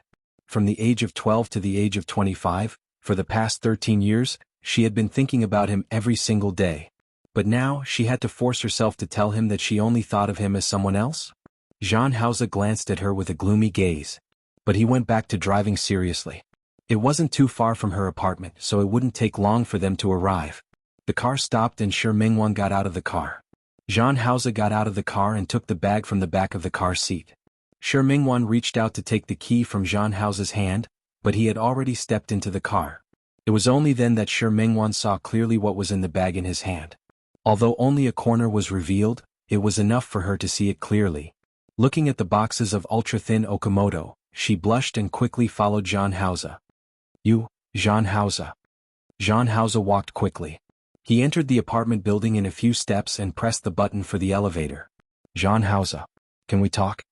Shi Mingwan bit her lip. She still wanted to say something but the elevator came down and someone came out. When he saw Zhang Haoze and the other man he took another look at them. The combination of a handsome man and a beautiful woman was always more eye-catching. Shi Mingwan couldn't say anything else. She lowered her head and stood a step behind Zhang Haoze. The man had left. Zhang Haoze entered the elevator. Shi Mingwan stood there without moving for a long time. Outside the elevator, Zhang Haoze and she looked at each other. The last person to admit defeat was Shi Mingwan. She stood in. She felt powerless. This feeling of helplessness made her not in the mood to speak until she entered the house. The moment she entered the door, she stood at the door and looked at Zhang Haoze, who seemed to have entered an uninhabited land. Zhang Haoze. Let's have a good talk? Okay. Zhang Haoze casually placed the bag in his hand on the coffee table, then walked to her and stood in front of her. Shi Mingwan closed her eyes. When she opened them again, there was a hint of determination in her beautiful almond-shaped eyes. I'm sorry I said it just now. I treated you as someone else. Maybe my behavior wasn't appropriate and made you misunderstand. I apologize to you. I hope you understand that I'm not a prostitute, and I'm not a very casual woman. Shi Mingwan didn't want to continue pestering him. She would rather lower her stance first. She didn't quite understand what Zhang Haoze was thinking. No matter what, she felt that the way the two of them got along wasn't normal. Every time they met, they would have sex and after sleeping they would split their things. She thought that if she said this, he would understand. She looked up at Zhang Haoze and found that he was standing still. Zhang Haoze? Are you done? She didn't express herself clearly? What I mean is, Zhang Haoze, this is my home, my place. I hope you can leave this place now. Zhang Haoze looked at her face, which obviously wanted to chase him away, and took a step forward. Shi Mingwan's back leaned against the door. She was 1.7 meters tall, but in front of Zhang Haoze, who was 1.8 meters tall, she wasn't tall enough. She raised her head and looked at him. Zhang Haoze, it's getting late. Please? A kiss landed on her lips. Shi Mingwan quickly reacted after a momentary daze. She struggled with all her might, and her movements were more intense than before. Jean Hausa had no choice but to stop because of her interference. However, he didn't let go of her. Instead, he placed his hands on both sides of her body. Jean Hausa. Shi Mingwan felt that she had already made her words very clear. I've already said it. I just treat you as someone else. Her lips were pressed against his again. He was grinding against her lips with a force that made her feel pain. Woo-woo. She looked at him with a cold gaze. He was also looking at her, not giving in at all. It was almost a stalemate. She felt pain and opened her mouth to bite him. He retreated and took her again. In the end, Shi Mingwan was the first to lose. She was panting and her legs were weak. She almost couldn't stand. His big hand was on her waist. He wrapped her in his arms and didn't let her fall from his arms to the ground. Jean, after kissing for too long, her voice felt a little hoarse. She swallowed her saliva. Jean Hausa's hand caressed her captivating red lips. His slightly cold fingertips gently brushed past, causing Shi Mingwan's body to tremble uncontrollably. You treat me as someone else? Jean Hausa moved closer to her, his hand still on her lips. He narrowed his eyes and stared at her face. Yes. Shi Mingwan nodded. She looked away and didn't look at Jean Hausa's face. I treated you as someone else. Now I know that you're not, so let's just leave it at that. You want to end it? Jean Hausa's voice was low. Shi Mingwan bit her lip and nodded again. She didn't speak and Jean Hausa didn't speak either. The room was very quiet. The air conditioner wasn't turned on. Shi Mingwan had been leaning against the door and felt a little cold. She subconsciously twisted her body. Her waist tightened and Jean Hausa once again pulled her into his arms. He suddenly moved closer, and the distance between their faces was less than a centimeter. Treat me as someone else? He asked again. Yes. Shi Mingwan gritted her teeth and turned to look at him with a firm gaze. She saw the corners of Jean Hausa's lips curl up slightly. His forehead pressed against hers. If that's the case, then why don't you continue being someone else? Shi Mingwan was speechless. She didn't know what she could answer. The moment Jean Hausa was about to pick her up, she realized that something was wrong. No, don't. No way. Why? Jean Hausa stopped for a moment, still staring at her face. Anyway, no way. Shi Mingwan pressed her hands against his chest. Her mind couldn't think very fast at this moment. His aura, his embrace, and his kiss would make her unable to think. You have a fiancé. Yes, that was the reason.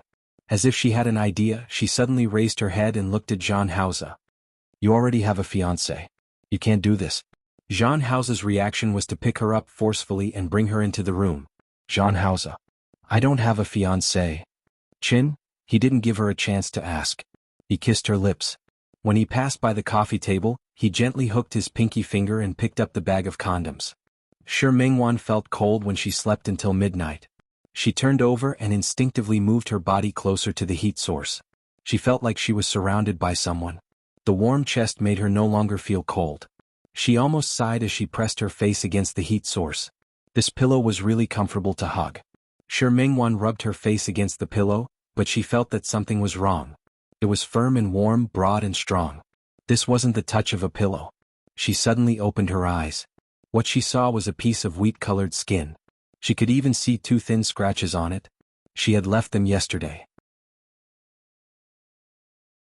Realizing this, she instinctively took a step back. The hand on her back made it impossible for her to retreat. She looked up and saw Jean Hausa's enlarged face in front of her. She panicked for some reason and started to pull his hand. She clearly wanted to make things clear with Jean Hausa yesterday, but in the end, the two of them rolled together again? This wasn't what she wanted. Shi Mingwan felt a headache coming on. Jean Hausa's hand was taken away by her, but in the next second, it landed on her shoulder. Her body was pressed back and her body was suppressed by someone. The man had woken up at some point. He was lying on top of her and staring at her face with a burning gaze. Let go of me. Seeing that he didn't let go of her, Shi Mingwan looked up at him. Jean Hausa, why aren't you leaving? Do you think I'm that kind of casual woman? Seeing that Jean Hausa's brows furrowed, she reached out to push him again. Jean Hausa, don't you mind if I think you're another man? I already answered this question yesterday. As Jean Hausa spoke, he lowered his head and bit her shoulder. The force wasn't strong, but it made her feel a little pain. You. Shi Mingwan was furious and spoke without thinking. What kind of woman do you want? Let's not talk about others. Qin Feifei is your girlfriend, right? Aren't you afraid that she'll be unhappy if you know what you're doing to me here? Jean Hausa stopped for a moment. There was a flash of darkness in his eyes. Don't mention her. What happened between them had nothing to do with Chen Feifei. I don't want to mention her either. Shi Mingwan's emotions were complicated. But the problem is, she's your girlfriend, isn't she? Jean Hausa's face moved closer to her. Do you mind? I mind. Shi Mingwan looked at his face and didn't want to say that she minded very much. But this isn't because I have deep feelings for you, but because I don't want to be a mistress. No woman would like to be a mistress, and she was no exception. Jean Hausa stared at her face for a long time and finally said, she has heart disease. This could be considered an explanation. After saying that, he lowered his head and kissed her shoulder again. Shi Mingwan, however, heard a different answer at this time. So that was how it was. Chen Feifei had heart disease. Perhaps she couldn't exercise vigorously. What about Jean Hausa? The two of them had done it so many times, so she could understand that his desire was very strong. Her health wasn't bad, but she begged for mercy under him every time. If Chen Feifei had heart disease, how could she bear it? Her heart felt as if it had been cut by him with a knife, and it hurt dully. She was lying to him when she said that she treated him as someone else. But he really treated her as a prostitute. She was just a substitute that Jean Hausa found because he pitied Chen Feifei. She was a woman who helped him solve his desire. Her heart hurt. It was so painful that even her body senses became dull. The man didn't notice her absent-mindedness and pain. It was like a sword that split her apart. Then he pulled it into pieces. She was broken into pieces. From body to heart, she would never be complete again. Time passed by a few more days and it was New Year's Day. Shi Mingwan's studio also had 3 days off. She originally wanted to go and play with Su Qingsang, but Su Qingsang went to Japan with Xiang Kaiping. Before going, she asked Shi Mingwan if she wanted to go with her. Shi Mingwan knew that this was a trip that Su Qingsang wanted to improve her relationship with Xiang Kaiping, so how could she be so blind? She drove herself back to her home. Compared to the 5 or 6 hours it took to return home 13 years ago, the distance of the repaired highway was shortened by nearly half. It only took Shi Mingwan more than 2 hours to drive home. Shi Mingwan's mother was very happy to see her. As usual, Shi Mingwan bought a lot of things and gave her parents a lot of supplements, as well as some specialties that could only be bought in Lin City.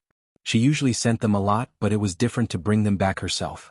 This time, Shi Mingwan really wanted to stay for 2 more days to celebrate New Year's Day with her family. Although such a new year was not popular in a small place, her parents were very happy to see her. They slaughtered chickens and fish, and her sister, Shi Mingru, was also very happy. They kept surrounding her and calling her sister, asking her to stay for 2 more days. Shi Mingwan agreed, but the plan couldn't keep up with the changes.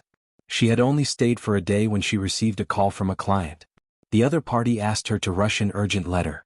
That was an old client who had established a good working relationship with Sun Gu since the establishment of the studio. After Shi Mingwan helplessly explained to her parents, she returned to Lin City again under her mother's disappointed gaze. This time she didn't alarm the other employees. She went straight back to the studio to meet the client.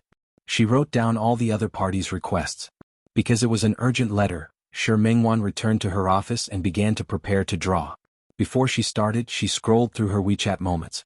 She saw the pictures Su Qingsang posted, the hot springs in Japan, and the wooden plaques for prayer in Sensoji Temple. She casually clicked like. When she saw the cherry blossom patterns, Shi Mingwan was inspired. When she drew, she always didn't care. Time passed by for a few hours, but she didn't notice. Her phone vibrated a few times, but she didn't notice. The sun was setting and the lights were on in the room. Shi Mingwan didn't notice that the neon lights were already shining outside. She spent a few hours to make the first draft interesting. Then she decided on the fabric and the materials needed for the accessories. It was all done. She looked at the manuscript and was very satisfied. Whether it was designing a gown or a wedding dress for the client, most of the time, it was based on the client's ideas. Although that also gave her a sense of accomplishment. But suddenly having her own inspiration like this and drawing a picture that she was very satisfied with made her even happier. She saved the manuscript into the computer, encrypted the information and saved it. After packing up everything, Shi Mingwan realized that she had been sitting for too long. Her arms and back were a little stiff. Especially her legs, they were extremely numb. She tried to stand up, but she sucked in a breath of cold air. In such a situation she could only wait for her legs to go numb. Shi Mingwan looked at the time. It was already past 9 o'clock in the evening. She didn't expect that she would draw for a few hours. Her feet were so numb that she was wondering if she should call for a courier first. However, she heard a sound outside the office. Shi Mingwan was shocked. She looked outside the office and was afraid for a moment. The studio wasn't big, but because this office building was rented to her by one of her clients, the rent was relatively cheaper than outside. The place wasn't particularly big, but because Shi Mingwan paid attention to the privacy of every designer, she specially rented a two-story space that was high. Every designer was drawing on the second floor. Her office was at the innermost part. Downstairs was the exhibition hall as well as the reception room. Hearing the noise, Shi Mingwan felt nervous. She suddenly remembered that when she went upstairs to draw, she didn't close the door of the studio. At this time, was the person who came here a thief or someone else? No matter which one it was enough to scare Shi Mingwan. After all, she was the only one here. Her first reaction when she picked up her phone was to call the police. But before calling the police, she should first find a place to hide, right? She heard the sound of footsteps going upstairs and she became more and more nervous. The place to turn on and off the lights was at the door. She was anxious to turn off the lights and close the door.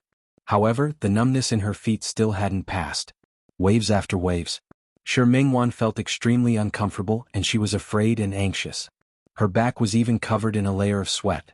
Seeing that the footsteps were getting closer and closer, she gritted her teeth and stood up, wanting to run to the door. She quickly closed the door before the person came. Shi Mingwan dragged her numb legs around the desk. Just as her hand touched the door, the person outside had already come in. She panicked and instinctively went to close the door. The door was pushed by someone skillfully. She was caught off guard and her feet were numb. Her body actually fell backwards. She thought that she would fall for sure, but someone was one step faster to support her body.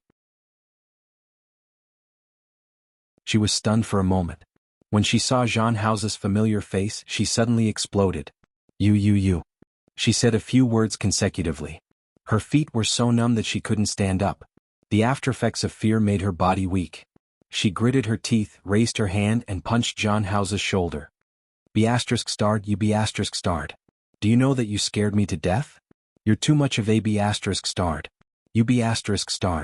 She didn't know many curse words, so she repeated the word B***** over and over again. She relaxed and her feet went limp. She was about to slide down again. Zhang Hao quickly picked her up. He placed her on the chair in front of the desk. What's wrong with you? Shi Mingwan couldn't say anything. She just felt terrified. Just now, she really thought that a bad person had come. She lowered her head, and her eyes were a little red. No matter how strong she wasn't a woman. Her heart was beating very fast and anxiously. It took her a few minutes to calm her heart down. She looked up at Zhang Hao and swallowed her saliva. She finally calmed down a little. What are you doing here? If he hadn't suddenly appeared just now, she wouldn't have been so scared. The last time he woke up on her bed, he pressed down on her again, and when she went into the bathroom to take care of herself, he left as quietly as before. She wouldn't be as disappointed as she was the first time. She understood one thing. In Zhang Hao's heart, she was Qin Feifei's substitute. She was just taking on his expectations for Qin Feifei. Was it sad? Was it sad? Was it sad? She felt bad. But no matter how sad or uncomfortable she felt, she was the one who asked for it. She was the one who gave him a chance. But if she did it again, she would probably still make the same choice. She missed her dear brother too much. Even if there was only a sliver of a chance, she would try her best to get close to her dear brother. She looked at Zhang Hao, but she couldn't control her tone. There was a hint of rebuke in it. Zhang Hao looked at her pale face. Are you okay? She didn't seem to be well. I'm fine. Shi Mingwan was no longer afraid, but her expression didn't recover so quickly. You haven't told me yet. Why are you here? I called you but you didn't answer. You called her? When did that happen? Shi Mingwan's phone was placed on the desk. She reached out and picked it up. There were indeed a few missed calls. However, they were all unfamiliar numbers. She couldn't help but look up at Zhang Hao. Is this your phone number? Yes. Zhang Hao nodded, took her phone and saved his number.